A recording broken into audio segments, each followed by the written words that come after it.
What up, everybody? If you guys can hear me and see me, can we get some thumbs ups on the stream? That was crazy. Not as crazy as that. Sagat. Street Fighter 6. Street Fighter 6. How's everybody doing? Welcome. We got an exciting day for you guys today. We got two showcase happening. We got Capcom showcase, and we got Arc System Works showcase. So I'm hoping we get, I mean, some Marvel token would be sick. You know what I'm saying? Maybe some Resident Evil. Who knows? From Joker, Thanos.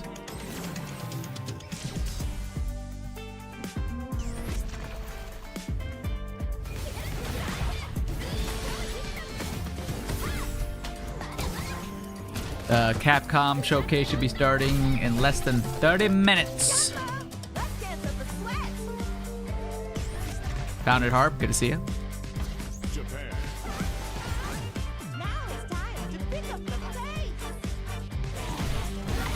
Now it's time to pick up the pace.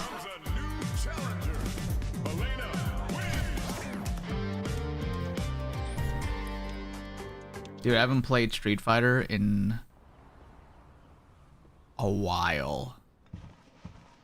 Played a little bit of the new Street Fighter when it first came out, but then we kind of took a break. 5:38 a.m. I just lay down to go to sleep, and the notification pops. Hey, that means it's the perfect time to catch the stream. Welcome. Welcome. Who needs sleep? Resident Evil 9 Requiem, is it a scary game? Oh no, never a scary game. I hope Resident Evil 9 has VR support. I'm back. We got Russell come back with a 34-monther. Resubber. Appreciate you. Yes? But in all honesty, you should go to sleep. You should probably get some rest, buddy. You can catch the VODs. We're streaming this on Twitch and the YouTube, so if you want to check out the full VODs, you can check out the YouTubes as well with the sounds. How you doing? I'm doing good. Anthony, how you doing? Just got off work. Glad I can catch your perspective of the stream. Hey, welcome. There's two Anthonys in the stream. 1993 Anthony, what's up? First time chatter. Put a hold on that for now. Guys, who's a Resident Evil fan? Let me know in the chat. Are you guys Resident Evil fans? I'll sleep when I'm dead. That's, you know what's the, who says that? People that grind. People on that grind. Okay. I respect it. Angel, what's up on the YouTubes? Good to see you. I need your eyes on the crime scene. Yeah, I didn't stream yesterday because it was a pretty bad storm and I thought I was gonna lose power.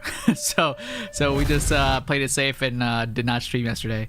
But we back today. Your mother was murdered. Wait, no, not yesterday. Yesterday was Wednesday. I don't stream on Wednesday. On Tuesday, it was a bad storm. Alyssa died 8 years ago. Perhaps it's time Groundbreaker, what's up? to face the past. Guys, I'm scared. Resident Evil might be too scared of a game for me, man. Or it might just give me motion sickness. Who knows? You're a Resident Evil fan? Nice. No, I play the Resident Evil games. They're not bad. Not bad at all. Just, I forgot which one, but one of them gave me bad motion sickness, so I couldn't finish it. Stay close. You guys did not see the last stream we did. We finally finished a game on our backlog of video games that we started we never completed. We finished Marvel Spider-Man 2. The game came out 2 years ago and we finally beat it. All these strange deaths, huh? We need to keep our What's the next game on our list of games we're going to play and complete? I still have not finished Suicide Squad: Kill the Justice League. I've not finished Ghost of Tsushima. I've not finished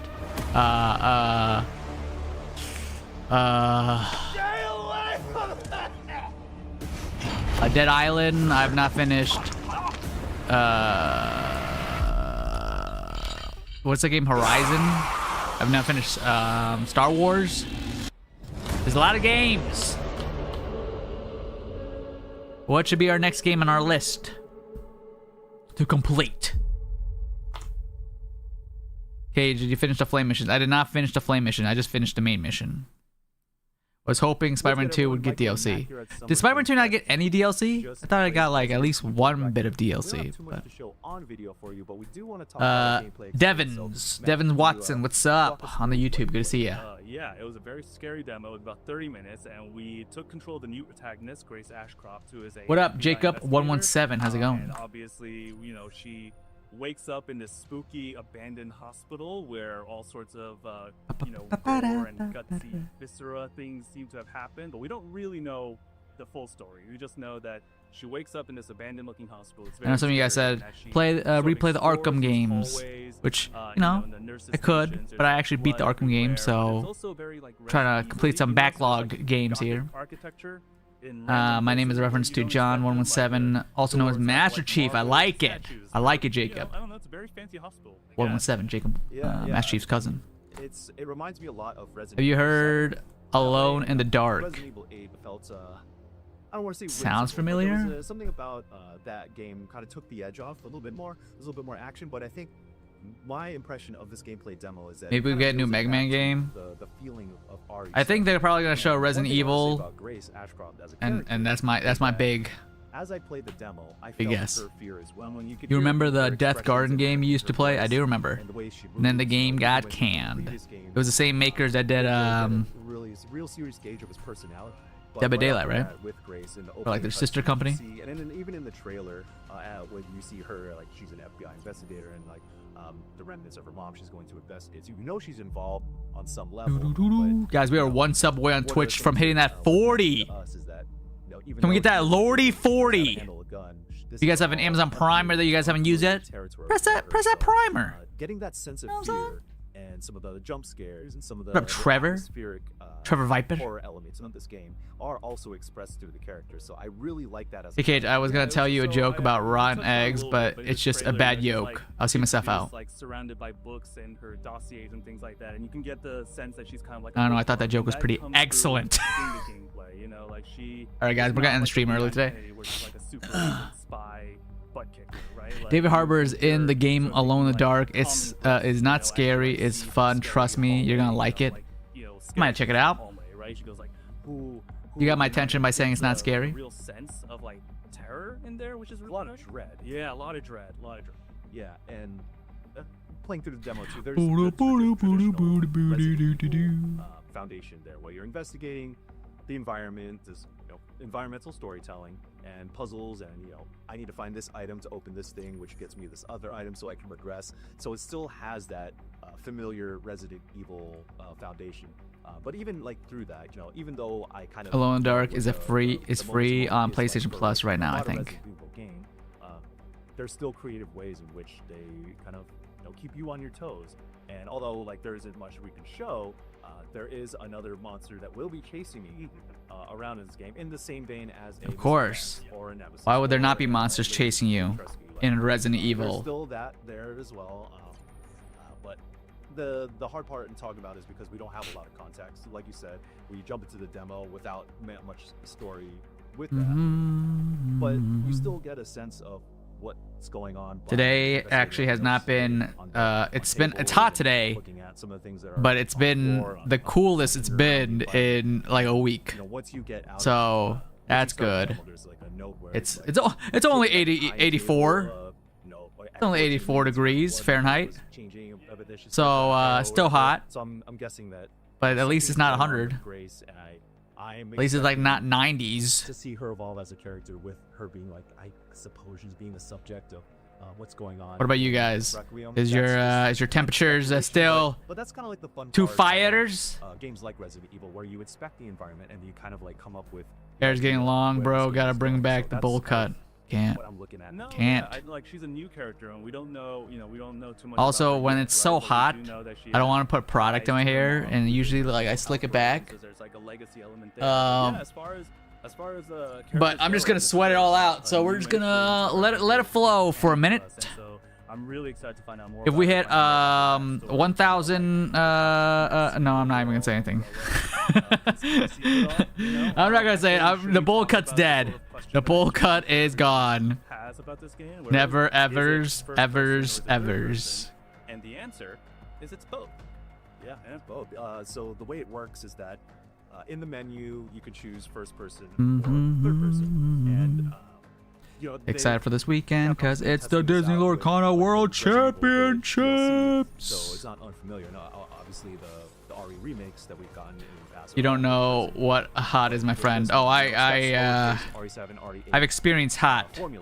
I'm not gonna say that I've experienced hot at the max level here, but I've experienced hot. And like that's not surprising, but actually jumping between. I think the hottest, wait, hot for you is hoodie and pants weather.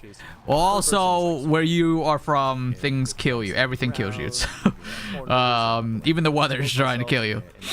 But when I'm looking at I think the hottest it's ever been that I've ever experienced that I was so uncomfortable was when I was in Vegas for, I think it was Evo, and that was like summertime or whatever, and like at night it was still like 100 degrees. I'm like, holy crap, it felt like uncomfortable.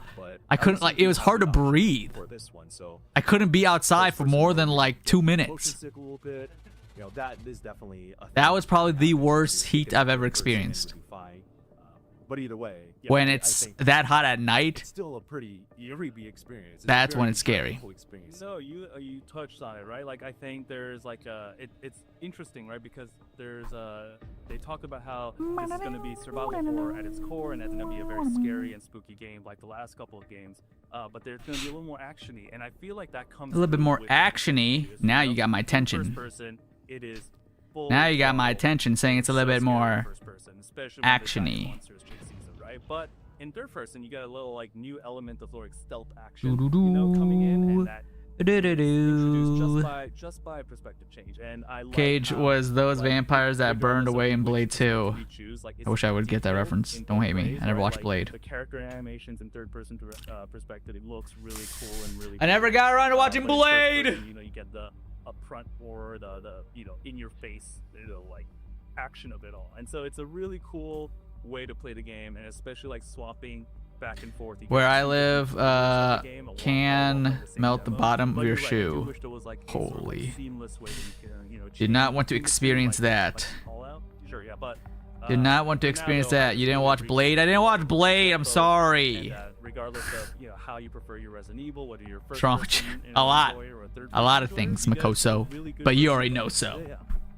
I guess the last thing that I'm thinking of is how this is going to fit into the rest of the Resident Evil lore. What story they're trying to tell. Of course, you mentioned, Grace's mom is a character from Resident Evil A good thing Outbreak. there's only one Blade, and there will ever What's be the only one connection there, Blade. Of course, is what You know what I'm talking wondering. And also, this is ostensibly Resident Evil 9. I mean, it's no secret. So I was toying with us with like the key art. So Resident Evil Record, Resident Evil 9. How this is going to tie back to Village, and even 7. Those things are always some of my favorite elements of the Resident Evil franchise.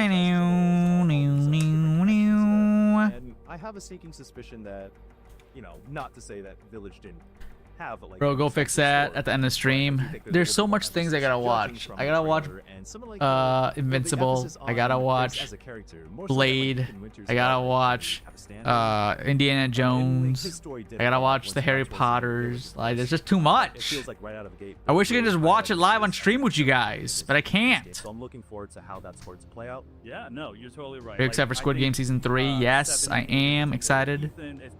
Also, I gotta watch Ironheart. Apparently, that's been getting good reviews. But it really felt like Well, it got negative reviews, but it got negative review bombed by trolls. I'm still gonna watch it. Give my thoughts on I it. think it's back in Raccoon City. That's what the trailer seems to imply. We don't know for sure. It seems like there's some like direct connections to the events of Resident Evil 2, and so it kind of feels like you're getting sucked back into the sort of like main storyline. So those are our impressions of Resident What up, Evil Dustin? Requiem based on our demo that we played here at Summer Game Fest. If you want more on this game or anything that's been happening in the I've summer been of stabbed 2016, before. the Cage idea- saying he hasn't seen Blade hurts more. Oh my Alyssa god. died 8 years ago. Oh my god. Oh, that's wild. Taste the past. With the announcement That's trailer of wild. Resident Evil Requiem, Capcom has This man provided says some that of the me not first watching hints about Blade the hurts story more than him told being in the stabbed. You ninth crazy. mainline entry in the Resident Evil series. The trailer didn't include any of the series' familiar faces, but it did suggest Blade that 2's the Requiem has best. ties with a lesser-known Resident Is there Evil only 2 game Blade from way movies, or back are there in 3 the Blade movies? PlayStation 2 era. Resident Evil Outbreak. There's 3 Blade movies? Oh, man. Outbreak was released in 2003 between Resident Evil 3 in 1999 and the franchise's semi-reboot with Resident Evil 4 in He's not saying Blade hurts 2005, more than and the shook day up my the dad. series' formula up to that point. Oh, man. Instead of a single-player experience, Outbreak was Resident Evil's first major foray into Who has Triple H in online it? cooperative Oh, gameplay, it's all about with the as many as game. 4 players fighting to survive the T-virus outbreak in Raccoon City that serves as the setting for 3 Resident Blade Evil movies 2 and a TV 3. show, but we don't talk about the TV show. Oh, Blade had a While TV show Leon too? Kennedy, Claire Redfield, and Jill Valentine were fighting for their lives in places like the Raccoon City Police Department, Outbreak puts players elsewhere in the city. 3 has Deadpool in it. No, it can't be.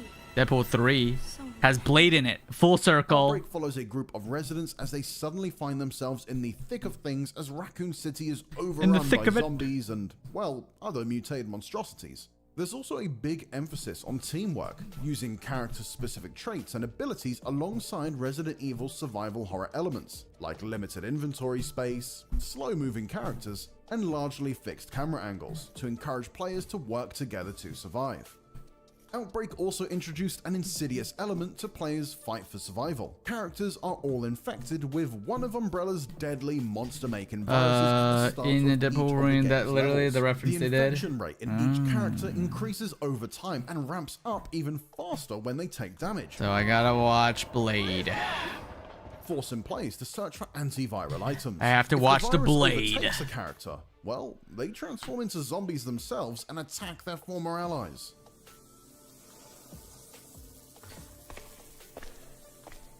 It's a little bit difficult to get a complete story picture from Outbreak or its sequel, Resident Evil Outbreak. Who's the best one, Part though? 2, which So I've been featured the told. same cast of characters. The games each include a series that a of 5 zombie? scenarios, with players picking from the Mammoth? 8 possible survivors and trying to make their way through a level. You just But said the David, that's me. scenarios aren't presented in chronological order, or even necessarily linked together as a coherent story. One scenario has characters drinking in Jay's bar in Raccoon City when the first zombies stumble in and starts biting people, for instance. While another scenario finds the survivors stumbling into an underground Umbrella lab, working through the I've been seeing things about Terrifier and how Rhea making their way Ripley into the wants to Arklay be in the Mountains and eventually Terrifier to a 4 hospital movie. Is overrun by a 4 gonna be the giant last murderous one? plant. But thanks to the trailer I've for not watched a Resident single Evil one, Requiem, and we know I've that at been least some told not of to what watch takes it, place in Outbreak 'cause and it Part 2 will, is now it's canonical too much to for the me. Resident Evil series and important to the events of the next game. I like The 1 Requiem trailer the best, begins by 2 introducing is still FBI awesome. analyst The Grace Ashcroft, a new character best. for the series, I like as the she one. receives I an like 1 the assignment to best. investigate the 2 Redwood still awesome. Hotel. 3 We is quickly learn we that don't talk Grace's about mother, 3. Alyssa Ashcroft, That's a Johnny was question. Yes, murdered 4 at is the a final hotel one. 8 years It's so earlier. weird of them Alyssa ending was on one of the playable 4. characters in the Outbreak games, and they Yeah? give a little backstory Why about 4? her that 4 is such a might weird inform number. what we see in Requiem. Ended on like In Outbreak, an Alyssa even is a number. reporter, and you can find her bylines in the newspapers. 4 the is an Daily even number. Raccoon, Ended and on, Pop like, News. She's presented as a a nice- dedicated investigator. While like, her dialogue ended on suggests 10, that because of the you Umbrella know? Corporation's Terrifier control and X. influence in Raccoon City, she hasn't always been able to publish Why pieces 4? that could have exposed the company's wrongdoing. In the sequel, Resident Evil Outbreak File 2, there's an Alyssa-focused level that gives Hope a Art the greater Clown sense of her stay work dead as a forever and journalist, as well evers. as the lengths Umbrella has gone If to it in makes order to money, cover up its it never crimes. stays dead. The scenario, Flashback, Director finds stated he Alyssa didn't and the want to other survivors overstay heading his into a private shine. hospital in the Arklay But then Mountains how is he gonna outside make of that the city. money? As she makes her way to the hospital, How's he gonna make that Alyssa keeps sweet feeling like she's money? been to the place before as part of an 4 is article weird she number. was Ended on an pursuing, even number. but All right, can't seem to listen. remember I the corrected details. myself. She later discovers, through flashbacks and files you uncover along the way, that she was right about that strange feeling. I spoke with him directly with that, actually. So we got inside scoop. Come on. Johnny coming with the Years inside earlier, scoop. Another journalist, Kurt, had become convinced doctors at the hospital were using umbrella drugs to conduct illegal experiments on the patients there, and Alyssa followed him as he went there in search of evidence. In the course of his investigation, Alyssa saw Kurt eaten alive by one of the virus-infected patients. 3 minutes before it starts. Massive influence of police and local officials to cover up the deaths at the hospital, including Kurt's. Alyssa eventually remembers what happened to her through the course of flashback and uncovers the truth of the experiments, including one performed by the hospital administrator on his own terminally ill up, Cooper? wife, which led her to Johnny, seemingly like, transform sell it into to the me and I'll make carnivorous 400 plant that movies. infests the hospital. Over the years, the administrator has been leading Terrifier people who wander into the 400. woods to the hospital, killing them and feeding them to the plant. Alyssa and the other survivors defeat the administrator and destroy the plant. What up, And Dark? with her memory somewhat restored, The actor Alyssa that vows plays to Art spread the wants to word of play the Umbrella's Joker. wrongdoing and what I can see happened to that. Kurt. Other scenarios. I mean, in he already both played games one have the clown, why not play survivors another one, eventually right? Curing their viral infection and escaping Raccoon City before the US government destroys it with a missile to contain the outbreak. You can see the missile crater Game in night, the good to see Resident it. Evil Requiem trailer. In File 2, each character gets an epilogue scene if they make it out, and Alyssa's scene suggests that, like Chris Redfield and Jill Valentine, she made it her mission to blow the whistle on Umbrella. Playing it safe may be best, but that's not what I call truly living. Fight for what you want. There's always going to be risks. You may get hurt in the end. But for me, I'd rather die having lived than live without knowing life.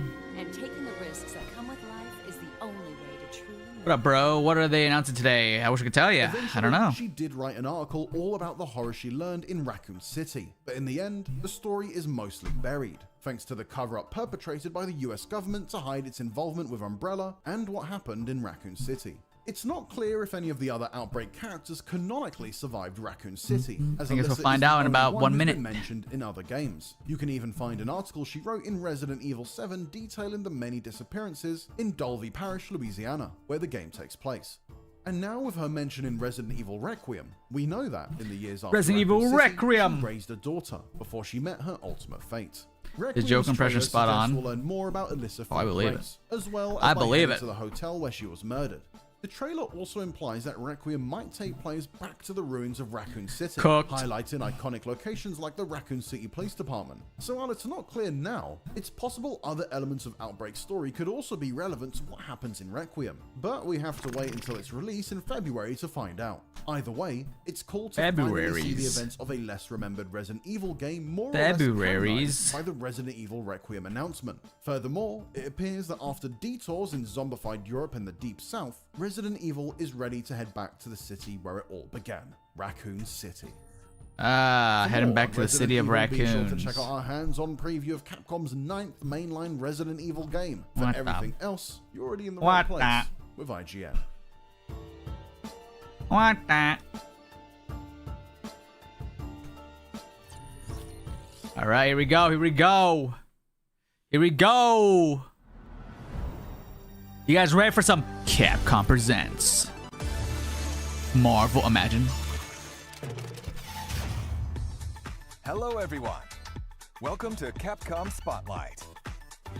For today's Is this show, stay tuned we'll thing gonna be covering on the screen the whole updates to time? Games that are out now, plus new info on upcoming titles. It'd be really annoying if that's the case. This If that's the case. behind-the-scenes info from our developers, so be sure to watch until the end. Now, let's take a look at today's first title. Please remove the bar. Okay, whatever. If there's subtitles, we can't read it. It isn't just a dream. It's a promise. One we're turning into Dude, reality. That's the most annoying thing ever. Okay, wait. With our third generation a second. of Luna filament and advanced generative AI, we're okay. reshaping the line between There we go. dreams and They turned it reality. off. Thank God. We create life for our future. Delphi Corporation. Delphi Corporation is the corporation for you. Let's see about getting patched through to Earth. And why are these things trying to kill us?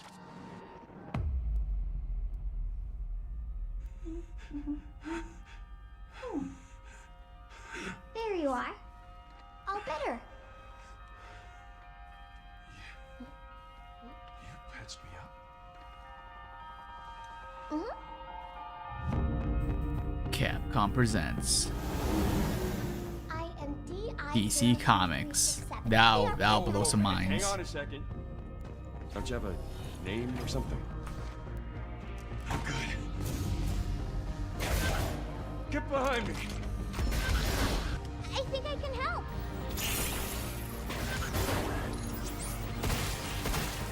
Targets Does this game look interesting to any of you guys? neutralizing threats. Neutralize us? Looks like we're gonna have to fight our way through. What the? Bypassing first and second firewalls, hooking control protocols. Initiating hack.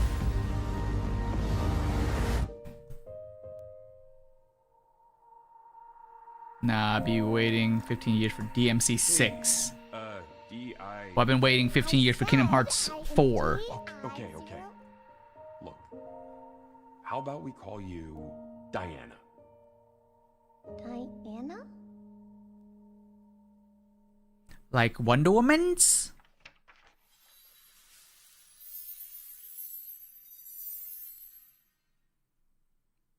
So next year.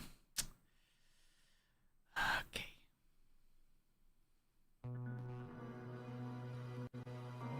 Introducing Capcom's newest IP, Pragmata.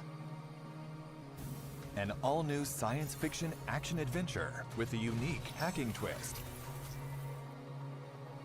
It's been a while since we first announced it, but we're This game was excited originally have supposed the to come out game ready for you 2022. in 2026. It's crazy that now it's going to be released 2026. 4 years after they said it was going to get released. I feel like game companies need to just stop Android announcing games way too early. You play as Hugh Williams, a member of a team Took them 11 years between DMC 4 and 5. That's lost contact. Long When a lunar time. quake strikes, Hugh is separated from the team. He finds himself saved by Diana, an android girl. Diana. All better. Now, What if it they must releases the work same day as together GTA to 6? return to What game? Earth. Hugh, a bit sarcastic, but a kind soul. And Diana, a This curious is and Megan plus enigmatic Death android. Stranding. This is how an unlikely adventure between Like a that human character? and android begins. Yeah, you know, that character does remind me of Megan. A mix of puzzle and action. In Pragmata, combat That's a pretty begins with pretty disarming spot on the enemy's armor. way to describe this game. It's Megan Otherwise, you will find it difficult to inflict any real plus Death damage. Stranding. This is where Diana comes in. Let's use her hacking ability on this enemy. Moving the cursor through the panel, you take down their armor. And now it's Hugh's turn. Take aim at the enemy's Hugh weak Jackman? points. Passing Jackman? through more blue nodes increases damage, and the enemy's armor stays exposed for longer. With an arsenal of unique weapons, take on the rampaging bots. What enemy will you hack first?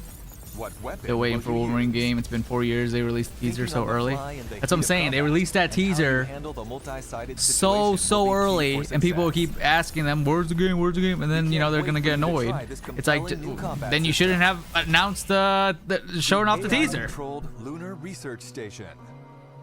In Pragmata, your adventures take What up, place Wolf at a out? lunar Wolf research out? station.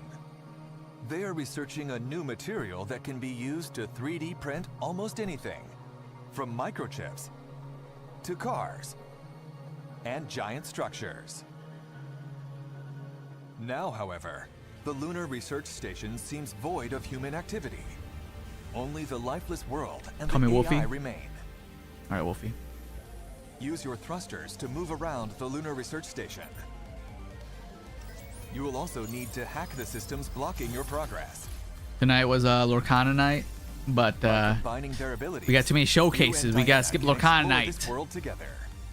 I think games should be. Oh, wait, I think games should only be shown like a Pragmata year will be before release. available I on feel like that PlayStation is 5, Xbox Series good. X, S, and Steam. a year, 2 years max, and that's We'll pushing also it. have public hands-on for Yeah, so Pragmata. games, good to see ya. But like, Experience the when you gameplay announce a just saw game firsthand, and then it doesn't get released for like including the thrilling 4+ combination of years, puzzle and I action forgot combat. about you. You know? Imagine they give a teaser of like are lightning looking and it says forward to many Mortal more events where you Kombat, can get and then your it's like hands on coming out Pragmata. 2030. It's like, what the heck? Why would you even reveal it at that point? Please look out for more information on Pragmata on our official social channels, website, and stores. Speaking of terrifying And video don't forget games, to follow and to add Pragmata Is there a to terrifying your video wish game? list. I don't mind 2030.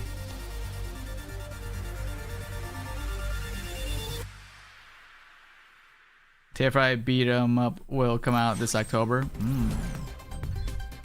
Check out Street the Fighter. latest trailer for Sagat. 番組をご覧の皆さん、こんにちは。ストリートファイター6のディレクター中山です。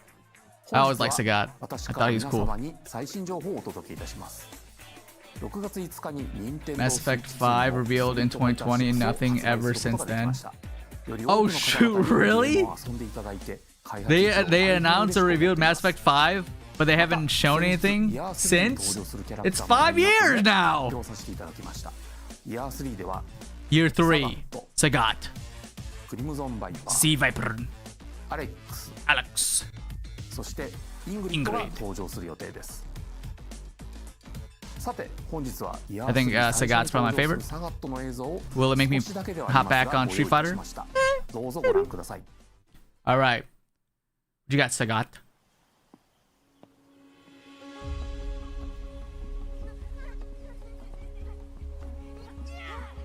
Hey, come on, let's go! Wait for me!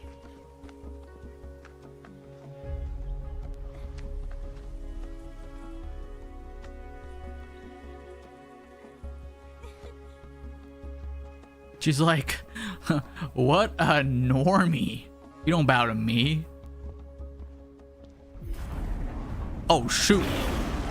Oh, the tiger. Tiger knee. He's sweating already, huh?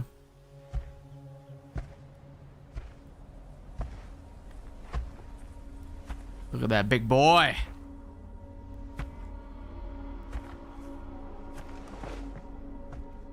I wonder why they didn't just do this as the reveal trailer and they revealed all of the characters for year 3 of their pack. I mean, I guess they do that, right? To get people hyped up, but like this would have been sick. Sagat, coming August 5th, 2025. Tiger uppercut. Tiger palm. The Emperor of Muay Thai, Sagat, is ready for battle. Players can also get the World Tour experience with Sagat deep in the mountains of Thailand. The Emperor makes his landing on August 5th. Tiger uppercut. To prepare for Sagat's release, the Sagat Arrives Fighting Pass will be available starting from July 4th. Ah, 4th of July. Premium rewards include Sagat's Wanderer avatar gear. And we've also prepared some throwback stickers and emotes. From Sagat's days as the boss of the original Street Fighter. We're also increasing the amount of content in the Fighting Pass that can be used in Fighting Ground. Don't expect me to be a pushover. Use EX Color. Okay. Kin's EX Color. Sure. Come on. Now's not the time for jokes.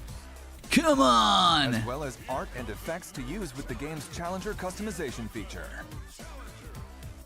We're also prepping music tracks to use in fights and more for players. Please check it out. Finally, we have information about the long-anticipated Outfit 4 content. Check out the designs of the 7 characters that will receive Outfit 4 content with the Sagat update. Okay. Cammy. Oh my. Luke. Oh my. Chun-Li. Oh man. Manon. Capcom, take it easy. Jamie. Oh, it's getting hot in here. Kimberly. Whoa. And Aki. Capcom, you know what you're doing. You know what you're doing. Work on Outfit 4 It's getting a little hot in here. It's getting a little hot in And here. of course, are working on Outfit 4 for the rest of the roster. So please stay tuned. Wowzers. A little demonetization 本 happening 日の情 here, 報 huh? は以上となりますがいかがだったでしょうか。今回ご紹介したキャラクターやファイティングパスなどについて皆様にお届け I guess I'm playing Street Fighter. I guess I'm hopping back on the Street Fighter. 取り組んでおります。後日サガットのゲームプレイトレーラーの公開も予定しておりますので楽しみにしていただければと思います。これからもストリートファイター6をどうぞよろしくお願いします。 See you on the streets, dude. I'm gonna see you on the beach. You know what I'm saying? An update from Capcom Esports. We'd like to tell you about the Capcom Pro Tour, a global competition for the world's best. Can you guys tell us more about that beach tour? Players the world over will battle it out in regional qualifying tournaments. The Capcom Pro Tour 2025 Singles Tournament Tour is now accepting entries. All right, guys. Anyone is Cage fam, welcome let's to join. register. Let's register for this Compete a tournament. spot in the Capcom Cup 12 tournament, which will determine the world champion. Just like last year, the tournament will be held in the Ryogoku Kokugikan Arena in Japan. That is a The name. champion of this year's tournament will once again receive a whopping $1 million prize. You won't want to miss out on the intense battles this year. It's time to lock Players in, fight to chat. become world champion. It's time to lock For in. more That's a lot of information on the money. tournament schedule and how to enter, I can buy check the all Capcom the Esports website. beach themed skins with that money. Capcom, Capcom, you dirty dog, you. Strategy. Kunitsugami, Path of the Goddess, has released on the Nintendo Switch 2. Why do you wait, who do you play on Street Fighter? It ain't Face. Dance like sword action. we playing Strategize and fight we're gonna play alongside Sagat. villagers as you enjoy this unique game experience. You can also use the new features of the Switch 2. Elder and play Scrolls using 6 was mouse released in controls. 2018, nothing since then as well. What is up with so many games announcing so far and then they don't release? Compatible with They did the handheld same thing with mode. Kingdom Hearts You 4. can enjoy the game anytime, Like, anywhere. hey, we're working on Kingdom Hearts 4, but it won't be out forever. Just stop. Kunitsugami, Path of the Goddess, is available now. Kunutsugami. Also, the action and strategy is further enhanced with the Cage, new extra who's your content, Street Fighter crush? Otherworldly venture. I don't have a crush on a video game character, okay? That's In the just other world, weird. beyond the Torii gates, protect the maiden But from Chun-Li. nightly attacks of the sea. Imagine being MK1 watching you or competing games shine and you had to stop. On an ever-changing battlefield, determine who will fight and win. Street Fighter got How to a best use quote-unquote your Fighter rewards. Pack 3 and Mortal Kombat did not. Final Fantasy VII Remake, For a you're high getting the score game amid but in 5 infinite different strategies in this releases over challenging and years. Satisfying gameplay mode. Too much. Too much. How long will you be able to defend the maiden from the seethe in the other world? Probably not that long. Following its initial release on July 19th last year, Kunitsugami, Path of the Goddess, Kunitsugami! will celebrate I just like its saying that one-year word, anniversary Kunitsugami. next month. We have prepared a small token of our appreciation for the many fans who have played the game. Kunutsugami. Path of the Gods.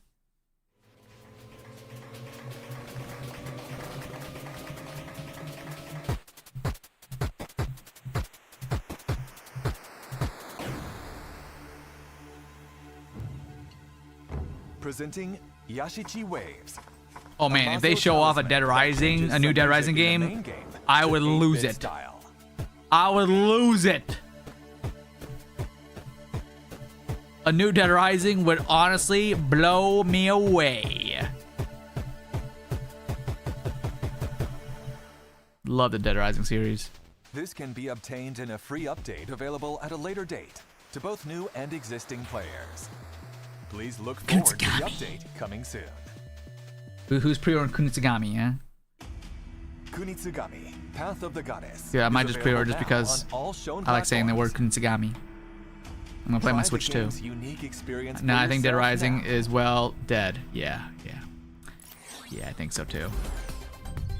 next, please take a look at today's lineup of Capcom titles. All right, what do you got for us? What do you got for us? 8 action and fighting games. Capcom Fighting Collection. Including the legendary Capcom vs. SNK series. Enjoy training mode and a gallery featuring sounds and artwork, as well as easy Hey, look, it's a guy. one-button specials.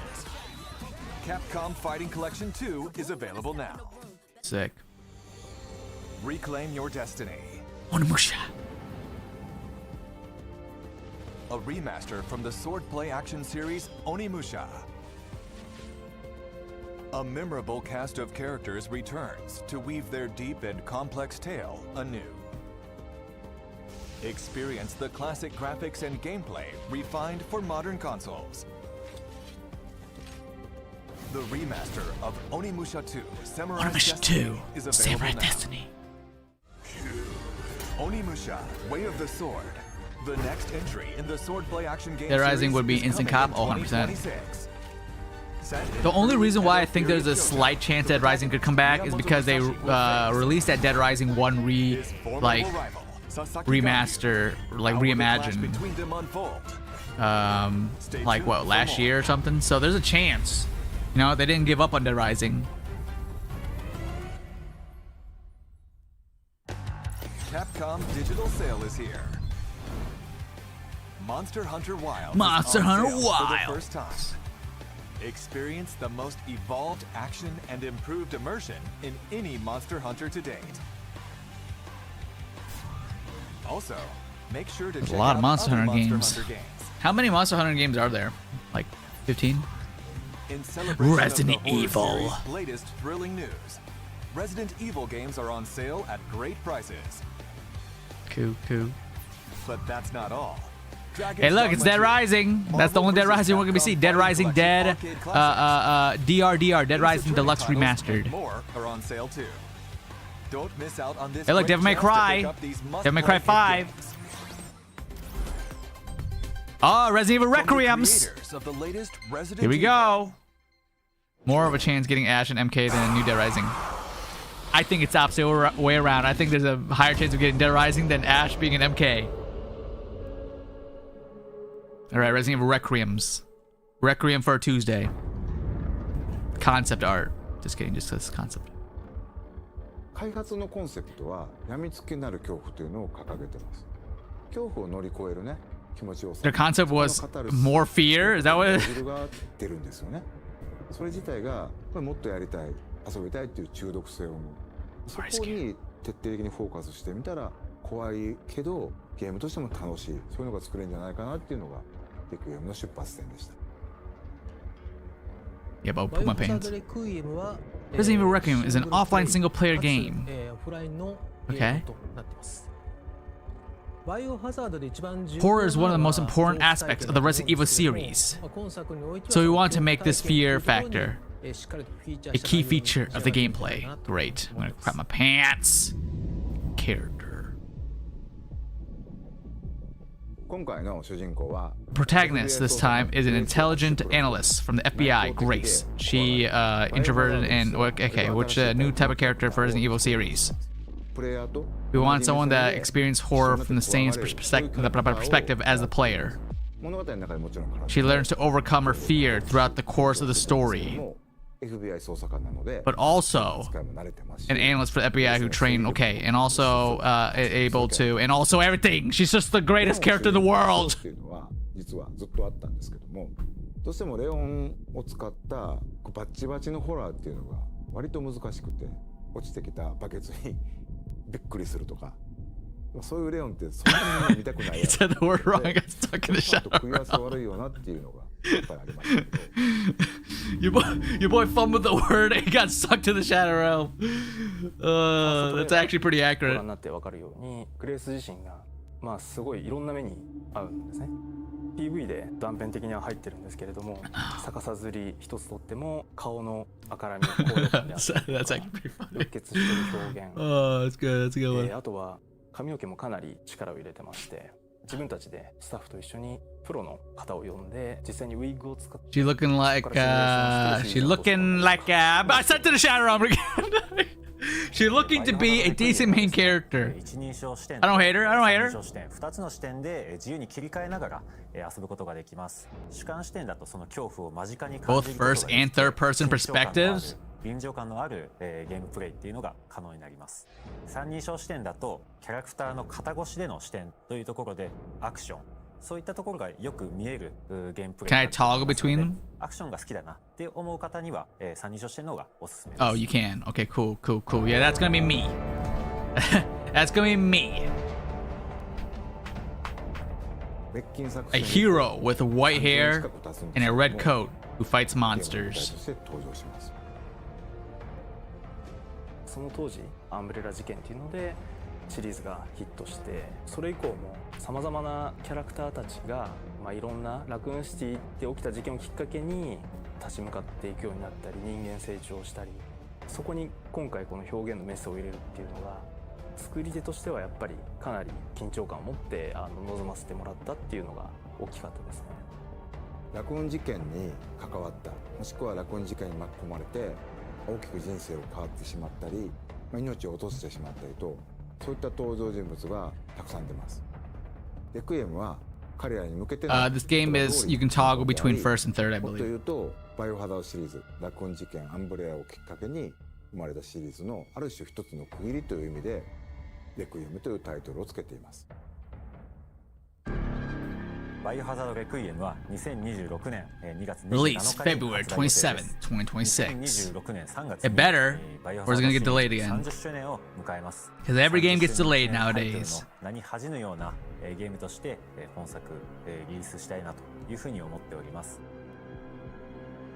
Girl Dante L, the series has come full circle considering the original DMC was going to be a Resident Evil game. That is a full circle, actually. Good catch, good catch. 目指すというところで I wasn't understanding what you were referencing there. Creators that didn't fit into today's presentation will be released today on the Resident Evil portal.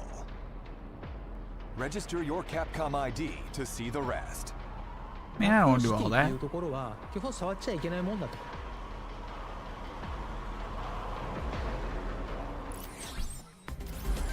Get ready, hunters. The guild has authorized Monster a new Hunter! showcase I'm for surprised they showed Resident Evil so early. I thought Resident Evil would be the last thing they show off. So maybe there's a big reveal at the end, huh? Thoughts? Thoughts? 皆さんこんにちは。モンスターハンターワイルズプロデューサーの辻本です。おかげさまで多くのハンターの皆様に楽しんでいただいております。本当にありがとうございます。今日はタイトルアップデート第2弾の情報をディレクター Guys, たち don't と let 一緒に this 紹介したい background と fool 思い you. ます。 They're actually sitting where they're sitting. It's not green screen. Right? Don't try to fool you. It's the real deal.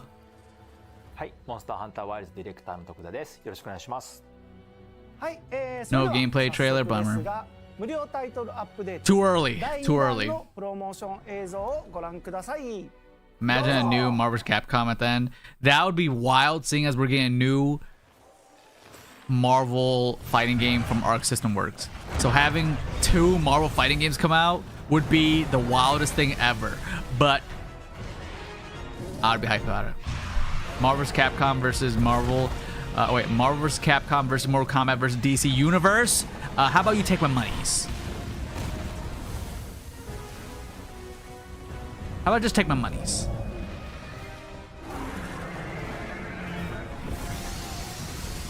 See, the problem about, like, would that game be awesome? Absolutely. But the roster would be very selective of characters because you can't have, like, 50 characters for each brand, you know? So you had to pick only the main characters. Obviously, Street Fighter or Capcom would probably get with, like, Ryu, right? Dante.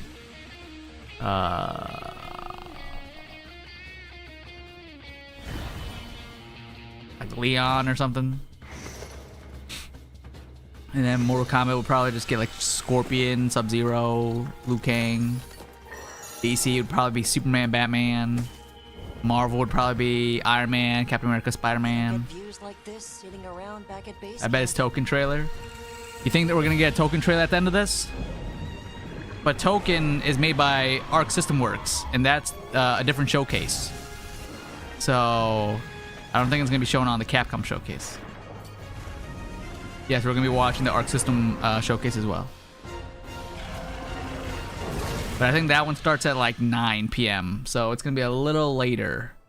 Everyone, it isn't safe here. Let's head back home. Ah! It's a giant chicken.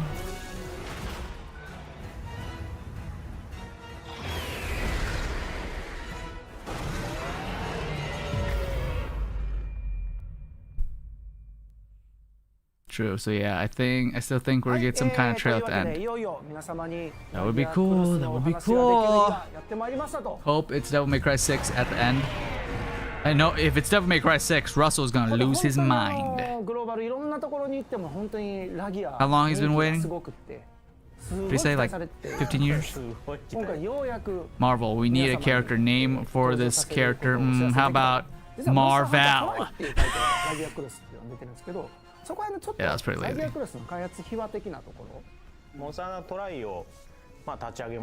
How long take you think of that name, huh?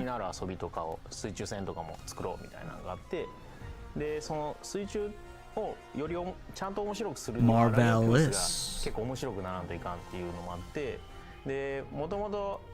レウスのライバルみたいな立ち位置をちゃんと作ろうみたいな、まあいろんな精鋭を集めてラギアチームみたいなの作ってね。その時にモンスターの担当してたのがまた徳田。そうですね。藤岡さんがディレクターで、まあ僕が初めて最初から企画の立ち上げから調整してリリースするところまで担当させてもらったメインモンスターというところで、チームラギアですね。みんながこう日々より良いモンスターにするために意見とかアイデアっていうのをぶつけ合いながら、より良いモンスターに仕上げていく経験っていうのはなんか振り返ってみるとクリエイターとしてもすごい大事な時間を過ごさせてもらったなみたいに思うようなモンスターですね。そうね。ワイルズでのこだわりっていうのをちょっと皆さんにもご説明したいと思うんだけど。今回は水中ちょっとアクセント的なイベント的なやり取りっていうのはできるんですけど、主にはやっぱり地上でもやり取りしていただくような設計に変えましたので、まあ、昨今のプレイヤーのアクションできる幅っていうのも広がりながらそこに対応しつつ、しかもラギアクルスらしさみたいなものを残したアクション設計にするというところがまず一つこだわったところです。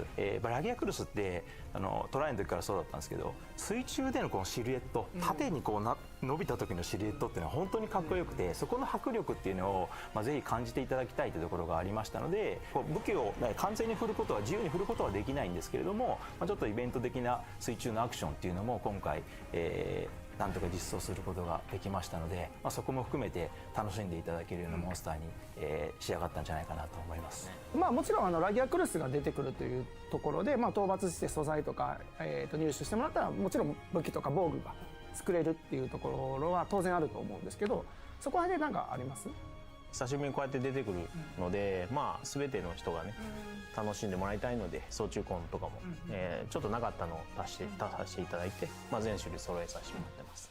僕たち思い入れ強いモンスターってことも今のスタッフたちも本当に分かってくれてますし、本当に一生懸命取り組んでくれました。なかなか面白い仕上がりになってると思います。チェックするときに担当じゃない子たちとも見に来たりとかするぐらいBGM とかもすごくそうね、ぜひ遊んでいただいてね、その辺はね、注目していただけたらと思っております。はい、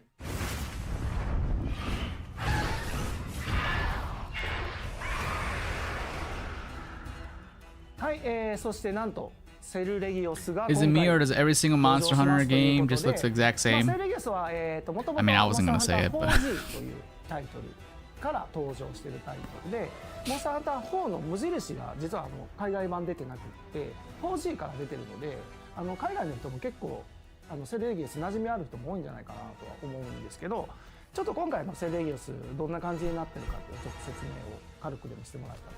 もともとセルレギオスは結構旋回能力高くて、レウス違ってちょっと小回りの利く感じとスピーディーなやり取りみたいなのがもともとのコンセプトにあったんで、そのあたりちょっと今回なんですね。モンスターハンター 4G の時も僕がメインプランナーとして、自らこう、概要から調整まで行った最後のモンスターなんですけど、足の攻撃だと人輪をうまく使って、もうテンポ感を作っていて、で後ろの回し切りを使って仕留めてくるようなタイプのモンスターなんですけど、法人の時にモーションの子が提案してくれて面白かったのが、斜めのキックしながら移動するみたいなアクションがあったんですけども、こう上下左右にステップするモンスターを Witcher 3, it's Monster Hunter if Monster Hunter was good and fun. そこの特徴がすごく面白いモンスターだなと思ってましたんで、今回もその部分っていうのを、アップグレードして自分のアクションを And that armor on the left side looked pretty 遊べる cool. ようなモンスターとしてセルレギウスは、機能してくれているんじゃないかなというふうに思います。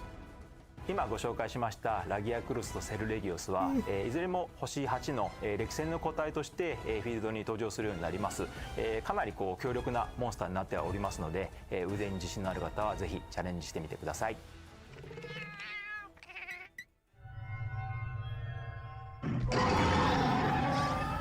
For the second Arch-Tempered monster, we'll have Arch-Tempered Uthduna appear for a limited time. Uthduna.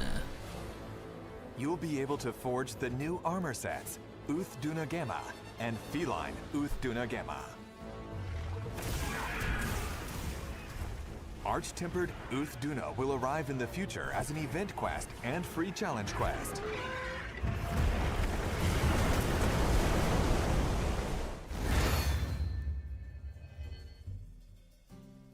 Crafting the final weapon in a tree allows you to use that weapon as layered equipment. All right, enough Monster Hunter. Show us the next thing. For Artian weapons, you'll get it after fully reinforcing the Rarity 8 weapon.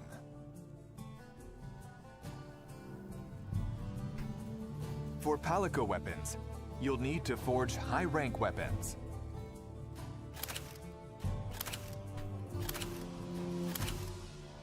We're adding brightness settings and filter effects to photo mode.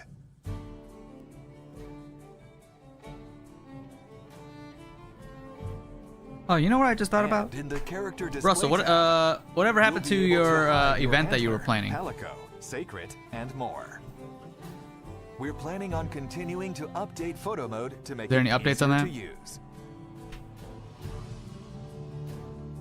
No, we talked about me streaming possibly. Because I couldn't be part of it, fortunately. You'll now be able to travel with Eric instead Unfortunately of Alma. for the other guy. Or actually, is it fortunately for the other guy? As for support hunters, I'm still bitter about Resident Evil 9 Showcase. Don't be bitter. Don't be bitter. You'll also now be able to select which support hunters participate in quests. Furthermore, by playing with content added in the update, you'll be able to obtain a myriad of rewards. Those are the rewards. Fishing lines, fishing lures. Event quests that allow you to forge special equipment. Quests that make it easier to obtain armor spheres and decorations. A challenge quest featuring Mizutsune. Insurance pulled out, so we're looking And a at free replacements. challenge quest featuring Arch-Tempered Gotcha, Uthduna gotcha. will be available for a limited time. Well, keep me updated. I think that would be a pretty fun. Try not to spoil it in the chat because I don't know if we actually talked about it live, but it would be a fun stream to do. Watch it live on stream. Pretty sick. コラボレーションギターモンスターハンターリオレウステレキャスターが3月21日から発売しております。で、ゲームの方ではですね、期間限定で配信予定のイベントクエストをクリアすることで、こちらのギターが登場するコラボジェスチャーがなんと入手で Dude, きますと。 this Monster Hunter showcase has been longer than the whole Capcom showcase いろい combined. ろやってくれて、いろいろな今回こだわりがあるんですけど、ちょっといくつか紹介してもらえます？ギターはそのまままず 3D スキャンを、自社で撮れるのがあるので、そのままの形がゲームに出せるようにして、使用感とかそういうのもちょっとデザイナーのこだわり Okay, Monster Hunter, we get it. して、実際の Can't hold it without proper insurance, so hopefully we'll get one with great と coverage. ころまでこだわって Fingers 再現し crossed. てますと。音自体も実際のサウンドチームの人が演奏してくれて、その音そのまま使ってるんですけど、アニメとかもそのキャプチャー取る時も、まあ、サウンドのその演奏者の方にちゃんと指の動きを習ってコードが間違ってないかとか、チェックしてもらいながら全部のモーションをしっかり取ってますんで、まあ、それなりに楽しいジェスチャーになってるんじゃないかなと思います。来週会場とかでもすごくこう Oh yeah, I saw that. The Marco thing. Craziness. あれもめっちゃ踊ってた。Craziness, あれも実際にジェスチャーしたら音マイルもあれをやってくれるってことですよね。エアギターみたいなのをビーンって一緒に入って、一緒にうわーってめっちゃ弾けてたね。もう全然関係なくわーって音もらしい。まあそういうのもぜひ見てほしいですね。楽しくみんなで楽しんでもらえたらなと思います。みんなぜひジェスチャーやっていただけたら The と思い one ます。 Cobra Kai viral IRL situation, of course. Yep. There will be a range of DLC with this title update as well. There will be 4 kinds of dance gestures as free DLC. And a cosmetic DLC Pack 2 as paid DLC. Those with the Premium Deluxe Edition Oh, gee, Monster Hunter, leave already. will automatically obtain it. Please. We get it. There's a lot of dancing.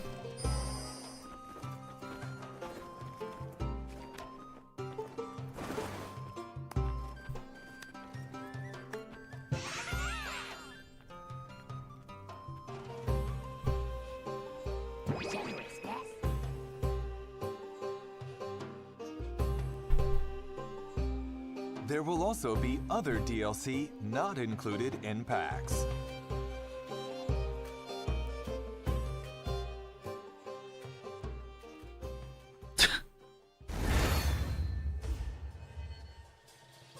In the summer, there will be a seasonal event called Brother, Festival it's still of going Accord, on. Flame Face. What happened with this Cobra Kai situation? During seasonal So, events, the decorations Marco and or meals at the John Grand Kreese Hub from will Cobra Kai, change.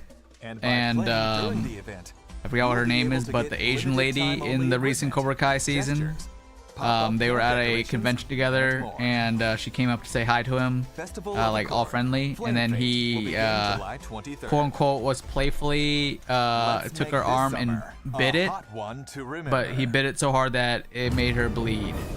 So then she told him to stop, but he wouldn't, and then she called the cops.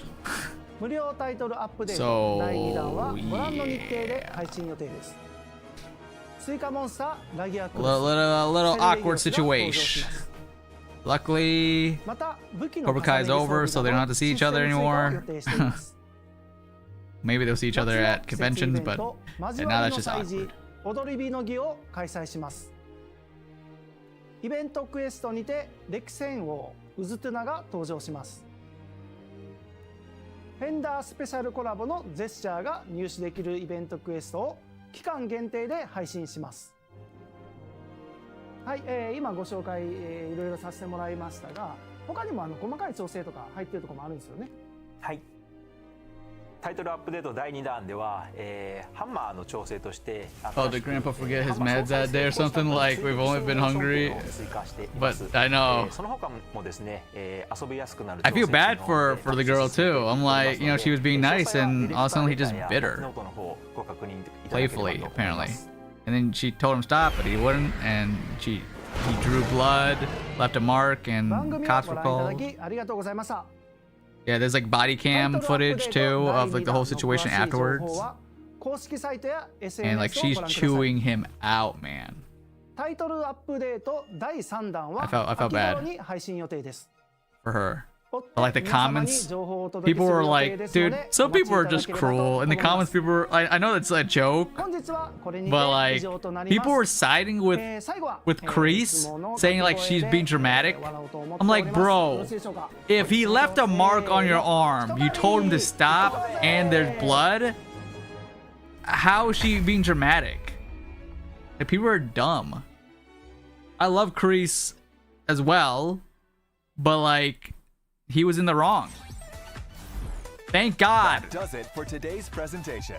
Wait, that's Thank you it? for watching. Before you go, we'll be holding a survey about today's show. Hold up. That whole, oh my God, Monster Hunter took up the rest of the show? Brother. Welcome to IGN Summer of Gaming. What's we just wrapped the Capcom Spotlight, and we're going to break it all down for you. I'm Nick Lamone. L. Bruh. Let's talk about the biggest announcement of Where's the, DMC? Trash. Let's jump into Resident Evil Requiem. Not RE9 Requiem. Resident Evil Requiem. Also known as Resident Evil 9. Dude. What was that? That was so trash. That was so trash. We got 2 hours before the Arc System Works live stream. It's at 8:50 p.m. 6:42 p.m. right now, so we got a little bit before that. But my God, that was so trash. I would rate that Capcom showcase. I mean, Sagat was cool, Resident Evil was cool, but they really didn't show too much. Dude, yeah, I'll probably give it like a 5. Probably give it a 5er. Her, hello, him. Tell me, do you bleed? You will.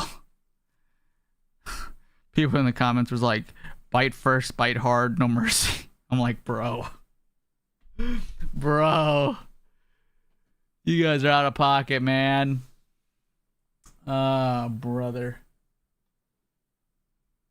I'm rating it infinite 0 out of 10. Brushing a lot of the, like, they're kind of putting a lot of the history of the franchise behind them so that they can start fresh, which is kind of surprising. Yeah, I mean, when we first saw this during Summer Games that's so Fest, bad. we saw visions of a bombed-out Raccoon City, which is not something we've typically seen in a lot of the more modern Resident Evil games. So, Matt, you've actually gotten hands-on so bad with Requiem. How does this stack up to what you've seen? Is this exactly what you saw during your time with the game? Yeah, I mean, as we see now, there's a clip of her reloading a gun. So the part that I played had no combat whatsoever, right? But for the most part, everything that I saw today was fairly close to what I played. So I got a 30-minute hands-on. I was able to try out both the first-person and third-person mode, which is, you can switch. Was Chris or but everything Chris from Cobra Kai is zombie? It's absolutely true from what I played. Like it was definitely like a slow pace, sort of like you hear, bumps in the night, and the things, the hallways turn dark or they turn like scary bright, all at a flicker, and you don't know what. I low-key kind of want to upload our reaction to the Sagat the Street Fighter segment of them showing off like the beach themed costumes. I feel like that was pretty funny. Yeah, she's a data analyst. She can't do roundhouse. Should we do that? Right? And yet. Should we make that a You learn video? on the job. But you definitely get that. I definitely What up, got that Taladia? from my playthrough too. You get a lot of feedback from her. Like there's a lot of like her making like Or hello, her him. going, like, oh my God, Bart. reacting to scary Prepare things for in real glory. time, and you definitely feel her fear, which I really appreciated. I really liked, and one thing I feel like I got the sense from is that Capcom really. I'm gonna turn off this light this character. in the meantime, They so I don't designed this character freaking very intentionally and like, sweat to on death. purpose, so it makes sense that they kind of want to focus on her. So I'm kind of glad that they sort of addressed the Leon rumors, but said no, this is Grace, this is our new protagonist, because it really shows like from what I played, they put a lot of detail into her. So. Yeah, it really hard. Like looking at the director of this game, it kind of harkens back to Resident Evil 7 in multiple ways. The director Does it harken back to Resident Evil 7, or are you just saying that? Again, he directed Resident Evil 7, which was the first time the series went into first person proper, I guess, on console. We won't count Dead Aim or stuff like that, or Gaiden.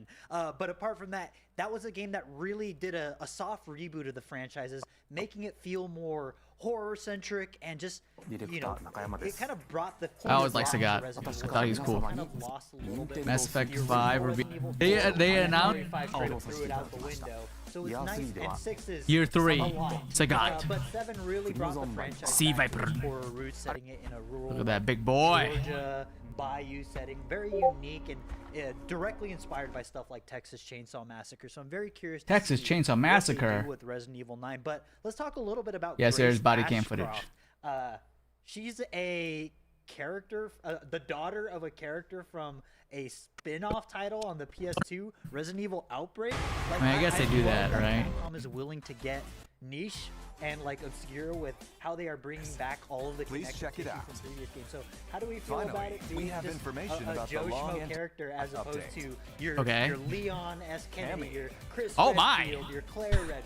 I think it makes it more interesting. Oh my! You can have too many badasses. Oh in these games. man! I mean, again, I mentioned Silent Hill. I think part of the beauty of Silent Hill was Play Street Fighter. I got some hopping back on the Street Fighter.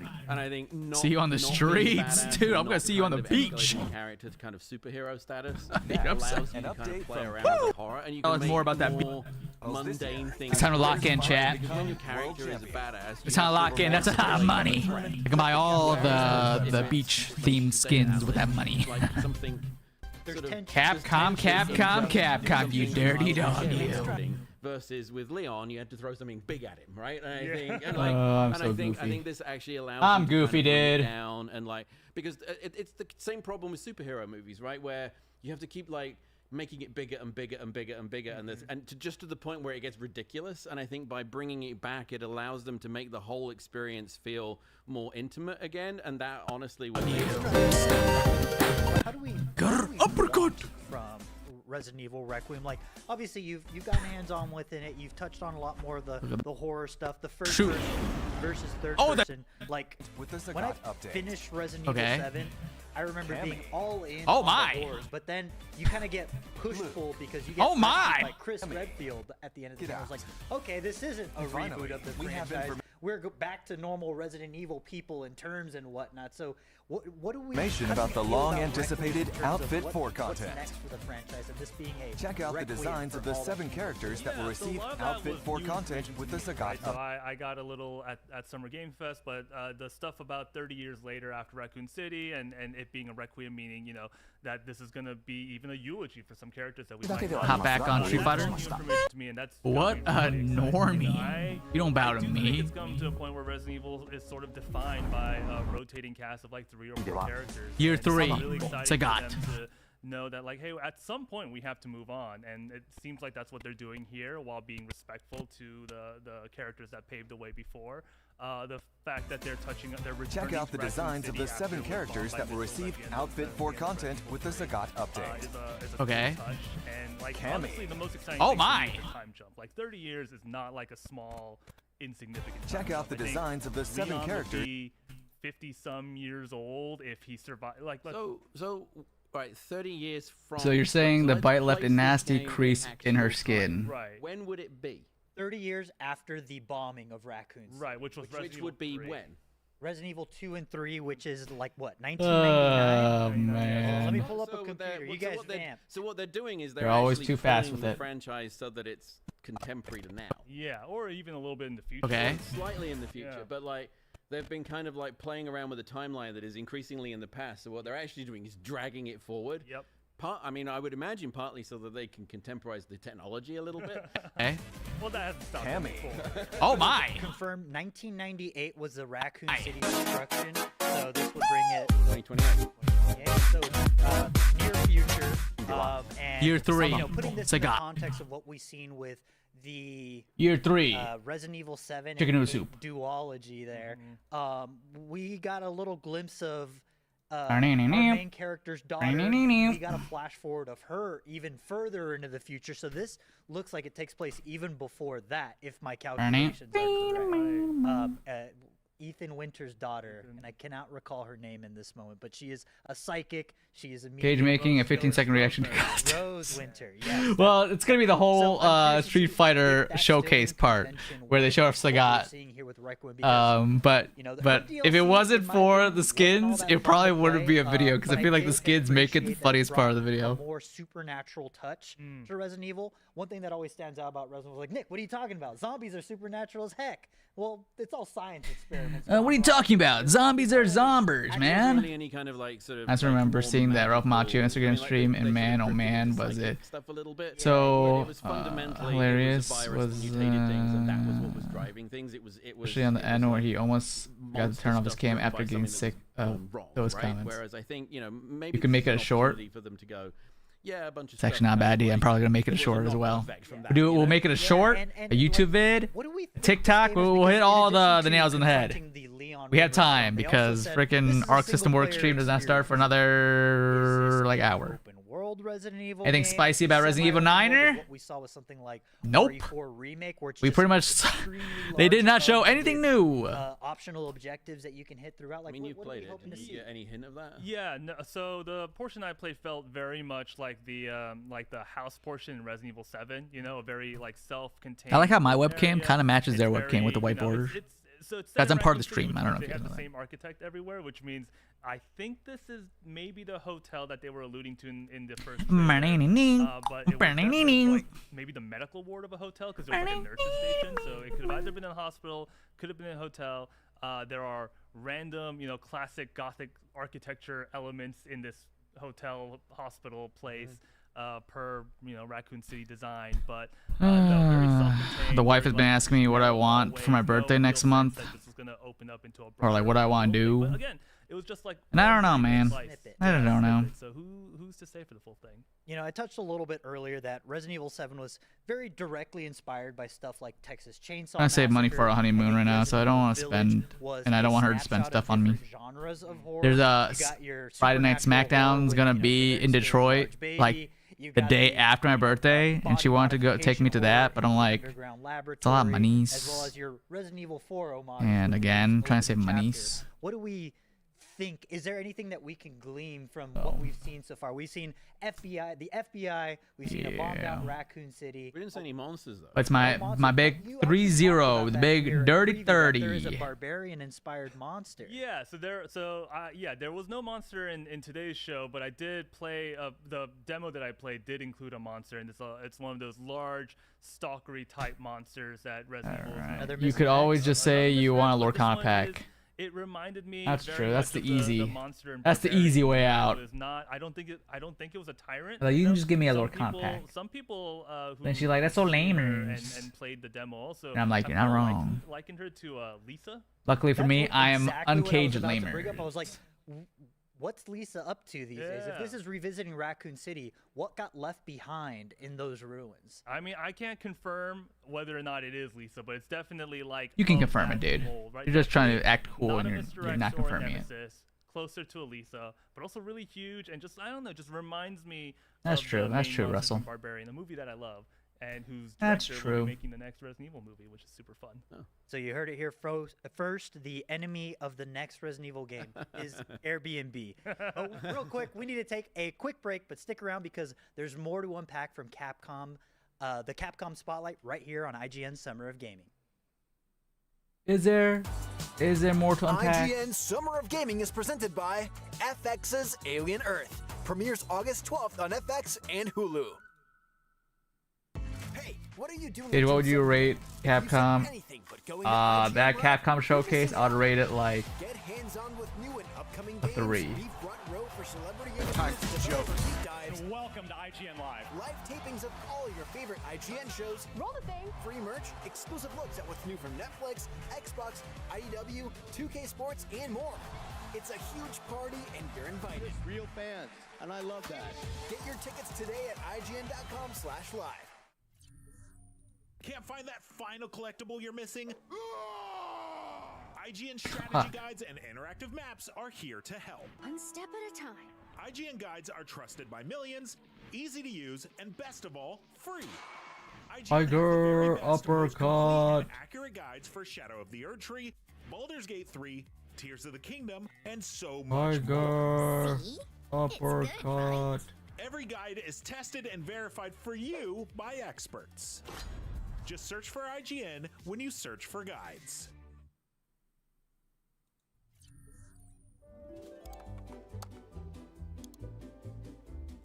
IGN Plus is where your adventure begins. What are you selling? Plus is the place to get unlimited access to all the tools you need to beat your games. Here's what you need to know for bringing down Gloomspawn. Plus, awesome exclusive discounts on IGN Store. Maybe this would tease open your money pouch. Plus, ad-free browsing on IGN.com.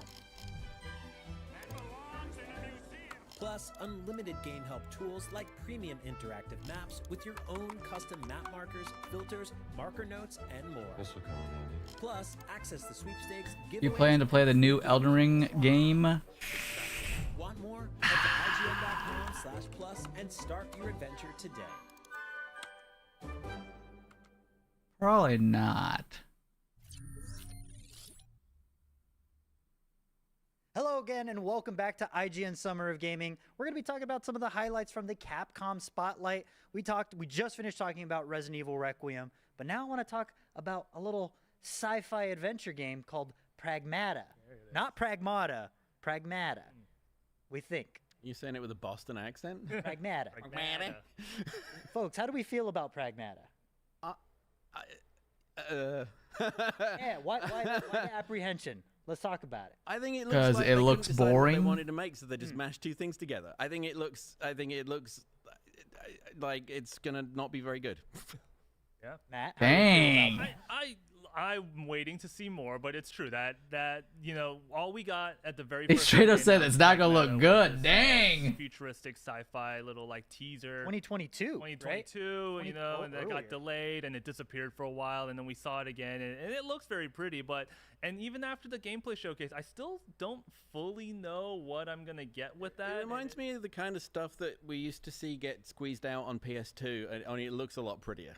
Yeah, I mean, but see, I think you just unlocked what makes me excited about this game, a thing that I don't think shows well in a presentation like this is, out of everything we saw today, I'm actually shocked that they straight up said that it does not look good. Usually with these game shows, posts, they always like sugarcoat things. They straight up said that thing looks booty cheeks. You just think over-the-shoulder third-person shooter. You shoot the robots and you move on and defend the little girl. I hope it is fun, but it kind of looks a bit like... Pleasures of gifts that don't cost money but are worth the world. Ask her to make you something that you can wear every day, or go to one of those photo booths things that you can get in shops. $1, take some goofy silly photos. You have to balance the left and right side of your brain at the same time. Also not bad ideas. We're also coming up with ideas. Pipe connecting mini I like it. I love it. It's so video gamey. You really want to play a shooter where you have to walk backwards all the time? I think that it's a type of mechanic that people are like, there's no way this is going to be like legit something we can base an entire 20-hour experience on. I like that it reminds me of Vanquish, and then it reminds me of like bits of BioShock I didn't like.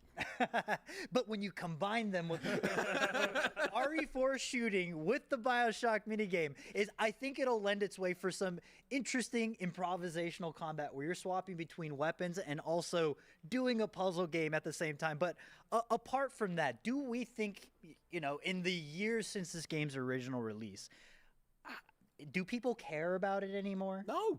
Nope.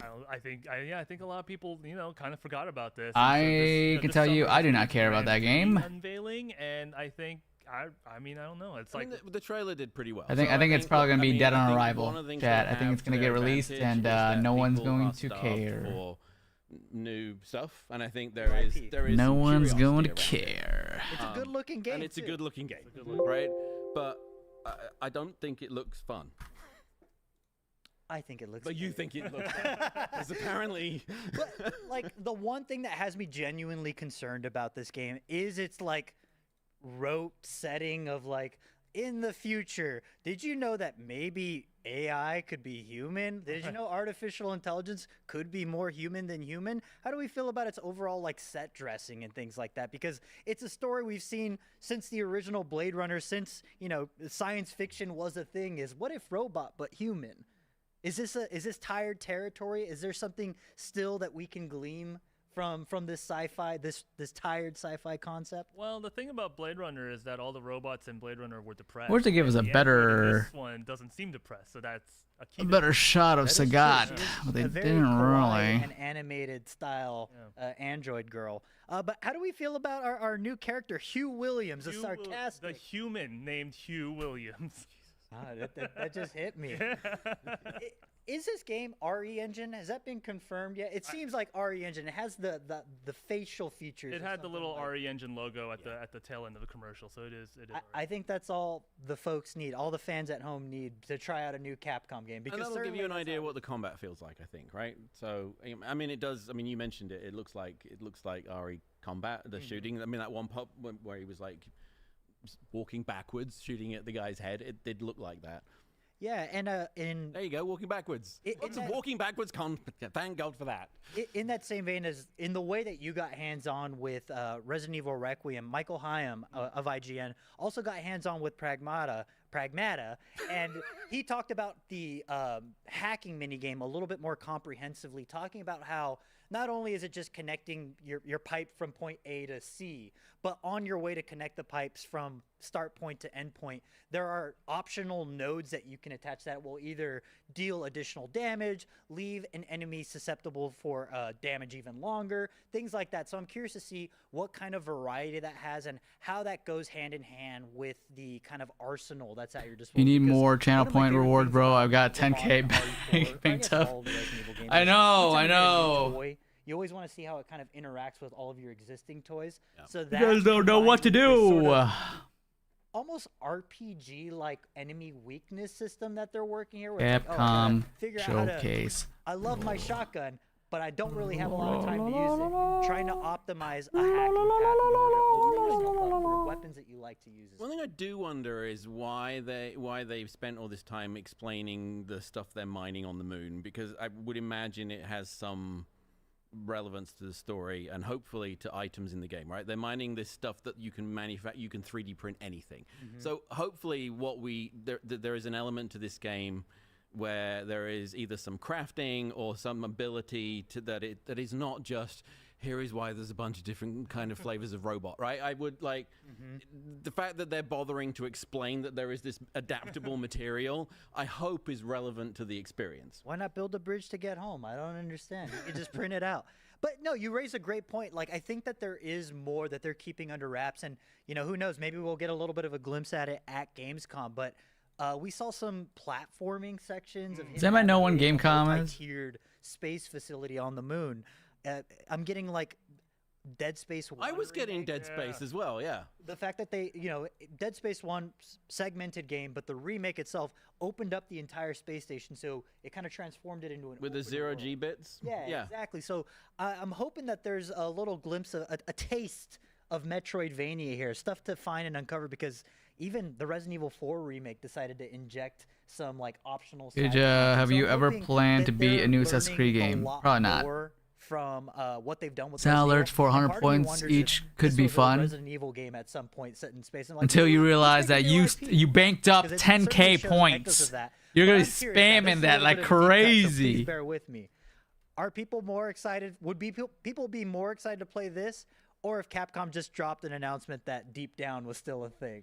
Do we remember Deep Down? Wow, way back when? Wow. Because I feel like those games were not shown at the same time, but within close enough proximity to one another where I'm like, for the longest time I thought this was their next Deep Down, where it's just a game we saw once and then it'd be gone forever. Well, with Dragon's Dogma, they have the dark fantasy RPG space covered now, so this is new territory for them that we haven't seen in a while. Yeah, nope, completely agreed. But overall temperature check. You're meh. Yeah. Matt, where do you lie? I need to see more. You need to see a little bit more. As for me, I am cautiously optimistic. I want some more third-person over-the-shoulder shooting with a fun little sidekick. Really underrepresented genre. Do we think that our AI companion is going to be a pain, though? 100K channel points to just end the stream immediately. Oh, you really don't like Atreus. Imagine that's a power I give you guys. Spend 100K points, end the stream. Straight up end it. Doesn't even matter what's happening on stream. The fear is there. There's a good possibility. But, again, who knows? Like, she's not depressed like Blade Runner androids. So there's that. Diana. I mean, you are kind of switching between because like when you do the puzzle, you're controlling her, right? Is like your fear that like she'll do stuff when you're not controlling her? Hey, you idiot! Here, let me hack this thing for you. Like, I'm curious if there is some sort of system in place that if you are really bad at operating, that she'll just do it. Both sides of things. If there is like you know, you don't get any bonus features from the hacking, but she'll just get the job done kind of thing. So I'm curious if there's going to be this level of flexibility in terms of what we can do in Pragmata. But regardless, I'm curious about its, you know, utopian hard sci-fi that's talking about real things. It seemed very odd that they talked about generative AI. I was like, it's a 3D printer. What does generative AI have to do with this? So that remains to be seen. But regardless, next year. It's very pretty. Yeah. That said, we have a lot of stuff that's next year. Yeah. Yeah. What does Capcom have lined up for this year that isn't, you know, updates to Hammers and Monster Hunter? I mean, there's that. And updates to Street Fighter. Yeah, it doesn't seem like there's any major releases planned. I was surprised that we didn't get any sort of announcement for Monster Hunter, like Switch 2. I for sure thought there was going to be a Switch 2 port of Monster Hunter announced. Is there anything that we might be missing? No, just updates, right? Because it's updates to Street Fighter, updates to Monster Hunter, and even an update for Kunitsugami. So, you know, Kunitsugami, because everyone wants more Kunitsugami. We got Resident Evil and Pragmata for next year. I love how we're cautiously pronouncing that. I am not even going to attempt to say its name with my accent. Tomato, tomato. I wouldn't judge you one way or the other, but you know, despite Capcom not having anything coming up anytime soon, we certainly do. We're going to take a quick break and talk a little bit more about the Capcom Spotlight shortly. See you soon. IGN Summer of Gaming is presented by Lenovo Legion. Reach your impossible. The Cinefix Top 100. A list so secretive even we don't know what movies are on it or where they rank. What do you mean you don't know? Each episode will reveal one of the movies. Did I rush it? Felt like I rushed. That was good. I liked it. Talk about why it belongs and finally find out where it ranks. Are you not entertained? Are any of the movies we've shown here even on the list? I have no idea, and it drives me crazy. Join us as we find out on Cinefix, IGN, and wherever you get your podcasts. Why so serious? Catch up on all your favorite shows with up-to-the-minute gaming and entertainment news with Geek Media Podcasts. Welcome to a very special episode of IGN Game Scoop. Game Scoop has you covered for all things gaming and the latest game releases. Tune into Podcast Beyond for the biggest PlayStation news. Man, this is a cool looking trailer. Everything Xbox on Podcasts Unlocked. This is Steve Downs, the voice of Master Chief. Catch up with your Super Nintendos on Nintendo Voice Chat. It was chaotic last night. And get all the latest console news and rumors with Next Gen Console Watch. Now Xbox and Phil Spencer are even saying that a mid-gen refresh isn't even necessary. The Cinefix Top 100 podcast picks a movie every week to 100 points to remind you to drink water. Kind of every movie's grandpa. You could do like 1,000 channel points for a text-to-speech message. IGN Playlist is the best way to track your game collection. Everything you're telling me right now, I'm just scared I'm just gonna get trolled. I'm just gonna get maximum trollage. Collection of the world and finally chip away at that massive backlog you keep meaning to get to. IGN Playlist, check it out. Final collectible you're missing? IGN guides are trusted by millions, easy to use, and best of all, free. IGN has the very best, most complete and accurate guides for Shadow of the Erdtree, Baldur's Gate 3, Tears of the Kingdom, and so much more. It's good, right? Every guide is tested and verified for you by experts. Just search for IGN when you search for guides. Welcome back to IGN Summer of Gaming. We're talking about everything we saw in the Capcom Spotlight. What do we want to talk about, guys? I want to talk about a little bit about Kunitsugami. Did we play Kunitsugami? I have not played it, but I kind of want to now. It's a beautiful game. Have you, Matt? I have not. I heard good things. Like they said, it released last year. It was a... Did you play it? Kind of flew under the radar. Yeah, I played the game. I really enjoyed it. Have you played everything? Unfortunately not, but I can try. But Kunitsugami is a really interesting mashup of, you know, in the year 2025, it feels like my girlfriend just got back from surgery. It feels like no one's Hope it went pushing well. The boundaries of genre in video game, and then you know, 1,000 points, and it'll play the clip of Caboose calling Cyrax. Combat. Not even turn-based. No, it's almost equal parts real-time strategy and oh Pikmin. man.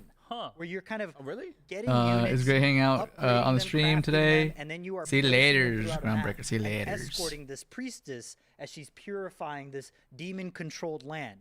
But not only that, you can of course sit back as the commander and just watch all of your mapping unfold and see how everything works. But you can also directly possess your units and actually fight them as if they're a third-person action game, a la something like Onimusha. So it's just this strange hybrid that harkens back to, like, I forget which Command and Conquer game it was, but it was an RTS that you could assume the direct control of a unit in first person. Obviously not first person, but third person here. But just a bizarre, beautiful game that taps into this, Japanese traditional imagery and music, and just a very good game, highly recommended. They just dropped an update for the game as well, so there's even more stuff to do in it now, and they added a cute little dude who will turn all the game's music into 8-bit now. Where are you? There are A 4 nice, people cute here. little touch. But apart from Kunitsugami, we also got an extensive They're look doing at, game what reveals. Capcom has planned for I couldn't Monster make Hunter it. Wilds, and I think I'm gonna be upfront with it. I couldn't make it today. What we saw I have with the Monster Hunter priorities. Wilds showcase. If there's because only 4 I'm people, then playing you that better game win the on whole PC thing. right now, and it That's does all I'm not gonna say. perform particularly Who's there? well. Let me check. And I think that I'm the checking rest of the Melee. internet is also sharing in I'm that checking sentiment, because Melee. the game has If you don't recently win this whole unfortunately thing, into the overwhelmingly negative territory on Steam. A lot of players citing that the game's poor performance has gotten worse and worse with each update in the game. So I'm not sure if it's a memory leak or something, but I was assuming that they would take this as an opportunity to there really is only 4 people there today. They could have done is come out and Oh, wild. What happened to everybody? Wasn't last week like almost 20 people? They wouldn't have needed to even talk about any monsters. That would have been. You're fighting Lance in round 1? Well, easy win, easy win. They were playing on PC, certainly. How else are you going to learn about the Fender collab that they've got going on? That was a weird one, huh? Very strange. But Matt, how do we feel about the lack of addressing it? Obviously, they know their game far better than us, but it just seems like a strange thing to not address or even pose the idea of, we will take a look at it. I mean, yeah, I don't know. It is interesting, right? Because in the Resident Evil segment, You heard they that. addressed the rumors online about the pretty head on. They were like, hey.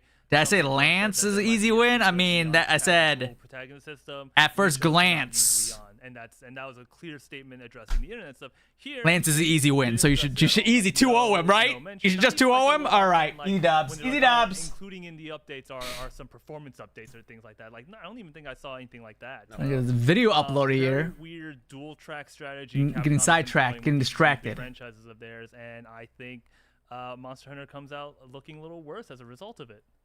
Yeah, fortunately, I do think that they have a couple bones to throw for long. You know what? Fans. FaceTime me. You can just FaceTime me, and I can FaceTime play Lorcana. Easy fix. Most people can agree on in the video. There can be 5 players there. Underwater levels are Just put your phone on the board. And I can see the opponent's cards, and then I can just FaceTime my board. Easy. Giant monsters underwater with the Wii remote, swinging your remote around trying to hit the thing. But regardless, I think that the Lagia Cruz, Loch Ness Monster-esque design was always really fun. So seeing him come out in beautiful 4K glory, fighting against the Rathalos is very fun imagery. Apart from that, we also got the Seregios from Monster Hunter 4 Ultimate, Too late. which My was feelings are right here. 3DS game. So a lot of Nintendo ported monsters. I'm just making you stronger. 4K, All right. which I I'm just making you appreciate, but stronger. Does this move the needle for anyone other than myself? All right, now focus on your game. All right, stop putting me on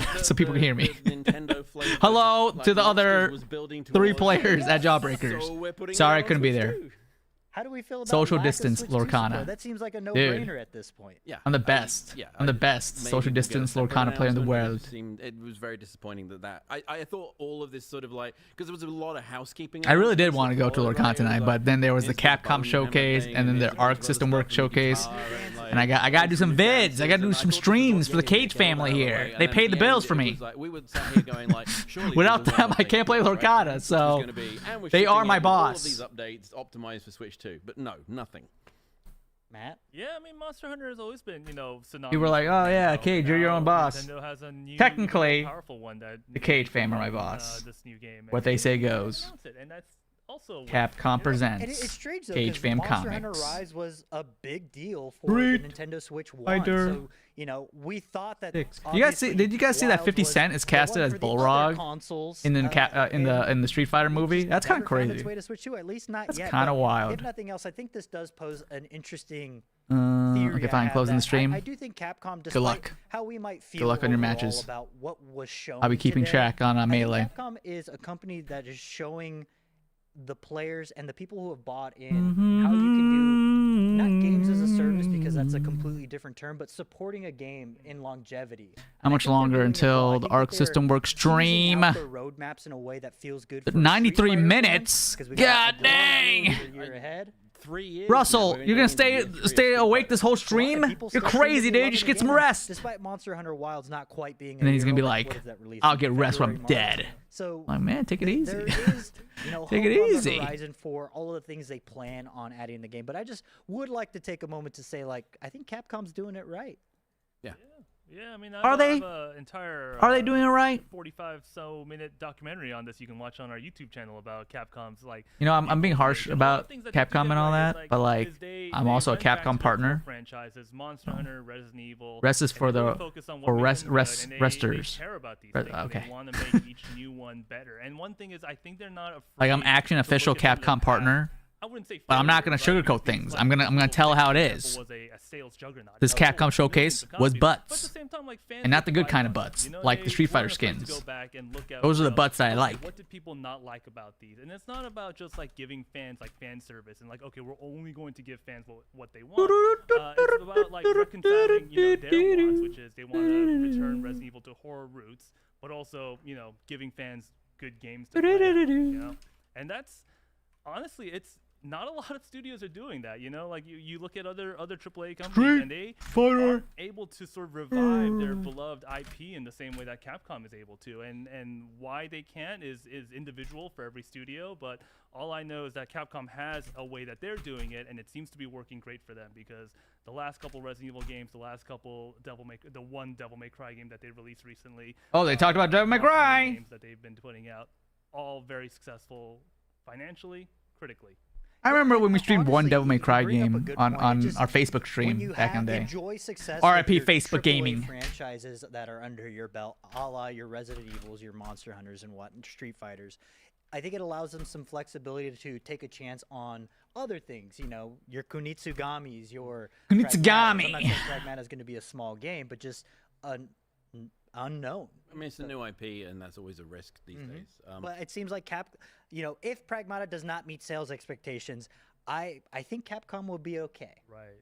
Is what I'm. Well, I think the other thing that they're doing, I mean, with Street Fighter in particular, they were really smart in the way that they focused on it on a multi-year rollout and how they supported it, and I think they recognized that Street Fighter was their one kind of competitive game, and they supported the championship as an online thing, and they kind of waited out the pandemic by supporting online tournaments, and now Evo is probably the last of the in esports coming back. Fighting game tournaments are kind of leading the charge in the sort of return of esports, and I think people appreciate that because everyone can understand watching fighting games, right? And I think Street Fighter and Mortal Kombat, the two games that are right at the center of that. There's a bunch of I just heard Mortal Kombat, but I think those two are the ones that everyone knows the names. They're easy to understand. People know the characters. So Capcom have done a really good job of leaning into that, and then they have their own tournament as well that they're constantly supporting, and they referenced it in this stream as well. I think they've been really smart about how they support that. I think they're also very fortunate in that the FGC, like the fighting game community for Street Fighter in particular, is just a pretty positive one and good vibes overall, and very energetic and fun. Yeah. And I think that really lends itself well. Yeah, and they're constantly throwing like content at it. I mean, they mentioned here like these skins from previous games, and like they're always dropping stuff in there so that there's this constant feeling of reward coming out of that. I mean, they have a massive roster of characters they can keep dipping into, so that as they're doing these iterative updates, they can kind of make an event out of a drop like Sagat, and I think they do it really well. Yeah, I want to do a temperature check on IGN's Mitchell Saltzman, see how he's feeling about seeing Sagat, and we'll be rooting for you when you try and qualify for those the open tournament, Mitchell. No pressure, though. But unfortunately, that about does it for us today. We have plenty more coverage of all Capcom's upcoming games leading up to launch, so make sure you're following IGN wherever you like to watch. Before we go, I just want to shout out what's going on over at IGN's sister site, Humble. Every month, Humble Choice subscribers get a hand-picked mix of awesome PC games. This month's lineup includes bring back Creation, Fighter Creator, Fighter Creation for MK2, and bring back multiple loadouts.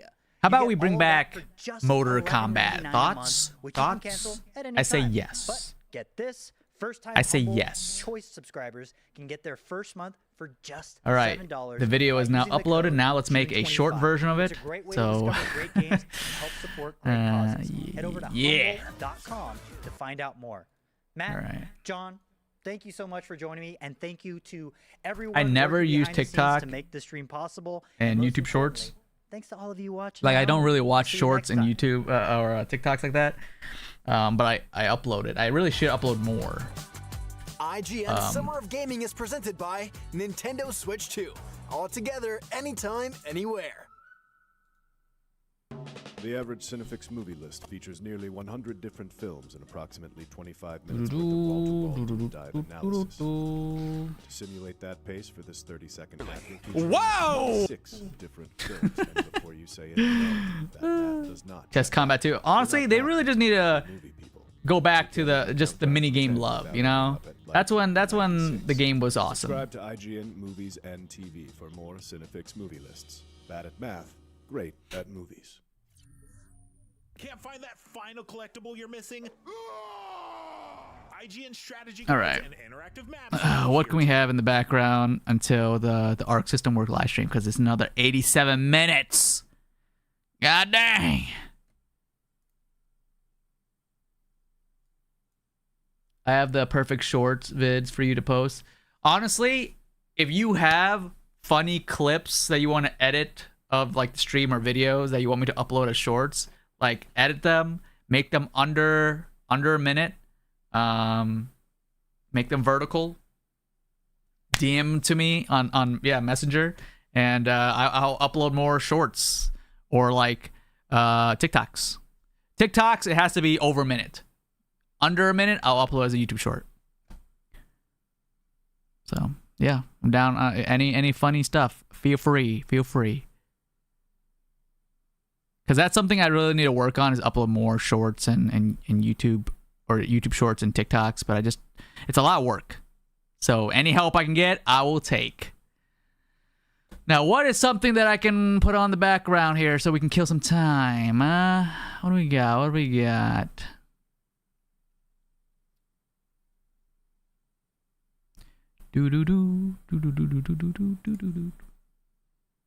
I love uploading TikToks. Yo, Cage fam, help me out here.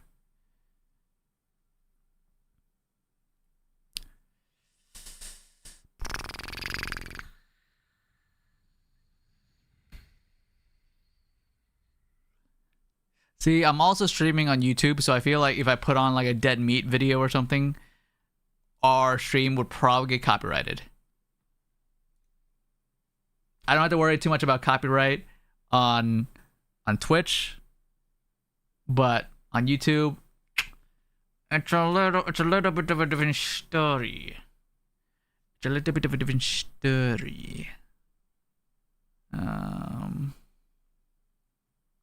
What about funny stuff? Dude, always funny stuff. Anything.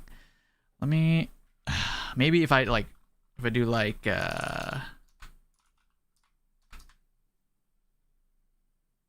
Is the Arc System live? No. Well, it is live, but it's not started yet. It starts in... It says 85 minutes.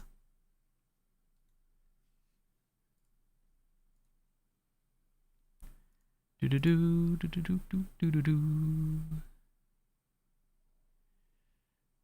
we got? Well, this is a video game. So we can do the Until Dawn. My name is Abe. I was Employee of the Year. Okay. Now Alright. I'm dead meat. Pull a gun on me again and you're dead. I feel like we can do this. You might actually beat me. Because it's a video game. We should not get copyrighted. You're dead meat. Welcome to the You could Kill always Count, put where we tally up the victims on the in all our story favorite mode of horror video MK games cutscenes and only. Show you how they were made. I'm Zoran. Maybe. All right, Russell. Let's see what the first clip you got for me is. Awesome voyage. And today we are taking a look at Until Dawn, originally released in 2015 before being remade in 2024. Until Dawn is a third-person choose-your-own-adventure style game that provides a different story each time you play based on the choices you make. It's That is a funny clip. Darling, Life is Strange, But like, The Walking Dead, and Quantic I Dream's feel like Heavy Rain, the game super that puts the X short. before Jason.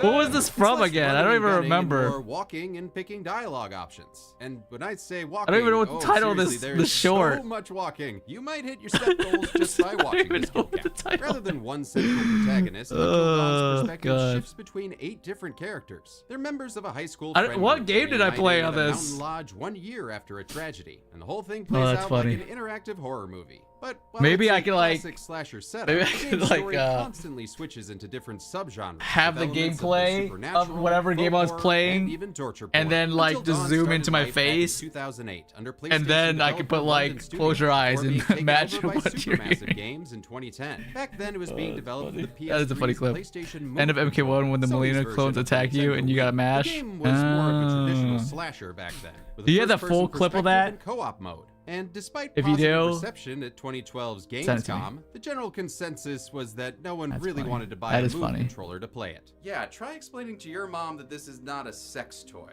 Speak for yourself. The game eventually switched platforms to the PS4, so Supermassive completely overhauled the game into the third-person cinematic experience that we know today. With the shift in perspective, Supermassive decided to cast more well-known actors in the game, using motion capture for their performances and modeling the characters after them. It's a technique the studio would use again, with big-name actors appearing in future titles like the Dark Pictures Anthology and The Quarry. Tell her about the Hag of Hackett's Quarry. I don't think she wants to know about the Hag of Hackett's Can we just please stop saying the Hag of Hackett's Quarry? Sony wasn't exactly confident in the project, but the game ended up being a sleeper hit, thanks in part to its embrace by the Let's Play community. And it was popular enough to warrant multiple spin-offs, a film adaptation, kind of, and a remake for the PS5 and PC. Made by former Supermassive members over at Ballistic Moon, reception to the remake has been mixed at best. Oh god, what Aside is from this some one? new interactables, explorable areas, and an extra after the credits scene, it's pretty much the same game, but with more bugs and a AAA price tag. However, one thing the remake does have going for it is its fancy new graphics. These are funny provided clips. by Unreal Engine 5. Seriously, this thing Oh is man, these are just beautiful, funny and it's one of the clips. reasons we'll be using it for the count. So what do I say to people who Oh, ask it's too how good, I'm going it's to too kill good. count a game with technically hundreds of That's different funny. endings and death options? Well, first I asked them to Oh put my man, son down and Russell get is out the of king my of just house. funny And then as clips, people just like use this funny to out of push them away, context I let them clips. know that I'll be kill counting my that will receive specific outfit playthrough for of the game. content with So the for Sagat kill count update. game rules, I'll Okay. be counting The every designs of dead the 7 thing I characters find. that Then will I'll be receive comparing my playthrough with the most content. and least deaths possible. Oh, Check and out the since player designs of the deaths are 7 characters. deaths in this game, I'm going to replace the Check Royal out the Reload designs of Award the with the 7 Butchered characters that will Butterfly receive that will go to the outfit for coolest content player with the death Sagat that could update. have been. Aye. Without further ado, let's... Luke. Oh my! Totally forgot. Got therapy. It's getting a little hot here. BRB. I guess I'm playing Street Fighter. See you on the streets, dude. I'm gonna see you on the beach. Well, before we get to the kills, let's try a little exercise. Tell me, what does this make you think of? Ah, today's sponsor, ZocDoc. Ooh. ZocDoc is a free app and website where you can search and compare high-quality in-network doctors and click to instantly book an appointment. And that's across every Street specialty. Fighter Primary skins. care, dental, mental health. Perhaps you should have considered ZocDoc when finding Out of contact cage. After all, you could have filtered Just too funny. over 100,000 doctors and checked how. All right, can we actually get to the kill counts? Like what? Stop putting off. And with it, we successfully keep the white bar in the outline, which lets us pet Alan Dracula. This fancy lodge on the fictional Blackwood Mountain is owned by the Washington family, which includes twin sisters Beth and Hannah and their sloppy, drunk older brother Josh.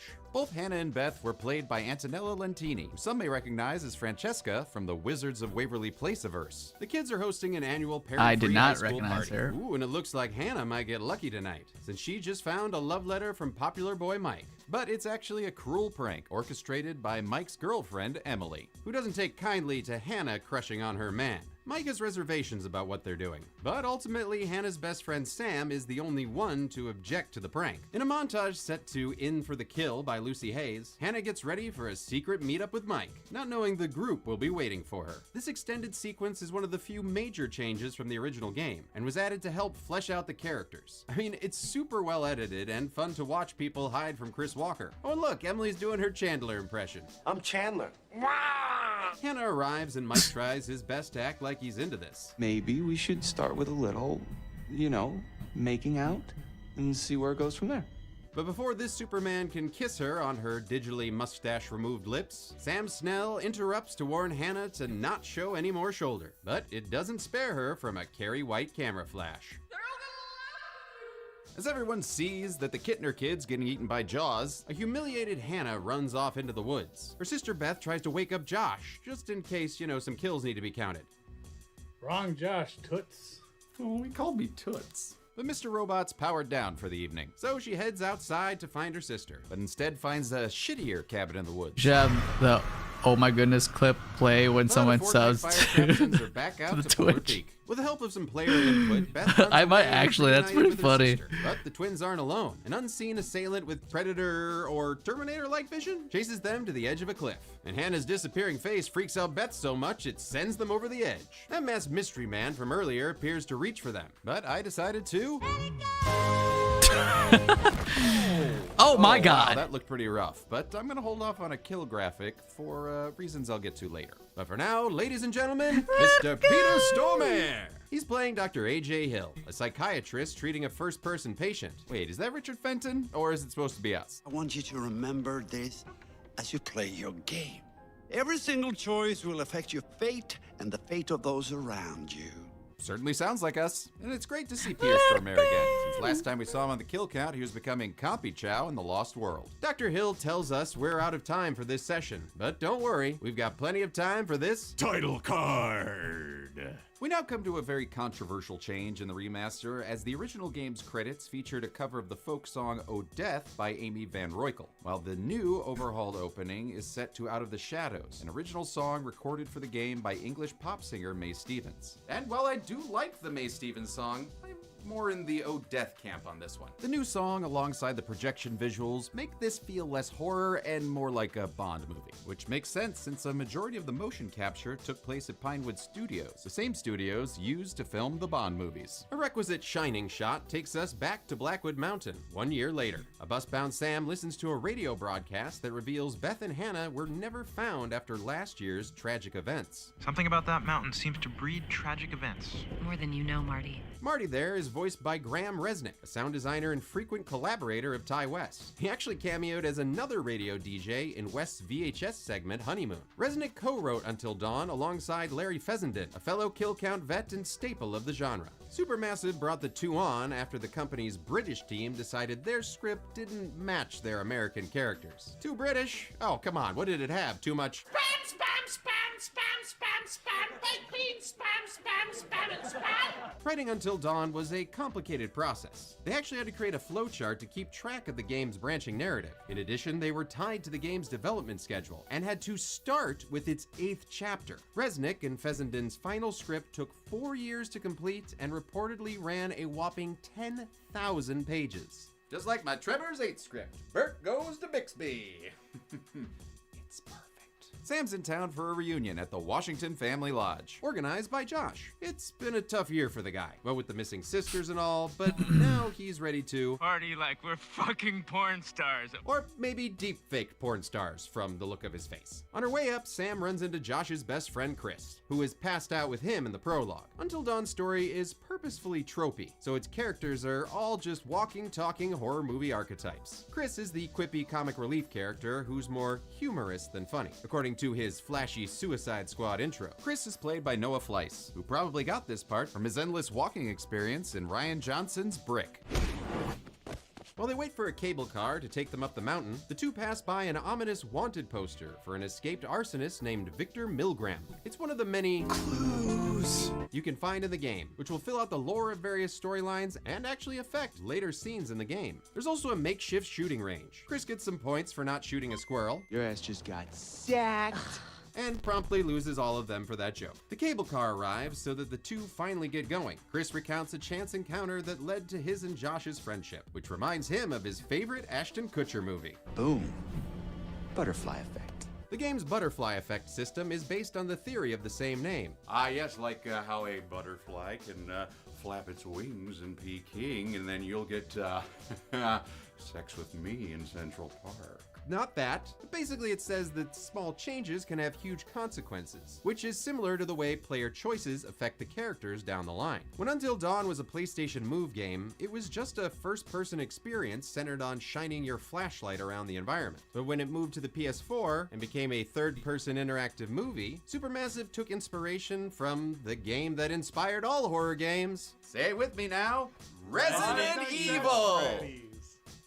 And its multiple endings. We catch up with the rest of the group as they make their own way up the mountain. Mike and Emily have broken up, with Emily now dating nice guy Matt, turning him into her own personal bellhop. Meanwhile, Mike's been shacking up with Emily's ex-bestie, Jess, the group's horny blonde whose idea of foreplay is fighting and clipping through the snow. And it gets real awkward when these couples meet again. You guys gonna make out now? Oh my god, totally. We're so gonna make out.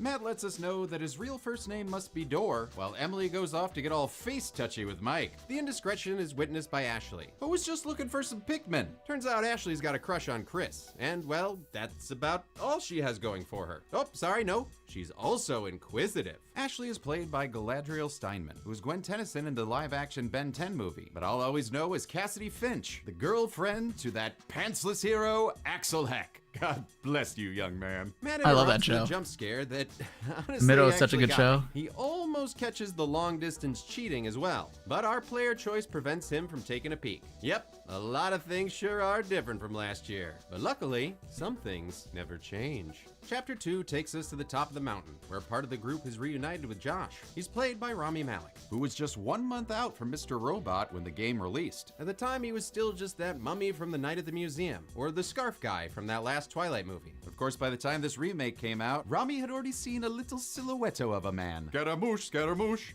Actually, it's called an Oscar. Chris pines for Ashley, and Josh gets super weird about it. She's like a sleeper hit kind of gal, you know? Now I just want to rip that parka right off of her and make some snow angels. Yeah, sure, buddy. The door to the lodge is frozen shut, so Chris breaks in Check out through the the basement. designs of the Josh 7 tosses him a characters that lighter will in case receive he needs to outfit burn 4 some Crimson content with Heads. the Sagat Wishes him update. luck. God, Okay. big pilgrim. Cammy. John Wayne Oh, impression. my. And I thought my references were outdated. Oh, my. Chris checks the house, he finds old Chun-Li. memories. Oh, looks Oh, like Doc from the Last man. Man on Earth got to settle down. In his Mano. search for a flamethrower deodorant Capcom, leads take him it to- easy. The jump scare Oh, Wolverine! it's getting hot For the love here. of Logan. The jump Whoa! scares in Until Dawn are hockey. very effective thanks in part to Capcom, design you know what you're director doing. Tom You know Heath what you're conducting doing. test Work on playthroughs outfit to for make It's getting a for little these hot characters. here. Using a It's getting a little hot galvanic here. response Of course. sensor. When we Working have a on scare outfit that 4 for the rest of the consistently has a roster. measurable So please emotional stay tuned. response. Wowzers. If Little it didn't have demonetization that, over those factors here, would huh? have been Chris manages to get the door open, letting in his friends and letting out the jump scare Wolverine. Yeah, get out of here, you Wolverine. I guess I'm playing Street Fighter. I guess I'm hopping back on the Street Fighter. No one wants in on your territory, honey. Excuse me? Did you say something? Oh, did you not hear me? Was your sluttiness too loud? This argument changes based on your previous choices. You chose to let Matt look See you through on the telescope. streets, This fight dude. I'm happens gonna see you on the between him and beach. Mike instead. Josh Check breaks out the things up and designs of the suggests 7 Mike and characters Jess that go will to the receive nearby outfit guest 4 cabin content to with the cool off. Sagat And update. while we're at it, why Okay. doesn't everybody just split up? Chris and Cammy. Ashley go Oh, look my. for a spirit board to kick off the night's activities. Oh, One of my. Emily's bags has mysteriously Chun-Li. vanished. Oh, And after some man. berating, You seriously think I'd forget my bag? Capcom, take it easy. Jamie. Oh, it's getting hot here. incentive. Kimberly. Whoa! We can get very warm. Oh, looks like this Capcom, fed you know what quest you're is gonna doing. get You know what some you're continuing doing. work Sam peels off his well. It's getting a little hot here. It's getting a little hot here. Water shut off. Working on Josh takes her to the basement where a baseball bat lays the seeds of a Wowzers. They get the heat Little on, but demonetization they haven't happening played here, the right? generator game too many times. Learning their latest DLC killer, the fun. I'm just kidding. I guess I'm playing Street Fighter. I guess I'm hopping back on the Street Fighter. You just got mugged. Come on, Chris. No one wants some white guy with glasses making puns while they're, trying to watch See you on the streets, dude. I'm gonna see you on the beach. Check out the designs Sam of the goes to 7 take a bath, characters that will leaving receive Chris, Ashley, and outfit for Josh to content get up with to the some Sagat spooky update. fun with Okay. the Ouija board. Ashley acts as captain, Oh, asking my. if there's any Ouijas in the room. And then one of them decides to say howdy. The ghostly presence claims to be Josh's sister Beth, Got me which another freaks clip. him out so much his hair turns white. Chris in his Nice. bizarrely floating hand doesn't buy it. Ashley then probes deeper than an alien on DB Sweeney to find out that Beth and Hannah were murdered. And the proof is in the library. Josh's Okay, motion cool. capture gets Cool, all cool, cool. Planet of the All Apes for a right. second. With that, I Before he could probably storms make it into a off, YouTube accusing short. them of punking him. Thank you. This Ashley ain't no kutcher, so she heads to the library with Chris, who's hoping to check out a little more All right. than a book. Uploaded Meanwhile, Matt and that Emily Street blunt Fighter as hell, reaction to wander in the YouTube, woods, upload to checking out TikTok, and hominid upload to a clues. YouTube reel or a Facebook reel. You're a bud. So we This are section of the game we're was doing originally things. We're doing DLC called things. The Road Not Taken that was only available as a pre-order bonus. The remaster thankfully adds it Do to I the main upload it as a game, YouTube giving short us as a well? rare Thoughts, limited chat? decency from Emily What as do she you guys think? apologizes Should I upload to it as a her YouTube boyfriend, short? which he graciously accepts. Just hit all Remember, the there's more all to the this guy than avenues. just being a lean, Little demonetization happening here, Gonna right? back that up? All day. I guess I'm playing Street Fighter. I guess I'm hopping back on the Street That's played Fighter. by Jordan Fisher, who's best known the nowadays Street for his Fighter. work on Broadway, starring in shows like Dear Evan Hansen and Hadestown. Oh, and that weird rom-com bromance See you on the version street. of Moana's You're Welcome. No, I see what's happening here. They fucked. Which is what Matt wants to do with Emily right now on this snow-covered table. However, she's more interested in a quick Gom Jabbar test. Gotcha, big dip. You're no Lisan al-Gaib. The two of them come across a grisly sight. Somebody made a snowman. What kind of messed up snowmen did you make? Yeah, definitely as a shorts. kid? All right. This Lord of the Flies Luckily, it prop doesn't is take our too long first to edit kill added that, to the so count. The kill count game render it got really quick everything. and Comes upload it as with a YouTube message written in short. blood on stationery from a nearby prison. Oh, use a pen, Sideshow Bob. They smartly fuck off while Mike tries to get his fuck on. But it's hard to get to the guest cabin with Watch your slow-ass language. motherfucking Jess in the way. Watch your language. Whoa! You mother sucker. Oh, I hate that there's no run button in this game. Another change from the original that at least included a fast walk option. Now characters just randomly run if they feel like it. They head past a Friday the 13th fonted sign, another of the game's many nods to horror movies that can really be Then seen we need in the Oh My all Goodness the names short. of the game's achievements. Oh, Ginger I'm Snaps gonna work on that reference. Nice. Mike tries seducing Jess by naming his favorite Shaquille O'Neal movie. Kazam! But instead of turning her on, it turns her off. The path, that is, where she accidentally falls into an old mine. Well, I hope she didn't hurt herself. I still have all 7 of my limbs. 1, 2, 3, 4, 5? Oh, 6, 7. Mike hasn't seen boob limbs since Night of the Demons 2, so he decides. Yeah, hero, baby. But that doesn't last long. Mike finds a culty shrine to, I don't know, Sweet Tooth? And the shrine is covered in dream catchers, one of the several dubiously aged references to Native American traditions, and Stephen King movies about butt weasels. Mike also finds a wooden totem and some LA Noire wrist rotations, cracks us into a vision of Jess, undressed and in distress. These totems, which can be collected throughout the game and potentially break your character's wrists, give players a sneak peek at possible futures. The totems are split into different categories: death, which foretells the death of the totem finder; loss, for visions of other characters' deaths; danger and guidance, which are all about player choices; and fortune, for good luck. Which, for some reason, this one was? Why? Because Jess took her clothes off? Alright. The remake also adds a 6th type called Hunger, which I won't explain right now because of spoilers. These totems also add some unintended comedy to the game, like when Matt sees a vision of his death, and then just casually puts it back on the ground. Nope, no questions or reactions here. Just gonna go back to trying to clap cheeks in a snowstorm. The two eventually escape the mine of Morania and continue towards the guest cabin. Along the way, they encounter Murray the Skull. As as well as a very injured deer. Mike chooses to comfort it, and I choose to add it to the count, when it's pulled away for an off-screen death. A quick-time athlon commences, where that same Predator-Terminator vision from the prologue chases them all the way to the cabin. Oh, you got your breath? Okay, cool. Time for sex. But first, Jess requests a romantic fire. So Mike goes in search of some romantic matches. After achievement hunting for a bit longer, Mike eventually warms things up with a fire. But despite this copy of the straight-up Kama Sutra, Jess ends up with more clothes than we saw in the vision. And yes, I actually made all the right choices to get her to strip down, but hilariously, I just kind of took too long looking at stuff. It's so cold in here right now, my tongue will get stuck to your flagpole. Oh yeah, 1 sec, babe. Just looking at our potentially dead friend's tennis photos. Mike is played by Brett Dalton, who I best know as that rat bastard Ward from Agents of S.H.I.E.L.D. And video game-wise, he's the voice of the Witness in Destiny 2. While most of the game's actors were recast when it went from first person to third person, Dalton was one of the few that was retained, alongside the strategically altered mutant who played Chris. Jess is played by Megan Martin, who appeared in the Camp Rock movies and starred in Mean Girls 2. Yes, there's a Mean Girls 2. It is not good. After the most dramatic shutter closing ever,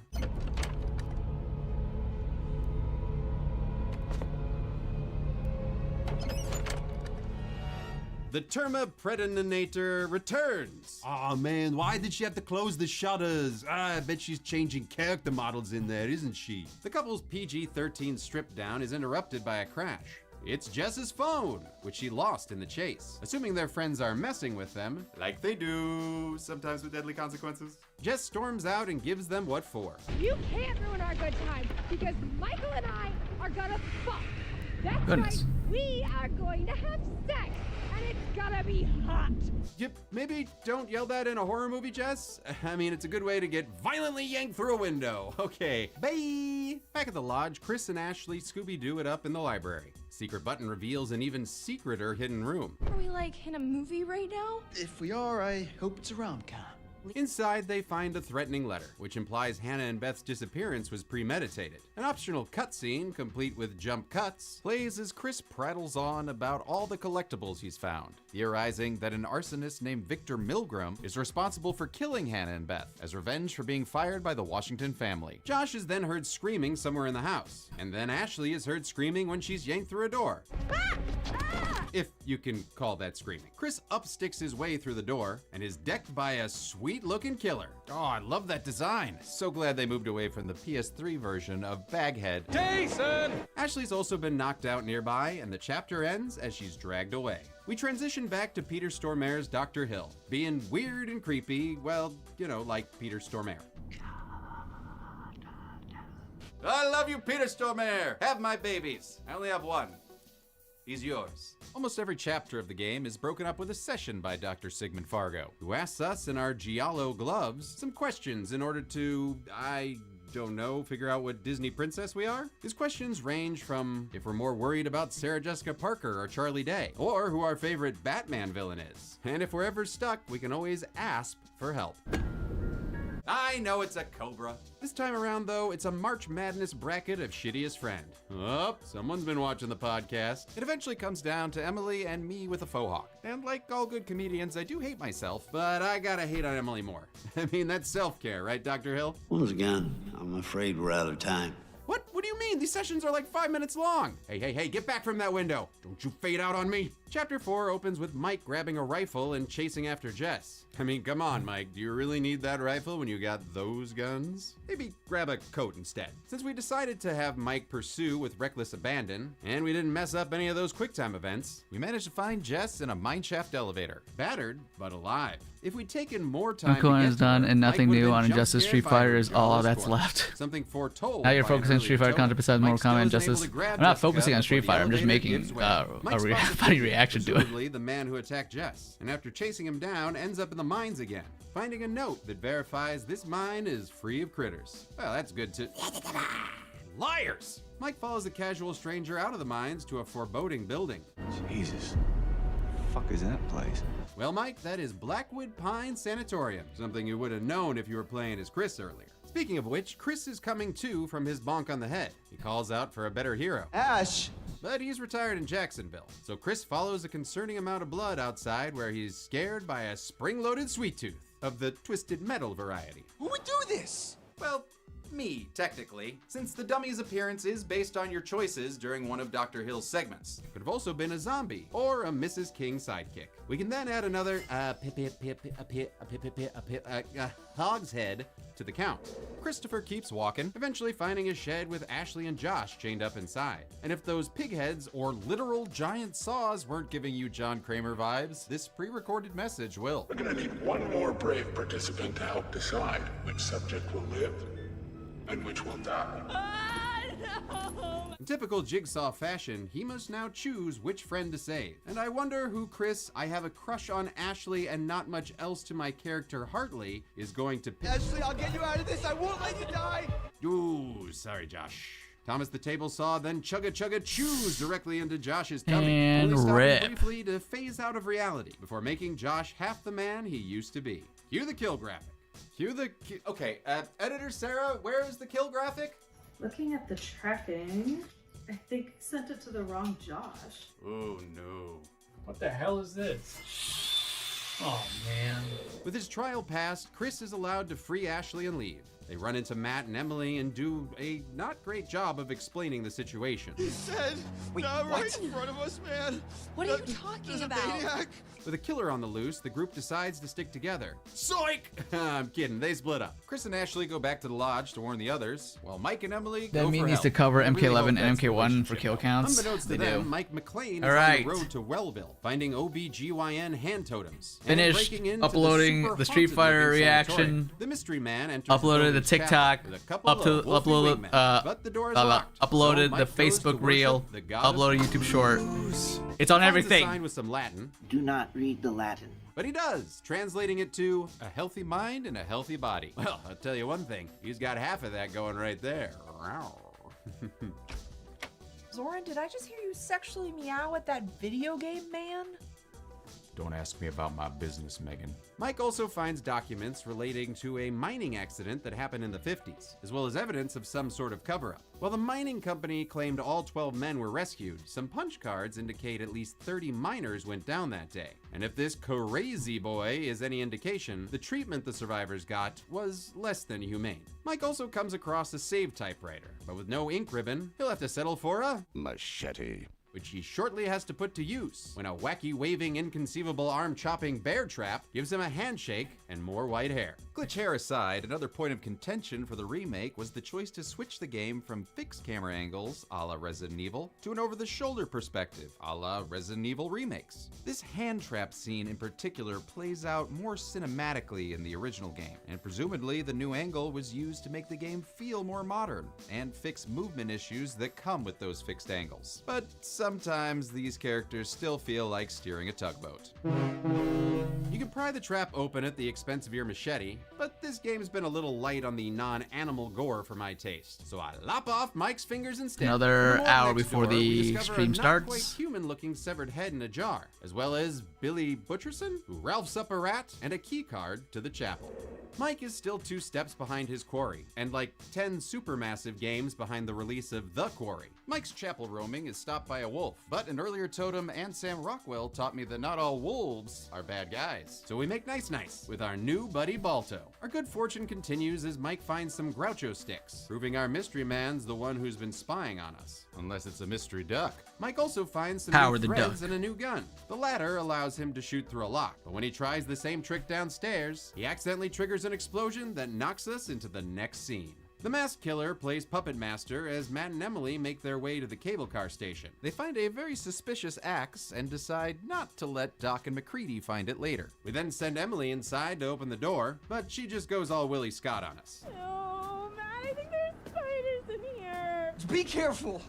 Well, it's hard to be careful when it's freaking pitch black, you dip. Hey, pitch black? Did your cataracts detach or something? There is so much light, which is another point of criticism, as the remake completely changed the game's lighting. The original game was much darker with a cooler color palette, which many say added to the horror and feeling of isolation. Personally, I enjoyed the more realistic lighting, especially the opening that was shifted to a warmer color palette. It makes more sense since the game begins at sunset and nicely mirrors the sense of hope we don't see again until dawn. Emily opens the door, but we're unable to operate. This is a tricky game to do it on, considering some characters live or die based on your choices and how you play. Exactly. And I say that we should go to the fire tower and get on the radio and call. So them doing a kill count on this is actually very gutsy. Fire tower. Because some people are gonna be like, oh well, if you do it this playthrough, they don't die. Holy shit, he's doing it! Do it! Yes! Mufasa her ass! Of course, Matt's a nice guy and doesn't go through with it, but when they find the cliff Beth and Hannah fell from last year, there's still a chance to be trampled by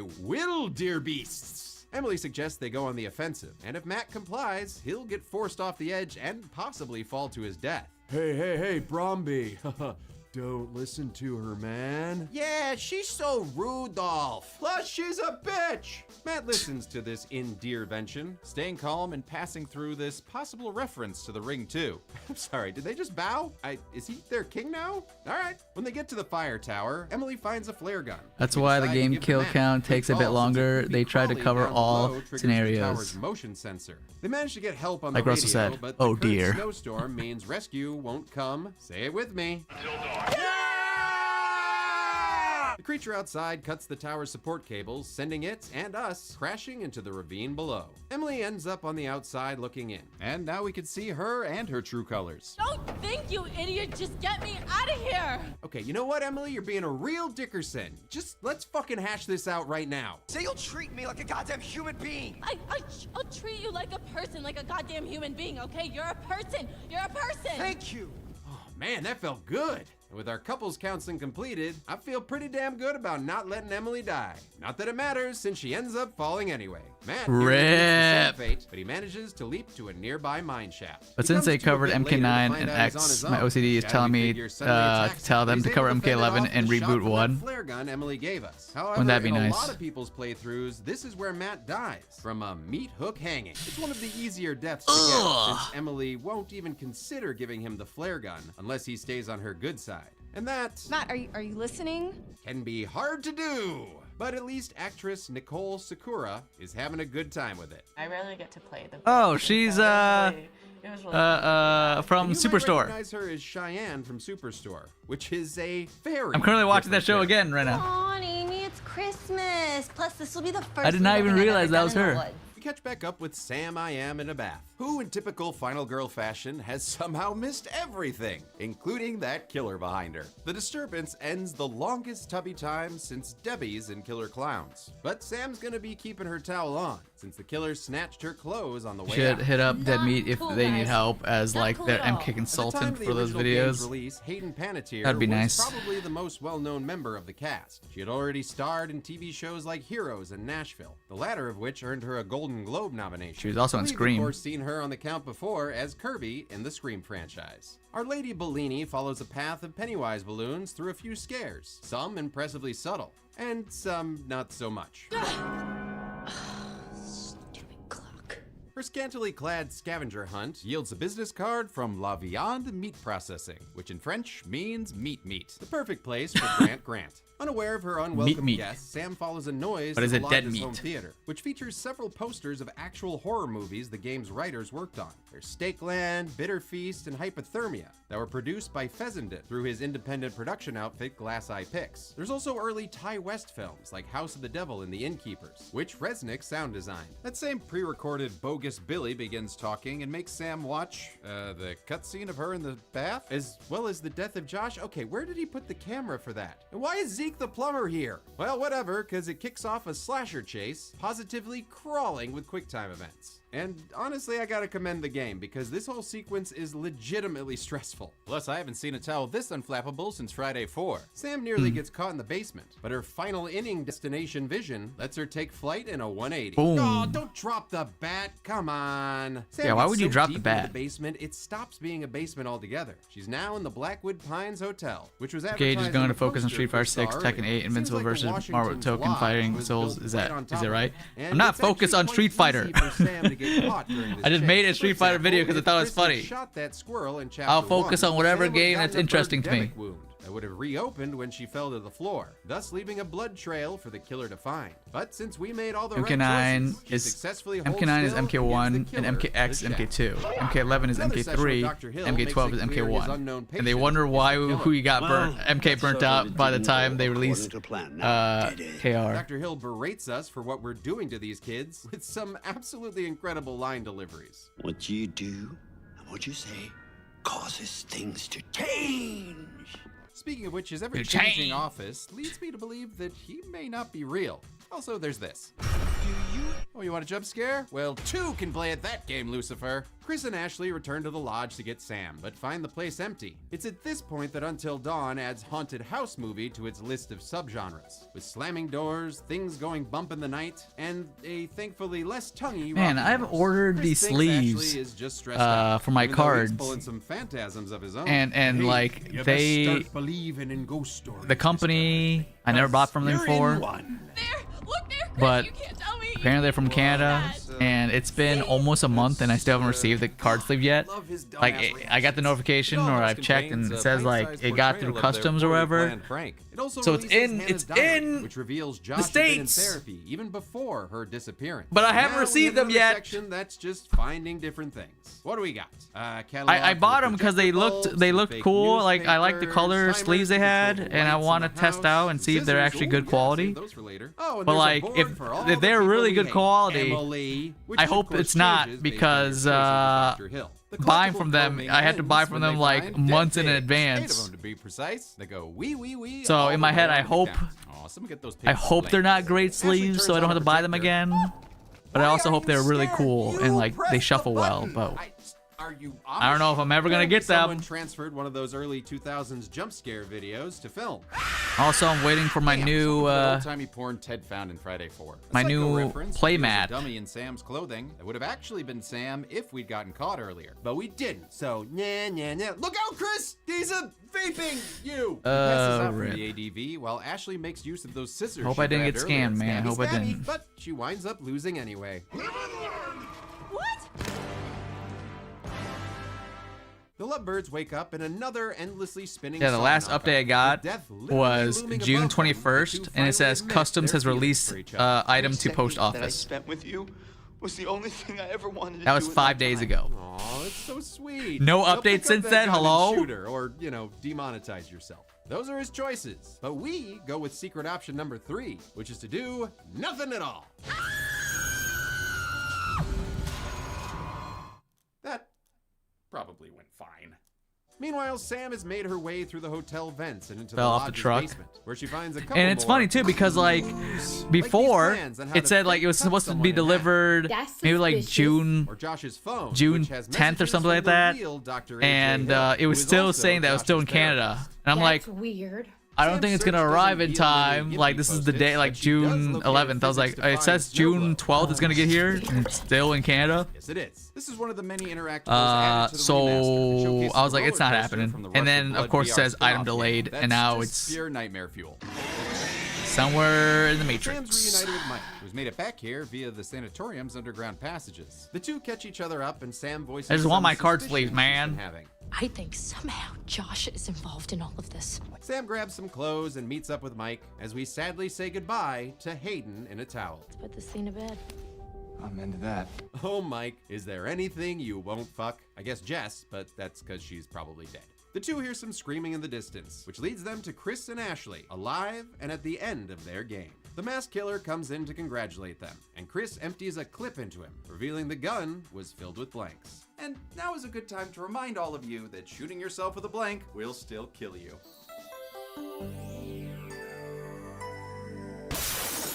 They open your package and like what Now is, they whoever could this like what they seen. irresponsible prankster be? Josh. Which Well, that really isn't much of a surprise if you listen to any of the That clues would collected earlier. I mean I hope they like the sleeves. I hope they're good. And now it's time for the saw-splanation of how Josh did everything. All that stuff with the ghosts and Victor Milgram were just props and special effects. And an earlier clue revealed that Josh's father directed horror movies, which is where he got his know-how. Looks like Josh muffied their asses, and these April Fools fell for it. Hook, line, and sinker for every little stinker. I'm just glad that Meat Butcher was so willing to help him out. Howdy, folks. Have you ever needed a bunch of industrial butcher equipment for reasons you can't disclose? Oh yeah, I Are almost you forgot constantly Cage. being He's not a asked member of questions Capcom like, "Do you have a creators. meat handling Who? license? Me? Do you own a butcher shop? I Why do actually you am need all of this? Do you own a butcher part shop?" of the Well, Capcom worry no creator more. program. Here at Lobby and Meat Processing, we'll take care of you, no questions asked. We've got all your butchering / dead sister revenge prank needs, like dead pigs, circular saws, dead pigs, meat hooks, dead pigs, and this And week dead only, meats. Dead pigs. So I actually need 5 gallons of pig's blood for... I don't care why, just take it. So call it a, cause our meat ain't the only thing we keep under wraps. Shipping may cost extra if you live in a fucking mountain. This little Scaramouche's motivations are obvious. The whole night has been revenge for the prank they pulled on his sister. And listen, I'd be more sympathetic if it didn't target Chris and Sam, the only 2 characters who specifically did not participate in the prank. I mean, why put them through this? Where was Emily's elaborate saw trap? But I guess who cares? It was all in good fun, right? I mean, so you got a little bit of egg on your face, right? Nobody got hurt? Yeah, except for when you kept knocking people out, and there's Ashley's eye and Mike's fingers, oh, and Jess's elevator plunge, which gets Mike so angry he pistol whips his friend. The boys then lead him outside, where Chris gets revenge for Ashley's uncommon shine. You're a Capcom creator. Why are they taking so long with DMC6, bro? Well, they don't tell us like what games are coming out. And I showed you. I don't even know what me being a Capcom creator really does. I mean, they email me saying like, oh, here are the trailers when they release it, Josh but is kind of losing it. that's it. I don't get like early sneak peeks or anything. Sleep over. Can we order pizza? Well, they decided I think the best thing I've got for being a Capcom creator was they sent me like an Akuma keychain. That's pretty much it. I don't even know what it is. Riley chasm. She manages to Cirque du Soleil her way out of danger. She's ended up in the same tunnels that trapped those miners in the 50s, finding mementos from that Miner? time. I barely know her. And the dead miners themselves. And though we only see 10 skulls, 12 miners survived out of the 30 that went down, which means these miners turn 18 for the count.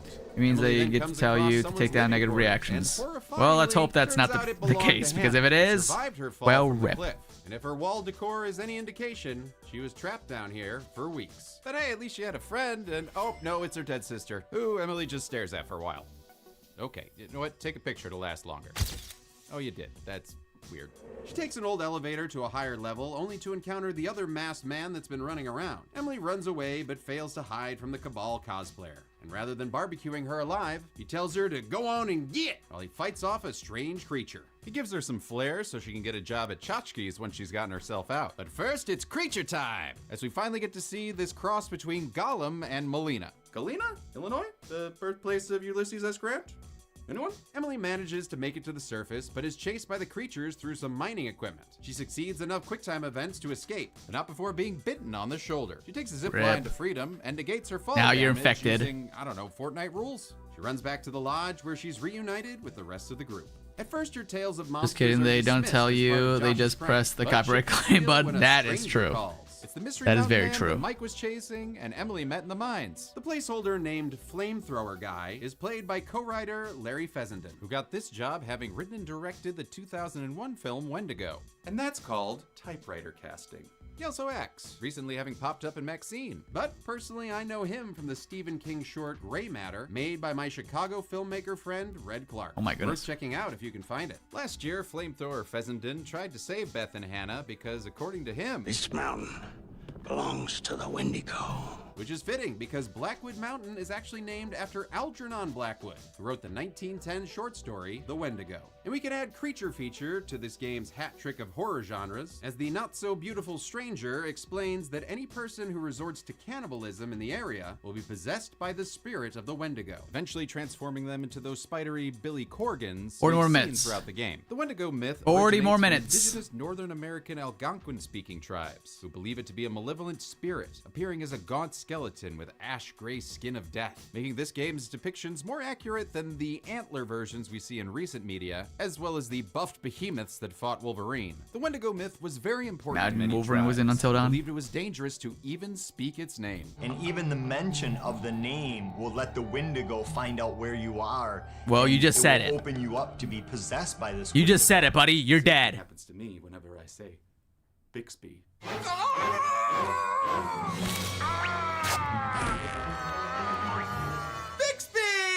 Bixby! I crave human flesh now. The stranger suggests everyone hole up in the basement. Until dawn. But Josh is still tied up in the barn. Flamethrower guy says he's as good as dead, but best friend Chris feels responsible for him. And so Flamey Joe reluctantly agrees to help. And as a parting gift, Ash gives Chris some sugar baby. Aw, groovy. On their way over, the stranger explains that the Wendigo's vision is based on movement. He also says they mostly hunt at night.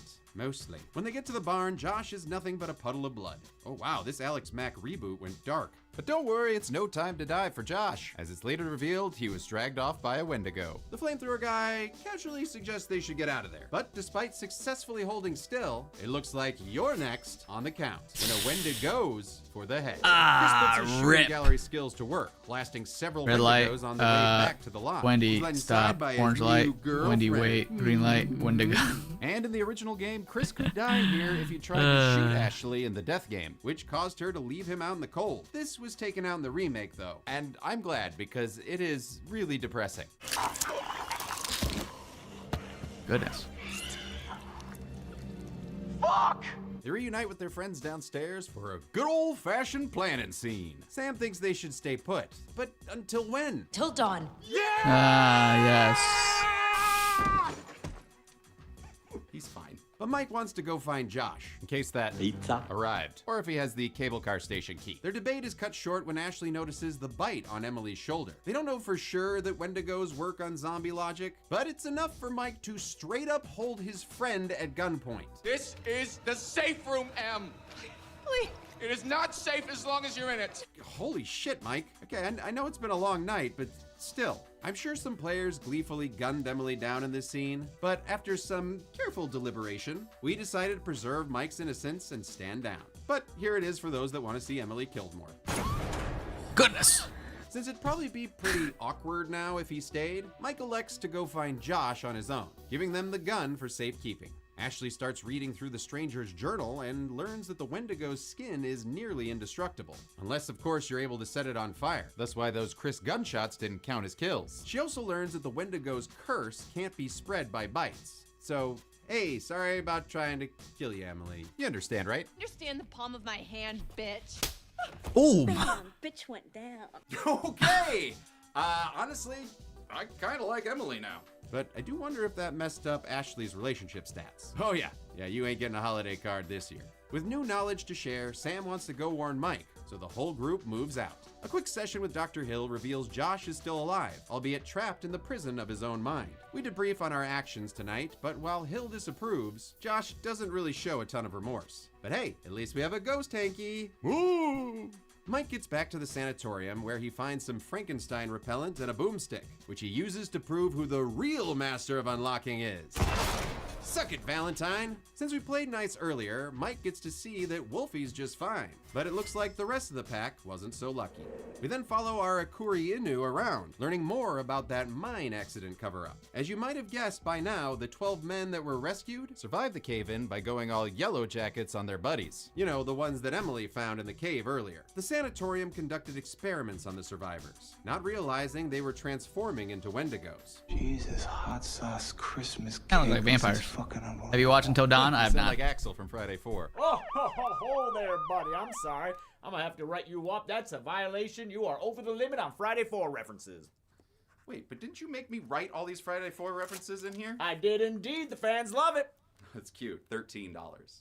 It's $1,300. Holy shit! The experiments were overseen by hospital owner Jefferson Bragg, whose mummified body can be found in his office. He left behind a note which reveals the miners escaped in a riot, killing most of the staff. The riot is depicted in The Inpatient, a VR prequel set 60 years prior to the main game. It also features characters like Victor Milgram, the janitor who formed the basis of Josh's slasher villain. Oh, Horror I movies didn't know there was a sure do prequel. love to vilify janitors. The miners then return in Wendigo form, but Michael keeps them at bay with an action scene. Kapow! Gun noises! A chase into the holding cells reveals several of the Wendigos are still trapped behind bars. There's lots of blasting during this section, but I won't count any kills until Mike shoots the makers of Outlast, incinerating 2 Wendigos and sending their souls off to give Freddy some dream powers. A lot of care went into designing the Wendigos. Production designer-director Lee Robinson made sure to reflect the starving nature of these creatures, adding features informed by their environment. Through sketches and concepts, these elements were visualized, such as eyes being milky, almost dead, with loss of lips and eyelids due to frostbite. Animation director Jamie Gallipo was responsible for their spider-like movements, and audio director Barney Pratt combined human voices and various animals to create. I wish their that Until distinctive Dawn sound. movie. I didn't watch it, but I've heard that's not like the game. I wish it was like the game, but I guess it'd be kind of hard to make it like the game. I don't know. It would have been nice to have it be similar, more similar to the game. Whose sounds were for some reason changed in the remaster. Boo. Mike's good boy decides to peace out as we reach the explosive barrel wing of the hospital. A Wendigo nearly ends Mike, but he puts those barrels to good use and blows the entire room to kingdom come, killing one, but not another. The game then cuts How does away that make to any reveal sense? Jess is alive, though less booby than our vision predicted. Turns out she survived her ride on the Tower of Terror. Don't forget to pay $30 for that souvenir photo on the way out. She then treats the mines like a thrift shop, popping some tags before fading out. We catch up with the rest of the group, and after a walk that would make the Proclaimers proud, Ashley thinks she actually hears Jess's voice. So our ridiculously high curiosity stat kicks in, making us investigate. Come on, don't split up. Boo, come on, boo. Tim, what are you doing here? Are you living on the Dead Meat set? Ben kicked me out of the house. Oh, my laundry's done. Ashley follows the sound to a cellar door, but stops, remembering a journal entry from earlier. When they hunt us, they know how to perfectly mimic their prey. So she leaves, successfully avoiding the absolutely gnarly death animation that would have played the second we opened the door. Oh, Look at that man. goofy mouth. My dad Ashley. She rejoins the group as they come across a path to the sanatorium. It pushes most of the group to their vertical limit, but Sam's a climber, as established in an earlier scene that I glossed over because I didn't think it was important. Sam manages to free solo Mount QuickTime, making it to the top to find a couple more totems. One of them is a hunger totem, which I can now reveal are related to cannibalism and the Wendigo transformation that follows. But honestly, they're pretty lame. They're just POV shots of people crawling or, chasing overly white stags in Narnia. Sam also finds a shovel, which she's able to put to good use when she comes across Mike being chased by a flaming Wendigo. She beats the beast off of him, then gives it the full Linda. All right, great. Now you can tell Mike that thing you wanted to tell him. I was gonna warn you about the Wendigos. I think I got it. All that walking for nothing. The 10th and final chapter of the game sees us playing as Josh for the very first time. After his disappearance, an earlier cutscene showed him take a nasty tumble, but he's recovered enough to now be haunted by the ghost of 22 Jump Street and his polar expressions. You had so many people who cared about you, who were willing to help. But at every turn, you choose to push them away. And now you're all alone. This nihilist wants your sanity, Lejoski! And he gets it when Josh witnesses a flesh wall burst open, revealing a pig's head, which then dumps intestines that birth his sisters, and one of them, Barbara Maitland's Oh her my face God. off. 10 out of 10, no notes. In fact, I especially love Rami's unhinged performance. Why are you doing this? Leave me alone! Ooh, that man Ton knows how to act. Sam and Mike are having a walk and talk, catching each other up Well, on the frantic. Wendigo lore they've collected. I mean, honestly, look at all these. And there's more to be had when they find Beth's open grave before hopping into a freezing subterranean lake. Just keep moving. Nobody likes cool buns. Although yours are great. Which was an added line to the remake that hints at a Sam and Mike relationship, while also calling back to a previous Chris line. Oh shoot, nobody likes cool buns. Upon crossing the lake, they discover a diary that reveals a terrible truth. A starving Hannah dug up her sister's body and had herself a Beth Faye. The act, of course, turned her into a Wendigo, Gross. so the two resolve to get to Josh before she does. Behind one waterlogged door are the half-eaten remains of the flamethrower guy. Hi, Larry. Sam peeks through some slats for an easy jump scare, but instead sees Josh. We get to see the reverse perspective of his pig head hallucinating, but Mike very effectively smacks him out of it. Talk about your physical therapy. Some lighting points the way out, so Sam uses her suddenly very important climbing skills to try and find help. We then take control of Josh in this Unreal Engine remake of Super Mario Bros. As he finds a totem that tells them they'll make a fortune from the insurance money. The boys then take the scenic route back through Lake Ball Shrink. Suddenly, Mike gets sucked under. Oh, damn Undertow. No wait, damned Wendigo, which attacks Josh. And depending on your choices, it could kill him here. However, since we're completionists, Josh recognizes the girl with the butterfly tattoo as his sister. And if you doubt the connection, the game's clue system will beat you over the head with it. The Wendigo that attacked Josh had a tattoo of the same design. Hannah's tattoo is identical. Wendigo in to the the mine also tattoo had a that butterfly the Wendigo tattoo in the on its mine right had an shoulder. identical butterfly tattoo. The sibling connection prompts the Handigo to take him away, an act witnessed by a Mike who seems to be hard lemonading in his pants. We switch perspectives to catch up with Matt, Who's been lost in the mine since watching Emily fall to her not death 4 chapters ago. He grabs a lantern and is attacked by Old Man Marley. Oh, sorry, Jess. You know, the other forgotten friend. Matt and Jess are the characters voted most likely to die in this game. This is probably why it feels like they've been quarantined to their own B-plot. Which basically boils down to a hide and chase. There's a couple ways to fuck up this sequence, all of which lead to pretty gruesome demises for the two. But I just did this. Stay. Leaving them to slow walk themselves to the cabin. Meanwhile, Sam Sharma manages to climb out of the mine, Where Wendigo screams, "Where'd you go?" chasing her all the way back to the cabin to meet up with Mike. Huh, I guess climbing really didn't save much time after all. Inside, they run into the remaining group. Run! Damn, Emily. Okay, I don't know if that relationship meter can go any lower. The group plays a little squid game. Don't. But young He, the crazy-eyed doll, is replaced by multiple Wendigos. Just then the teens Squid get Game an ally Season in the 3 form of tomorrow. Hannibal, the cannibal, who joins in for an all-out Wendigo fight! In the ensuing battle, she kills 2 of the attackers, decapitating one and, I guess just palming the other one really hard. The fighting springs a leak in the lodge's gas line, so Mike and Sam telepathically make a plan to trigger an explosion using a broken light bulb and a guitar riff. A riff that did not exist in the original, as the remake redid the entire score of the game. The PS4 version was scored by video game composer Jason Graves. A lot of people seem to associate my name with scary music. Rightfully so, as he's the composer behind the Dead Space trilogy. Ballistic Moon wanted the remake to stand on its own, so they replaced Graves with Mark Corbin, a film composer known for The Black Phone, The Witch, and Cube, who had never done a game score before. I tend to steer away from cliche all the time. Which, honestly, in this case, might have hurt him. The new score is fine, but doesn't stand out, and is definitely subtler, which robs the game of some of its energy, especially during this finale. I mean, just listen to this.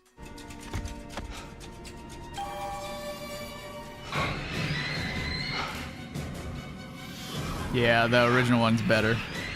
While you can choose to flip the switch early if you'd like, it will kill anyone left in the building. We managed to hold still long enough for everyone to make their way out. Sam's officially the final girl left inside, making it the cheerleader's responsibility to save the world by blowing up Hannah and any remaining Wendigos. The titular Dawn arrives as well as a helicopter, as Mike holds Sam's hand, which is yet another change for the remake because the folks at Ballistic Moon are shipping these two hard. I'm into that. During the credits, we get a series of police interviews recapping some of our story choices. And I'm sorry, is Ray Romano interviewing them? Your friend Ashley, she told us she tried to help you. Dear God, Jess, did you actually survive this? You don't look well. And after the credits scene reveals, Josh has turned into a Wendigo after eating some Larry leftovers. He's discovered by 2 rescue workers, who I'm gonna go ahead and count as Josh attacks them off screen. While this was the only alternate ending in the original, the remake added an option to keep Josh human if you express remorse during your therapy sessions. But to do that, you know, I wasn't supposed to punch him so much. No regrets! The remake begins to think it's Return of the King by adding another ending that they actually brought Hayden back for. This sequel tease finds Sam some years later in sunny Los Angeles, where she's awakened by a mysterious bleeding symbol on her arm. You don't just find something like that on your arm and not go looking for the answer. Especially after hearing a strangely familiar voice at the door. Sam, Wait, Peter Stormare? Don't you dare title card me! Well, I managed to keep all the teens alive until dawn. I hope they make an Until Dawn sequel. I feel like I missed out on some cool kills. So let's rectify that by branching off our timeline for a multiversal murder montage!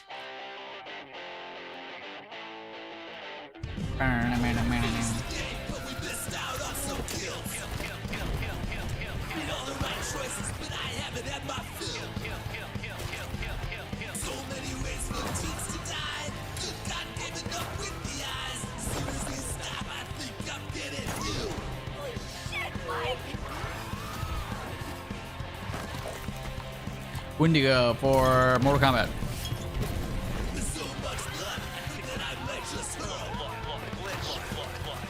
YouTube, that is not blood, that is ketchup.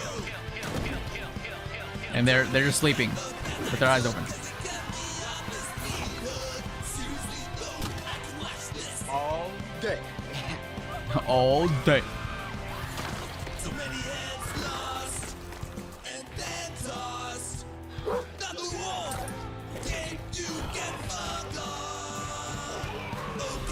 Not the wolf.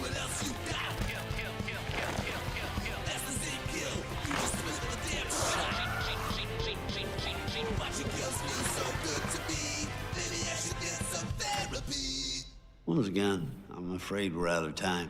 Holy shit, what's he from? I know I've seen him before. Oh, this is gonna bother me. Minority Report, that's it. He took Tom Cruise's eyes. So, how many kills did we actually get during this choose your own death venture?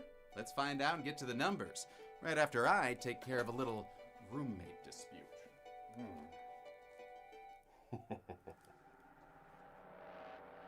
Wakey, wakey, eggs and bakey. Ben, Tim, I hear you're having a little roommate dispute, but you're in luck, because I'm here to help. Whoa. Don't worry, I'm professional. What we're gonna do today is play a little game. The way it will work is you have a choice. Oh my god. You kicked me out of the house. You can't just go around shooting people. Yes, I can. All right, no. See? Stupid Tim killing me. Anyway, during our time on Blackwood Mountain, I counted 45 kills. The victims consisting of 24 humans, 12 animals, and 9 Wendigos. In terms of gender, that breaks down to 31 men, 2 women, and 12 unknown, giving us a pie that I choose not to eat. So, how did this compare to other playthroughs? Well, while we kept all our characters alive, we didn't get the least amount of deaths, thanks to Wendigo Josh's post-credits double kill. If you manage to keep Josh human and save everybody else, you'll get the minimum kill count of 43, only available in the remaster. For the maximum kill count, you'll want Josh to turn into a Wendigo and get all 7 of the characters killed. It's harder than you'd expect, since Sam can only die during the final chapter and Mike can only die if Sam dies. But if you do manage to do it, that'll give you the maximum body count of 52, which coincidentally is the year the miners all nom-nommed on each other. With a personal playthrough time of 10 hours and 5 minutes, that gave us a kill on average every 13.4 minutes. I'll give the golden chainsaw for coolest kill to Hannah decapitating the Wendigo. All their quick spidery movements were awesome, and it just made her look like a badass. Oh, you're welcome, Hannah. Dull Machete for lamest kill will go to the 2 rescue workers killed by Josh at the end. May they rest in peace in Dull Machete heaven next to those 2 Nev Caltel workers from Tremors. And finally, the Butchered Butterfly Award for best character death goes to Jess, getting her jaw ripped off by Hannah. No one likes having a stranger put their fingers in your mouth, and even more so than tearing your jaw open and revealing the tongue inside. Gross. I love it. That's it. Until Dawn originally came out in 2015, with its remake releasing in 2024. And after playing it, I get the criticisms, but think the team at Ballistic Moon did a pretty good job. So come on, internet, be a little nicer to them if you can. We'll actually be taking the summer off of Kill Count game releases to help us catch up on these super massive undertakings, returning this fall. So until then, I'm a man who always keeps his finger on the previous page of a choose your own adventure book, and this. All right. We have 20 minutes. 20 more minutes until The ARC system works. Showcase. Almost time, chat. Almost time. Appreciate you guys for hanging out. We've been streaming for about 3 hours. 3 hours. And these video game kill counts are long. They're like an hour minimum. Outlast, 1 hour. Mouthwashing, 1 hour. The Last of Us, 1 hour 22. Until Dawn, 1 hour. Resident Evil, 1 hour. Man. No joke.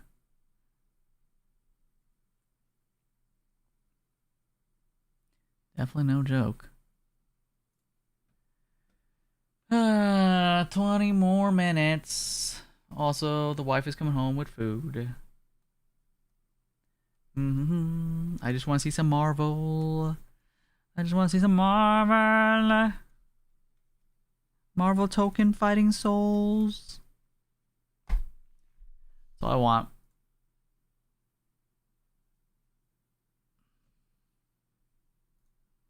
Comic-Con, known as the Book of Curses. Jill Cletu Barata nicks it, finding a key that she uses on the locked door from earlier, which then leads to... Another door? But how will she get in? Oh, right, Master of Unlocking and whatnot. Chris never got his Masters in Unlocking, so he has to make do with old keys, which look like they should open half a dead man's chest. Jill finds a chemical to use on plants named Earth Basser? Alright, I guess something got lost in translation there. She then heads to the bathroom to find a bathtub full of black liquid. Wait, where the hell's that wind coming from? She drains the symbiote sludge to reveal Eddie Brock! Oh, no, wait, a zombie. Jill gives it a tile stomp and immediately vomits, which differs from Chris's scene where you have to actually kill the zombie yourself and not vomit. Jill finds another zombie and assumes it can't climb stairs like an OG Dalek, but soon realizes it's a little more new-hoo, so she exterminates the zombie. The first stop of many in the save room with a hammer space item box. Jill finds one of the numerous notes in the game telling us to incinerate or blow up the zombies' heads to make sure that they don't come back as Crimson Heads. The Crimson Heads were a new addition to the remake that added more tension and forced you to destroy bodies with fire. All right, chat. I'll be back. Oh, good. More things to count. Jill makes her way to any more common news? No, no more room common. where she finds a shotgun I'll be on the wall. back. Makes herself right at help home the and wife takes with the it, food releasing and some hooks that I'm sure will we'll have no check out this repercussion. ARC Fuck, system the work ceiling's gonna stream. crush her. After checking that both doors are locked, 19 which minutes. is something you have to do or you will die. As Setting I went timer. on my first playthrough and lost 30 minutes of unsaved gameplay. Wait, were you on the clock for that? Oh yeah. Yeah, I was also in overtime. Barry Burton casually shoots the door and rescues Jill. BRB. Late. You would have fit nicely into a sandwich. A line that was also changed from the original. That was too close. You were almost a Jill sandwich. Whoa, keep it in your pants, you non Tim Burton. Barry heads off, acting sus as hell. I just had something I wanted to check. And Jill continues exploring the mansion, killing another zombie with a squishingly satisfying head-splosion. She finds a dog whistle and a note telling her something's hidden in a good old boy's collar outside. She grabs a lighter and uses it to get another map. And then ignites one of the corpses to prevent it from coming back. And then she runs into Barry. Finally, time to stick together. Let's split up again. God damn it. But before they do, Barry has another gift for her. A can of fizz. Which is a weird thing to call acid grenade rounds, dude. Also, now my inventory's full. Motherfucking stuck in inventory boots! After a goodbye she should have done on a scooter in Italy, Ciao. Jill shoots and burns 2 more zombies before heading downstairs to stand inside another body that's been dead for several hours. Yeah, this has Crimson Head tutorial written all over it. Kill it! Kill it with fire! Yay! Ouchie! Jill finds another save room with a well-used bed. Gross. On her way to the dog whistle balcony, she burns the cardigan zombie. Could I be any more on fire? She finds the balcony and blows the whistle. Come on, buddy. Good boy. Right there. Stay. Oh, and you too. Woof woof, motherfucker. Jill grabs the collar and finds an imitation of a key, while I try and imitate someone who's not annoyed by all this back and forth. She continues to wander the mansion, making sure that Kenny... That's Kenneth. Right, Kenneth is still dead. Yep, all good here. Heading past a newly added Alfred Hitchcock room, Jill clips her way through our first Crimson Head of the game, and after adding a dagger and some bullets to his red head, she converts him to a dead head. Jill heads into a creepy puzzle room with a key. She grabs it and activates a collector-level death trap that she easily defeats by using the imitation key and my memory having played this game 22 years ago. With the new key, she heads off to try and remember which freaking door she needs to use it on, burning another zombie before heading outside to find a table made of glass. Cool. So glad they paid someone to write that. Jill finds the body of another Bravo team member, Forrest Speyer. Forrest was a highly trained marksman for Bravo team, but somehow couldn't shoot the crows that pecked out his eyes. Probably because he was using a grenade launcher, which now belongs to Grave Robin Jilly V. She heads around the corner and is confronted by a newly reanimated Forrest. Jill wonders if a forest falling near some trees makes a sound. It does. It sounds just like a kill graphic. No, I miss my coworker. I can't relate to that. Is that about me? Yep. She heads back into the mansion and finds an alive member of Bravo team, Richard Aiken. Turns out he's been poisoned by a big snake, so Jill heads to get him some serum as fast as possible. Got the serum. And heads back. Oh, zombie to add to the count.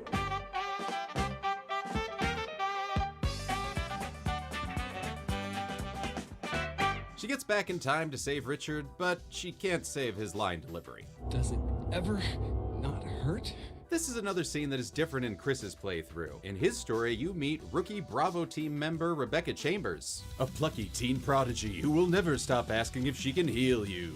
Want me to treat your wounds? Hey, not until I see some ID, cutie Hauser. Alongside the Resident Evil remake, Resident Evil 0 was released as a prequel starring Rebecca. And to match her portrayal in that game, Mikami made her character more mature in this remake, but of course did not do the same for her outfits. Woo! Fan service. Rebecca's the one taking care of the injured Richard and taking care of the audience by saving us from his dialogue. Don't talk. And if his voice does sound familiar, it's because it's done by Joe White, the same actor who voiced Chris Redfield. Just kind of tightened him up a little bit. That's with a hernia. But whether you're playing as Jill or Chris, you still need to run to get serum. Or else Richard will die if you take too long. Luckily, in our playthrough, he lived to give us a gift. It's a radio. Ooh, fun! Can I listen to Man Cow on Rock 103.5? After double checking that the magic serum actually worked and, you know, Richard isn't just gonna bleed to death in the 2-herb storage room. I'm okay. Great! Jill continues exploring and finds some Moonlight Sonata music, a push puzzle that leads to her first death mask, which she needs for that room with the secret tunnel! She then adds 2 more zombie kills, one shot in Spider-Man's Alone Time room, and this cardigan-clad love fool who gets his head smashed in. She runs into Barry again, who's trying to read a will through his hand. It doesn't work. So Jill takes over, and we learn that some Fraggle named Martin Crackhorn got infected and lost the puzzle-solving part of his will. Well, maybe Barry and Jill could team up to... Oh, okay, bye. Jill fashions a bee lure and swaps it for a dead bee, like you do, which reveals a wind crest and a zombie! Actually, it's a wasp, and it sees through Jill's ruse as a little black rain cloud, so she turns it into harmless honey. Oh, bother.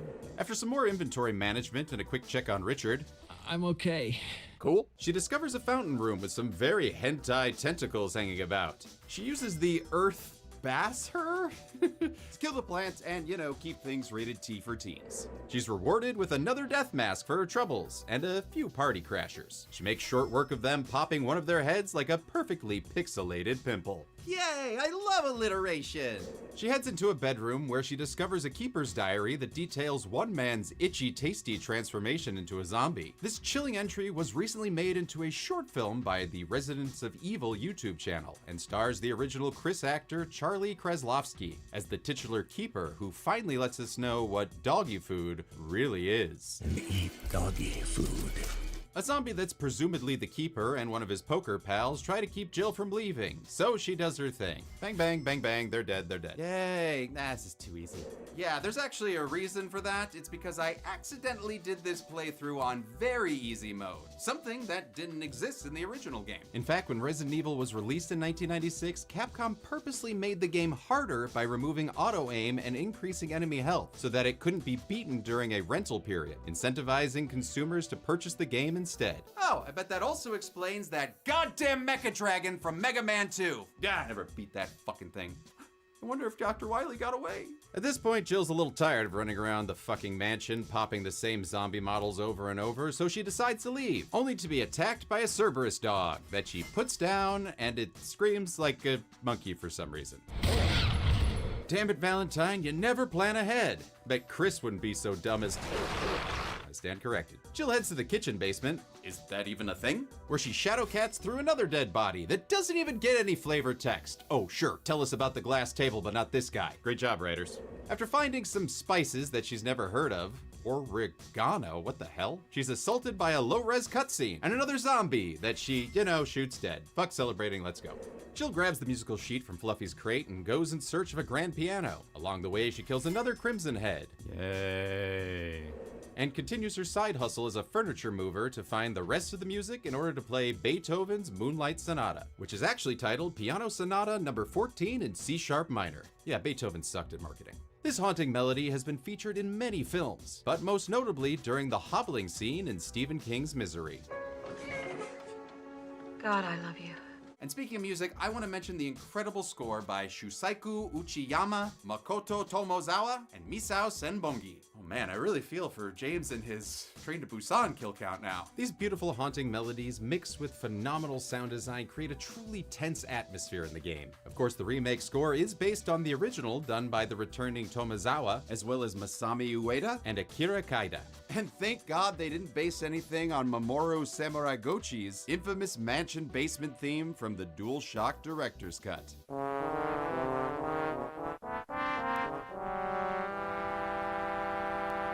Ugh, sounds like Pip farting on a snare drum. I ain't farting on no snare drum. Jill's piano teacher Irma rewards her practice by opening up a secret passage in this magic castle. And this differs in Chris's playthrough when he just tries to play it himself. Never had one lesson. Luckily, Rebecca's there to heal his lack of talent. Inside, Jill swaps a gold emblem for a wood one she took earlier, placing it above the fireplace to unlock a puzzle that unlocks a wall that gives her a key that unlocks a door that leads to a snake that worries a cat that ate a rat that lives in the bench that Oswald Spencer built. God. I'm fine. On her way to the next room, she checks on Richard again. Cause seriously, dude should be dead. What was that serum, like Maze Runner death cure or something? I'm okay. Medicine is magic. And then Jill does her Crimson Head clobber like she's done over and over. Inside the attic, Jill finds the biggest snake this side of the Blood Orchid. And the snake's name is... Yawn. Really, Resident Evil writers? Really? But luckily, Jill doesn't have to fight this motherfucking snake by her motherfucking self. Payback time. Richard's aching for a fight, so he holds off the snake while Jill holds on to a third death mask. And after some shotgun blasts, she turns off Yanni for about 5 seconds before it comes back Evil Dead style. Richard! That's right, Richard is killed John Voight style, minus the regurgitated wink.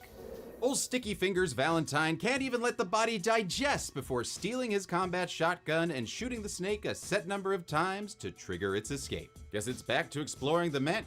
Oh, am I poisoned? God damn it. Okay, kudos to Heidi Anderson, the voice of Jill Valentine, for capturing the cheesiness of the original Resident Evil. Whereas Chris just kinda sounds like he's telling people his favorite Belle Biv DeVoe song. Poison. Looks like it's time to go back to the serum room.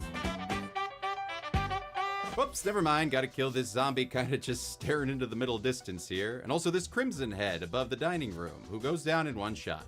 Hey, that's it? What do you expect? It's very easy mode. Damn, you sassy, Jill. Jill takes the magical serum and is... fine. Ready for more murder! In Chris's playthrough, he makes Rebecca do the legwork.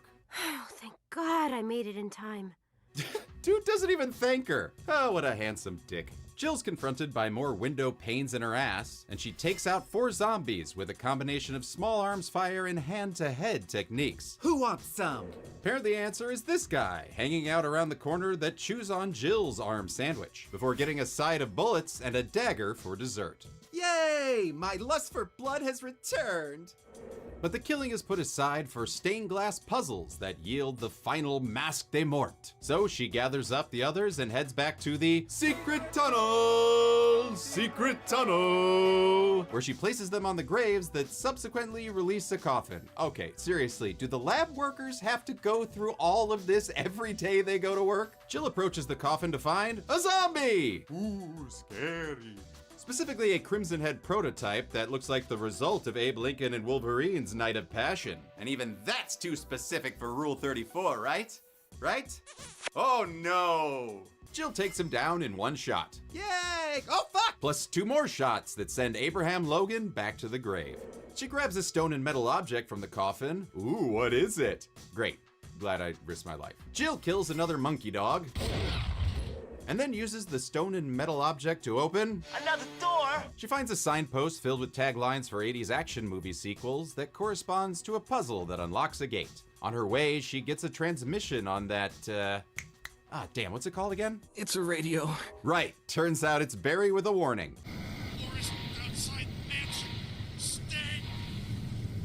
Jill promptly ignores him and discovers a cabin in those woods. Fortunately, there's no merman to be found, just a crank and a cranky monster who knocks Jill the fuck out, man. She comes to and meets her attacker, Lisa Trevor, an orphan who was one of the first test subjects for the progenitor virus, which would later be developed into the infamous T-virus by the Umbrella Corporation. Lisa's storyline did not appear in the original Resident Evil and was added in the remake in 2002. She's actually regarded as one of the most tragic characters, having been forced to search for her mother for 30 years and collecting the faces of anyone she dubbed a fake mom. But before she can take Jill's face off, Jill shoots her, but she's brought back to life by magic sweat or something, I don't know. And Jill boo-boos out of there and relaxes with a little green herb. Yeah, now we're jamming. On the way back to the mansion, Jill takes out another zombie. Jill, kill! She then solves a dirty graveyard puzzle to get a Dirty Harry special. She leaves the forest and gets another call in her licorice box. It's a radio. Right. This time it's Brad the helicopter pilot. Jill to Brad, can you hear me? Shit, it's broken. Damn it, Richard, I have half a mind to return this. Oh, that's right. You're dead. You're dead!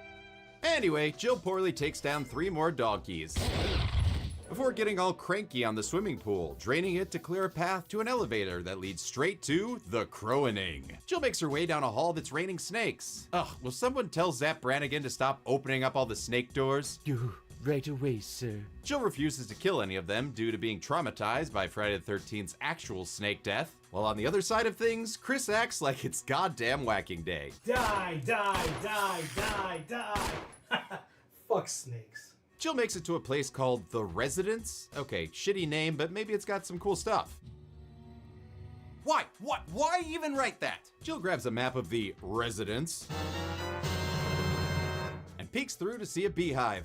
Oh no. Oh, you're not gonna get me like Edmund Bridgerton! And I'd like to point out that this hallway can technically spawn an infinite number of bees, but I don't recommend spending the rest of your life shooting them, no matter how mad you are that they killed Macaulay Culkin and My Girl. During her bee flee, Jill is grabbed by another plant tentacle, but keeps things rated T for teens by putting her box on its hole. Wait a minute. Jill then finds a big-ass spider and takes it out in a room advertising the next Delta Bi Bicep Biannual. And, a butt. Yep. Just a big old butt. These giant spiders are another Umbrella experiment called web spinners, and ironically, they actually grew so big they couldn't spin any webs. Sure, why not? Jill then finds a book, and hey, maybe it has a key in it. Nope, just a red book. And on further inspection, it's a book with a red cover. Hello, yes, I'd like to talk to the writers of the Resident Evil remake. Oh, fired over 20 years ago. That makes sense. Wandering the halls, Jill overhears Barry talking to someone who is bassier than James Earl Jones. No, that wasn't part of our deal. Like I said, I have my rules. And this audio was purposely muffled in the remaster because in the original GameCube version, you can clearly hear its team leader Wesker. Don't be a hard dog to keep under the porch, Barry. And that odd line was actually a victim of the translation from Japanese that Wesker's voice actor, Peter Jessup, actually pushed against. I understand what the line means, but I've never heard that before. And they said, oh, no. It's a very common American expression. Barry continues telegraphing a future betrayal by saying that he was talking to himself. Okay, well, you better stick with Jill to make sure to... Yeah, I'll go outside, get some fresh air for a change.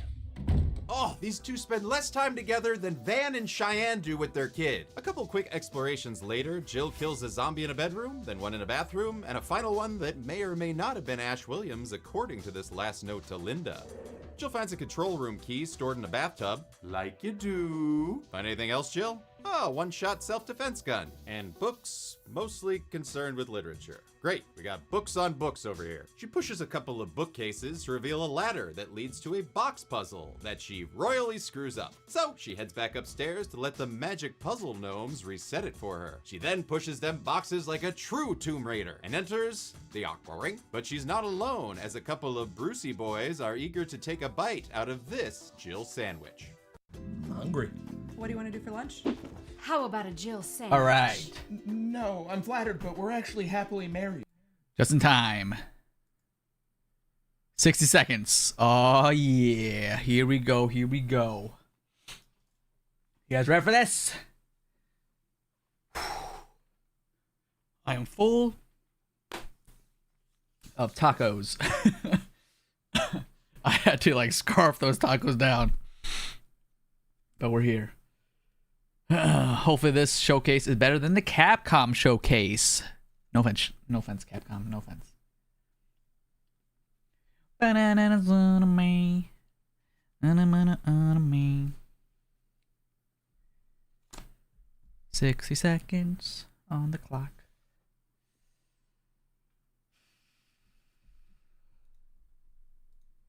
Do do do do do.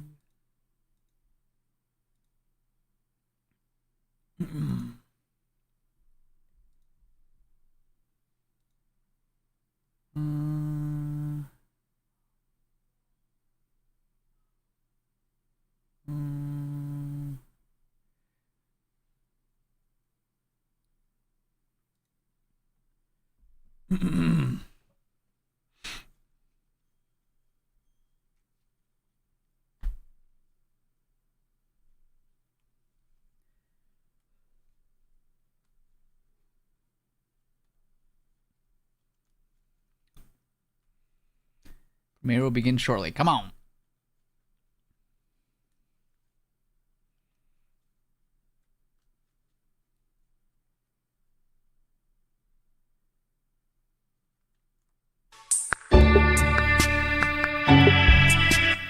That is loud.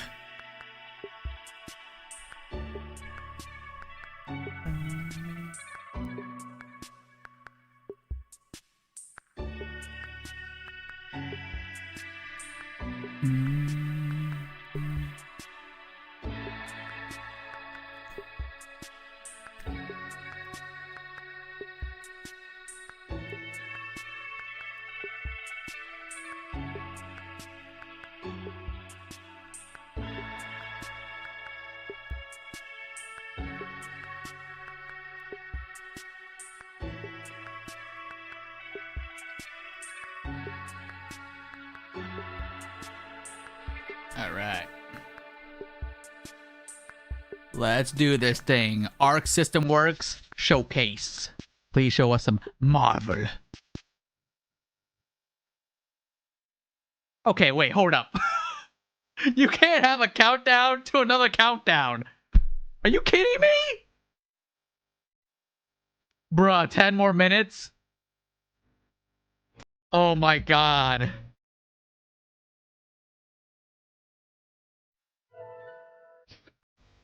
Brother. Dude, we just got debated. Arc System Works. You can't do a countdown to another countdown. Bro. Ay, ay, ay.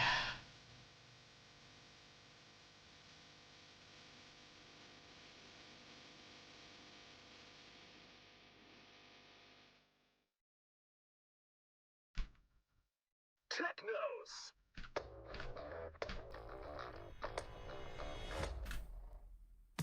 テクノスジャパンの名作の数々が現代によみがえる。テクノスタワールドクリオくん&アーケードコレクション。コンシューマーからアーケードまでの名作12タイトルを収録。大阪を舞台にした大人向けなクリオくん。初代熱血硬派クニオくん。 Would you react to one of your first Mortal Kombat videos? Man, we've done that a few times. Another 8 minutes now? God dang it. ダウンタウン熱血ベースボール物語。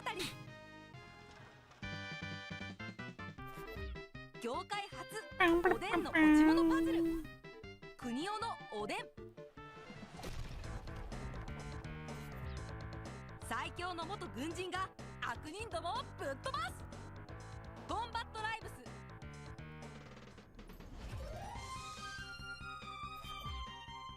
スゴロクをベースにしたテーブルゲームの決定版。スゴロクエスト。 How's everyone doing though on the stream? Hope you guys are doing well. What is ASW stand for? Arc System Works Showcase. ASW is Arc System Works. The name of the company. 最有機モチーフのシンプルアクション。最有5マロック竜坊容疑のショー。 I really just hope they show off some Marvel stuff. 野望の阻止は4人のサイボーグ忍者に託された。シャドウホース変身忍者。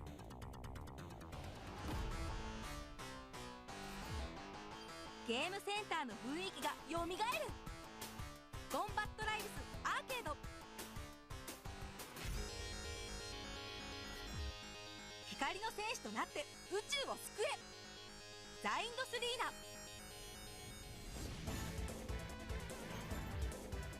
日本未発売ドッジボールゲームの最終進化。国尾の熱血投球伝説。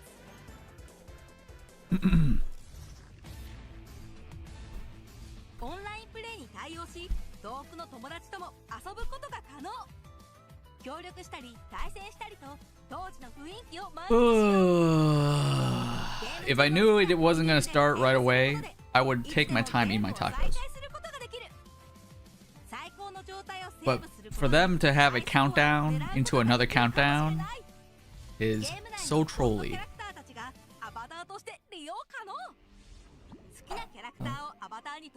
Huh? What am I watching? A game showcase? Not this one. Not Nintendo. Oh, yeah.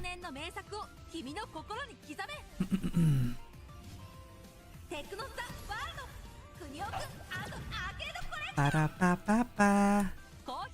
What a troll.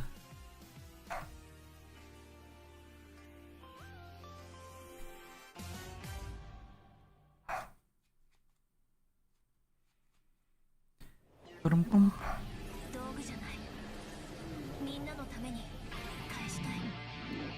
Guilty Gear Strive. You gotta strive to do better.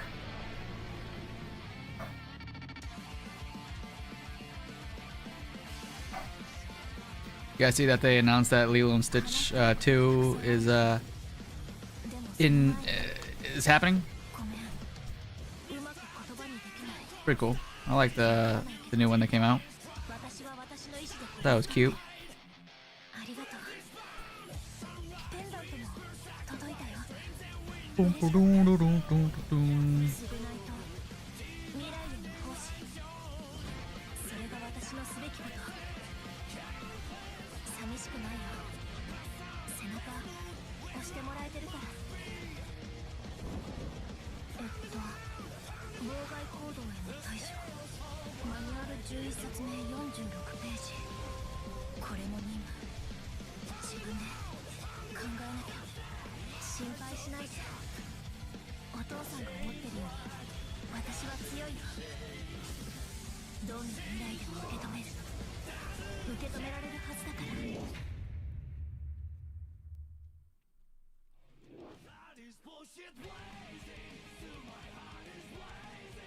Season 4 DLC character.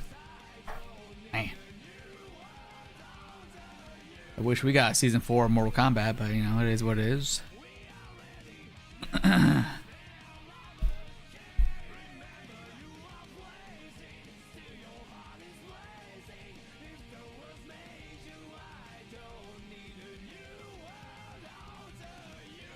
Heard of that.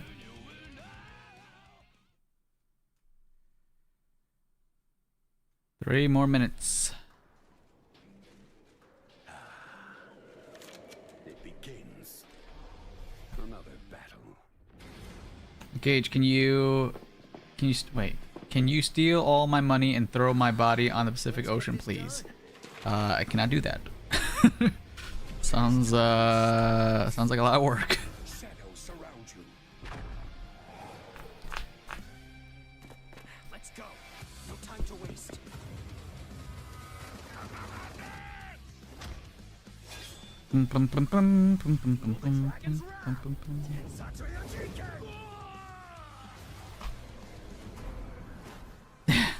Yeah, it's a little weird too. It's a little weird of a request, you know what I'm saying? I get some people saying, "Hey, Cage, can you wish me happy birthday?" Sure. Let's end this.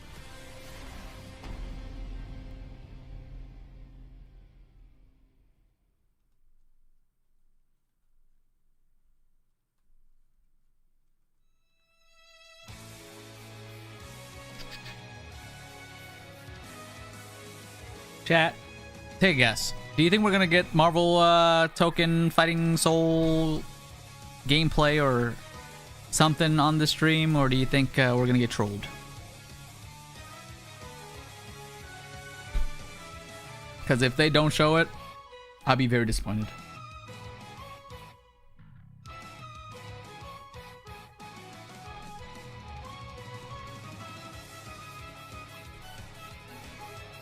Maybe. Ugh.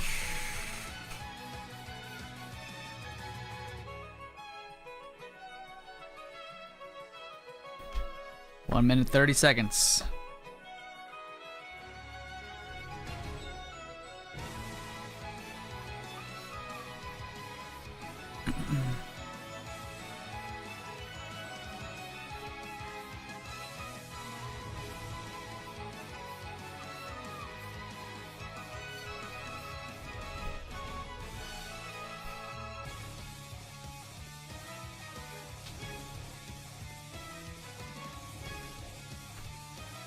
One more minute.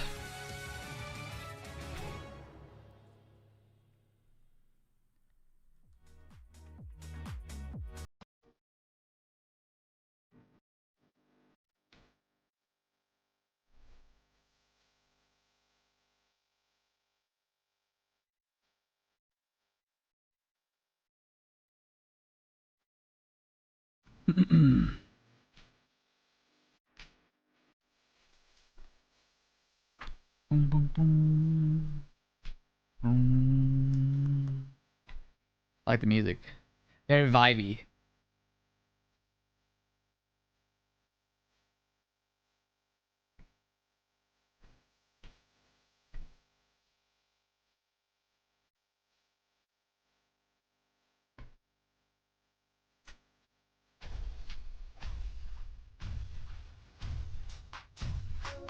All right.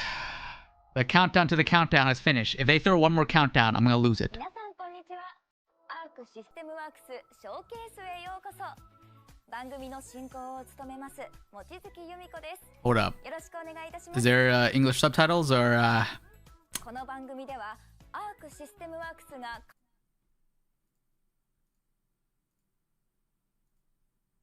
開発や販売を行う新作タイトルの情報や今後の取り組みについてご紹介いたします。 look the settings gear? 本日が初 Where in the world is the settings gear タイ at? トルや情報もございますので、ぜひ最後までお見逃しなく。それでは早速ご紹介してまいります。まずはアークシステムワークスからお届けする Hold up. Nintendo Switch 2にて発売される There's no English subtitles. Okay. We're just gonna have to interpret everything. That's fine. Arc System works. Nintendo Switch 2.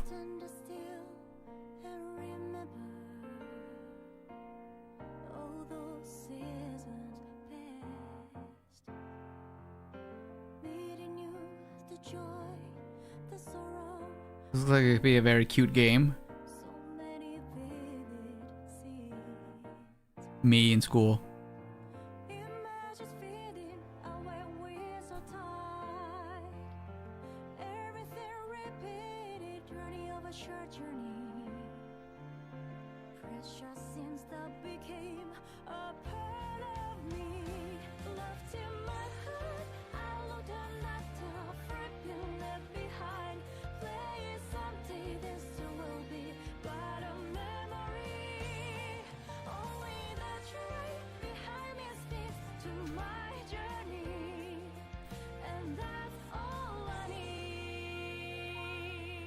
Dear Me, I Was. Is that the name of the game? It is. Coming to Switch 2. All right. Looks like I found a game I gotta buy. Listen, my Japanese, I took like maybe 2 years of Japanese in high school. I forgot everything except for Doi Tashimashite. And like I can count to like 4. 本タイトルは任天堂スイッチ2で今年の夏に発売されるインタラクティブアドベンチャーとなります。Kind of wild they don't have English subtitles. 人のないアドベンチャーゲームです。大人の女性に向けて遊んだ後に少しだけ前向きになれるよう企画したものです。こちらのタイトルではロトスコープという手法を採用しています。I keep looking at the Japanese subtitles, expecting that I can read it, but I can't. すべて手書きなので、これはもう大変でしたね。大変でしたね。たくさん書いたので、ぜひ見てください。発売までお待ちください。お楽しみに。All right. 田口さん、金崎さん、ありがとうございました。続いてベルトスクロールアクションを確立させた名作タイトルのシリーズ最新作ダブルドラゴンリバイブの Double Dragon Revive. Here we go. こんにちは。開発プロデューサーの石川です。Cage, I got the English one. May I put the link in chat? I think the bot's gonna time you out, so let me see if I can find the English one.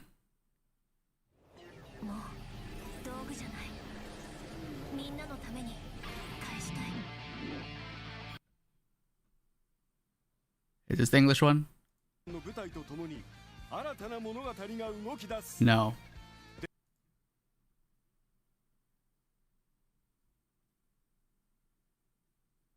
Search English broadcast. Okay.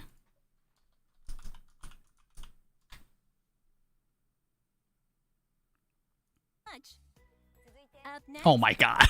The latest title from the series that established the beat 'em up genre. Double Dragon Revive. All right, thank you, Trevor, for letting me know about that. Hello, I'm Tatsunori Ishikawa, the development producer. I was like, are we gonna watch the whole stream without introducing Double Dragon Revive subtitles? First, please take a look at this trailer. Okay, now we can enjoy it. Have you heard? Tales of a legendary side-scrolling action game that once drove arcades into a frenzy? Double Dragon Revive! Double Dragon Revive! A new story springs into action in the world of the original Double Dragon. Feel the fusion of tradition and evolution in a true modern beat-em-up action experience. This game is set in a desolate world, ravaged by nuclear war.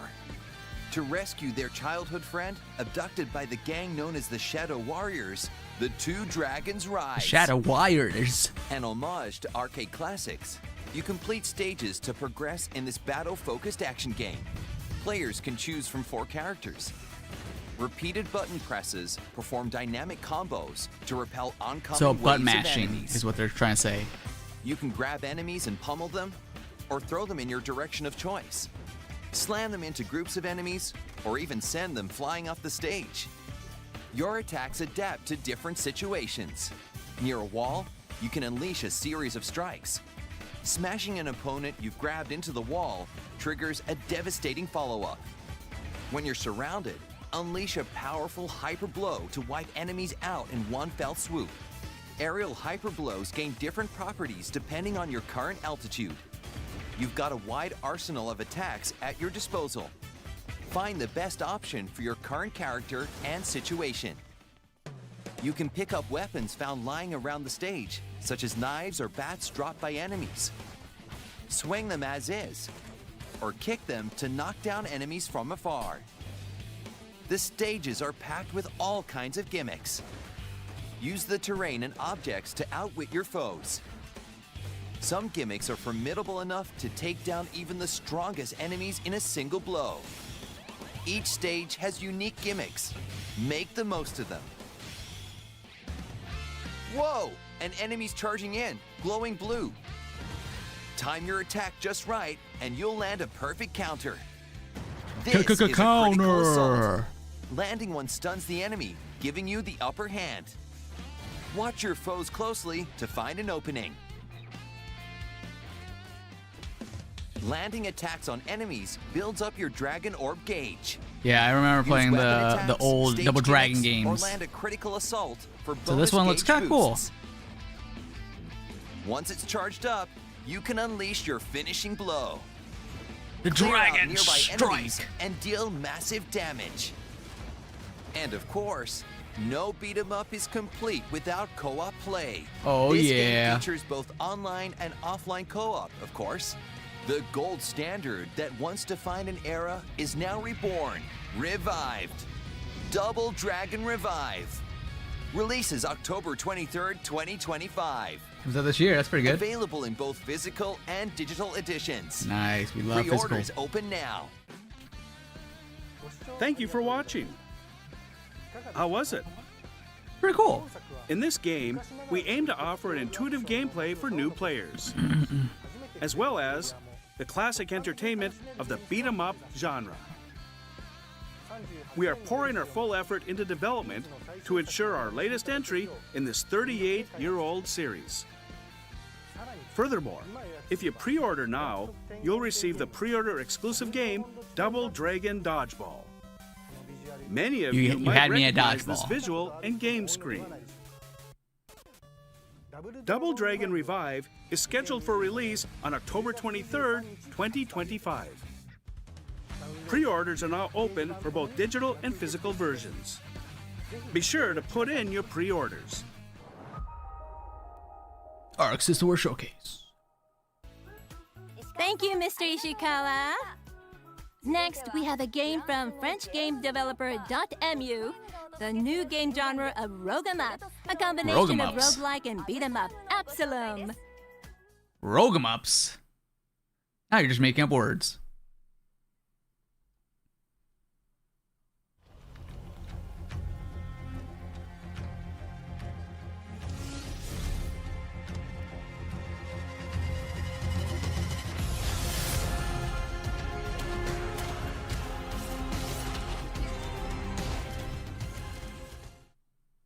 Minasan, konnichiwa. このプロジェクトのプロデューサーのマイクです。今回は英語も紹介しています。Hi, I'm Mike, producer and co-creative lead at .mu, the French studio and publisher behind multiple top sellers such as Streets of Rage 4 and TMNT Shredder's Revenge. TMNT Shredder's Today, Revenge. I'm thrilled to announce to you our brand new creation, Absalom, and to partner with Arc System Works to bring this game to all players across Asia. Co-developed with our longtime partner Guard Crush and brought to life by the talented animators at Supamonks, Absalom is our very first original IP. Playable solo or co-op, Absalom is a roguelite beat-em-up mixing arcade action combat and roguelite progression in the original world of Talam. All of this set on the stunning soundtrack from Gareth Cocker. We can't wait to show you more about this game coming later this year. Minasan, ijo desu keredomo, game wo tanoshimi kudasai.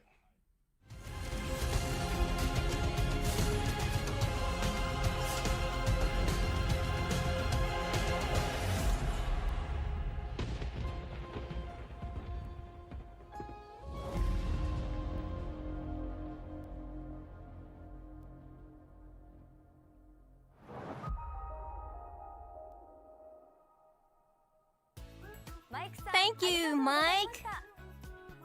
Next up, we've got two totally unreleased titles we are revealing today. All right. Please take a look. World premieres is what I'm hearing. Hello, everyone. I'm Sohei Nikawa from Super Niche. Today, I've prepared a very special new title. First, please take a look at this. Okay, what do you got for us?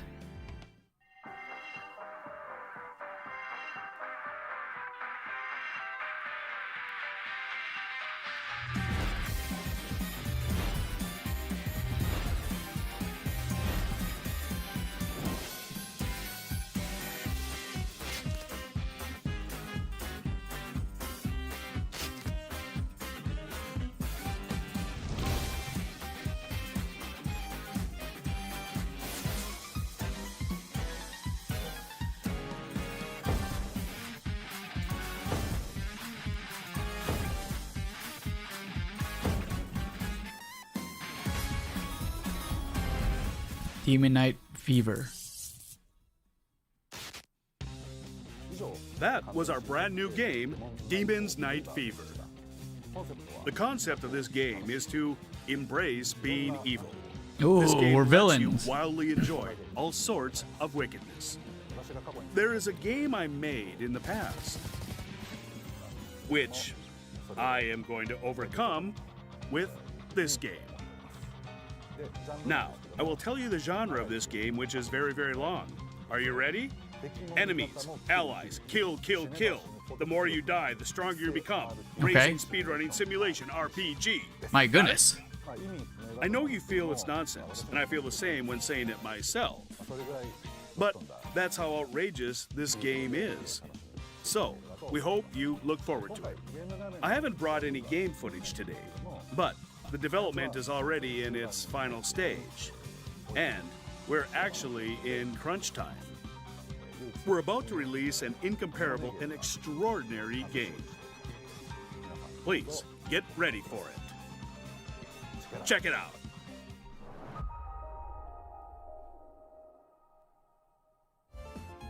Hello, I'm Tomohito Oka, a producer at Taito Corporation. Today, I'm here to bring you information on the latest title in the Bubble Bobble series. Bubble Bobble? Take a look. Bubble Bobble?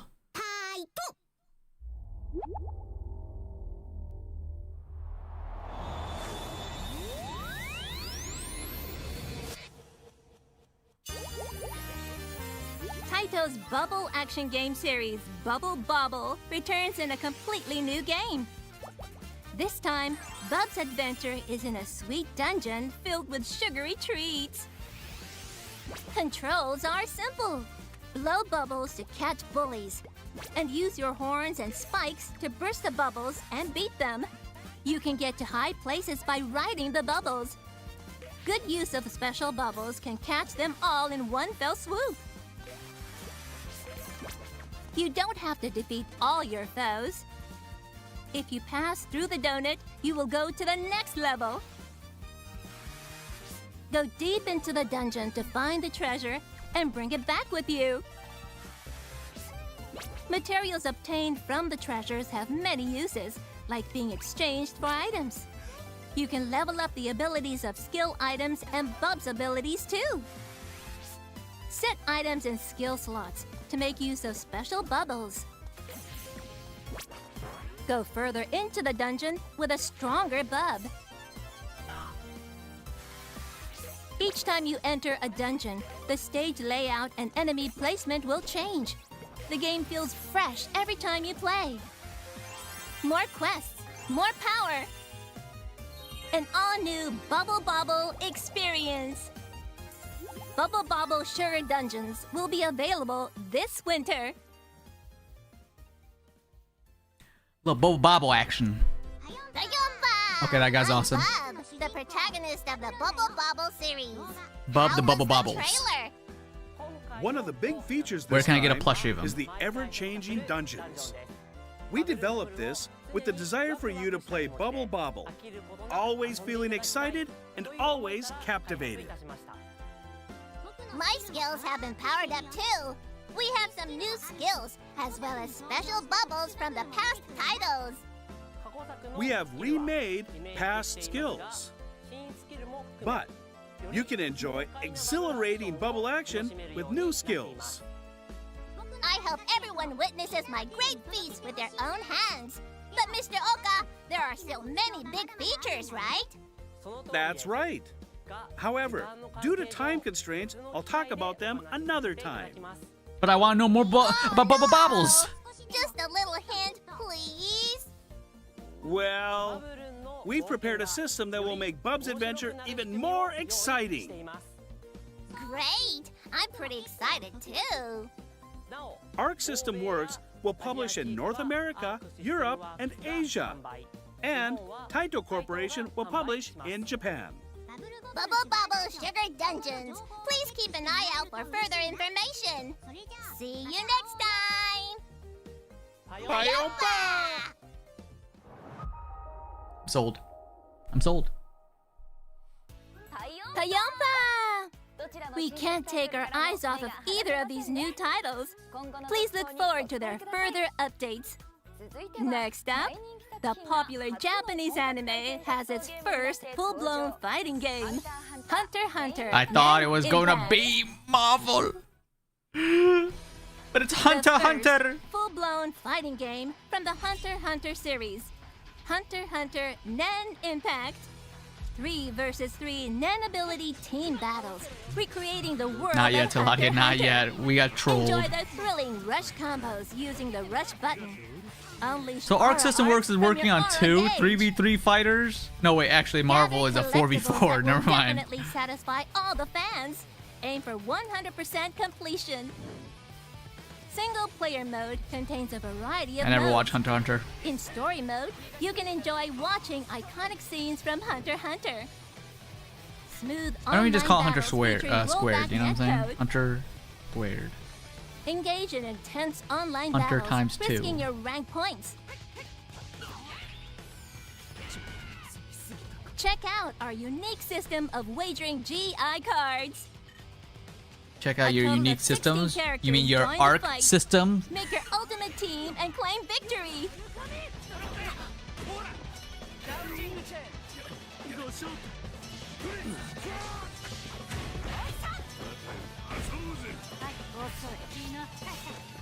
Talati's like, sigh. I don't know any of these characters, man.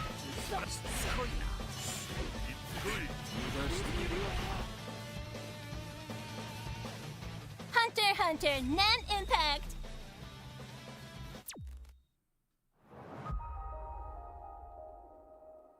Alright, when's Marvel? Hunter x Hunter Nen Impact will be released on PlayStation 5, Nintendo Switch, and Steam Not on Xbox, July interesting. 17th, 2025. Up next, latest information from the genre of fantasy light novel type, stylish action fighting. Under Night in Birth 2, Sis Salis. Another fighting game, man. Another fighter. この時たちが正真正銘最後の夜か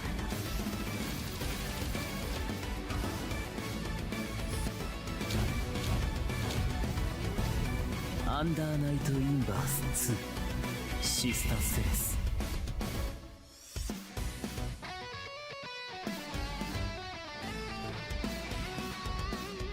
Where's Marvel Token Fighting Soul? Hello, everyone. My thoughts Kamui exactly. Serizawa from French Bread. Thank you all for always playing Under Night in Birth 2, Sis Salis.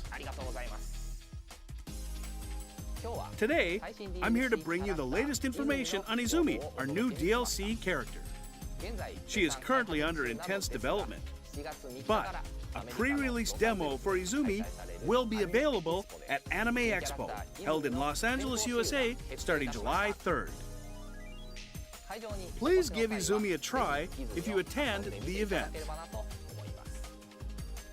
Also, in August, we'll have EVO 2025, the world's EVO. largest fighting game festival held in Las Vegas, USA.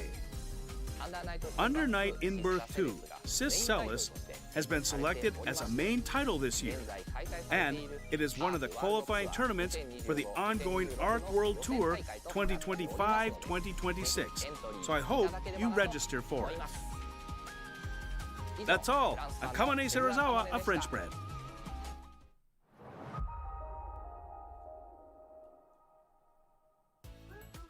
Thank you, Mr. Kamone. And now, this will be our last announcement of today. A brand new project brought by Arc System Works. Please take a look. Is it Marvel? Hello, everyone. I'm Daisuke Ishiwatari, Chief Creative Officer of Arc System Works. The game market is tough now. To overcome that, Arc System Works has launched a new project. It's an action game project. You know what? Let me explain. Arc System Works is a fighting game company. I'm sure most of you recognize us as so. However, to achieve a new brand where we are known for quality mid-range action games, we decided to establish a new pillar outside of fighting games. You might be wondering why I specifically use the term mid-range. So it's not Marvel. There are many reasons. But one is that even creators themselves can enjoy striving for their dreams. In Guilty recent Gear years, striving. with AAA blockbusters and excellent indie titles gaining popularity, it has become extremely risky for companies to create new series. This has led to dwindling opportunities for young creators to have their own projects. We feel the need to focus our efforts towards the future a decade from now, such as to build stable development schemes and to accumulate technology and know-how. Our flagship title, Guilty Gear, has now become a million-selling copy work. But its very first installment was a small-scale project. From there, over many long years, we built a foundation that could guarantee a certain level of quality in the fighting games genre. Similarly, we hope to take a step with this project that will eventually lead to bigger dreams. And precisely because they are mid-range titles, this will create many opportunities to produce many titles. Man, the and teasing cultivate on many this final creators. game here. We hope that will become one of the future values of Arc System Works. It was a long introduction, but I was able to bring some development footage from the first work of this project. So, I'd like to share it with you at the end. The title is Damon and Baby. Rip. Rip. No Marvel? What's the chat saying? Waste of time. Nothing ever happens. Bruh. Oh my god. L. That can't be it. Keep an eye out for Arc System Works' new projects and the new titles that will emerge from them. They're going to be really exciting. Arc System Works Showcase. Brother. We've introduced brand new titles. Gamescom. And latest updates When's for Gamescom various again? Games today.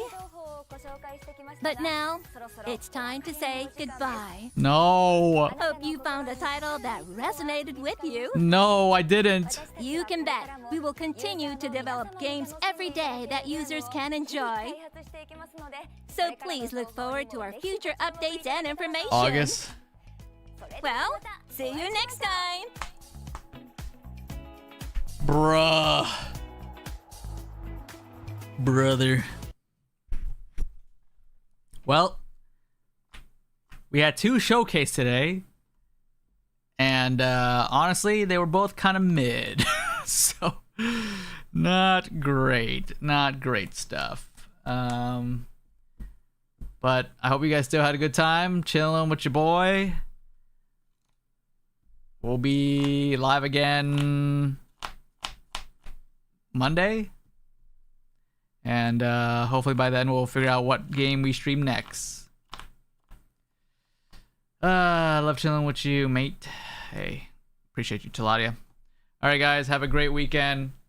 Stay safe. Stay cool. Don't burn yourself, all right? Have a good night. I'll see you guys on the next one. Laters.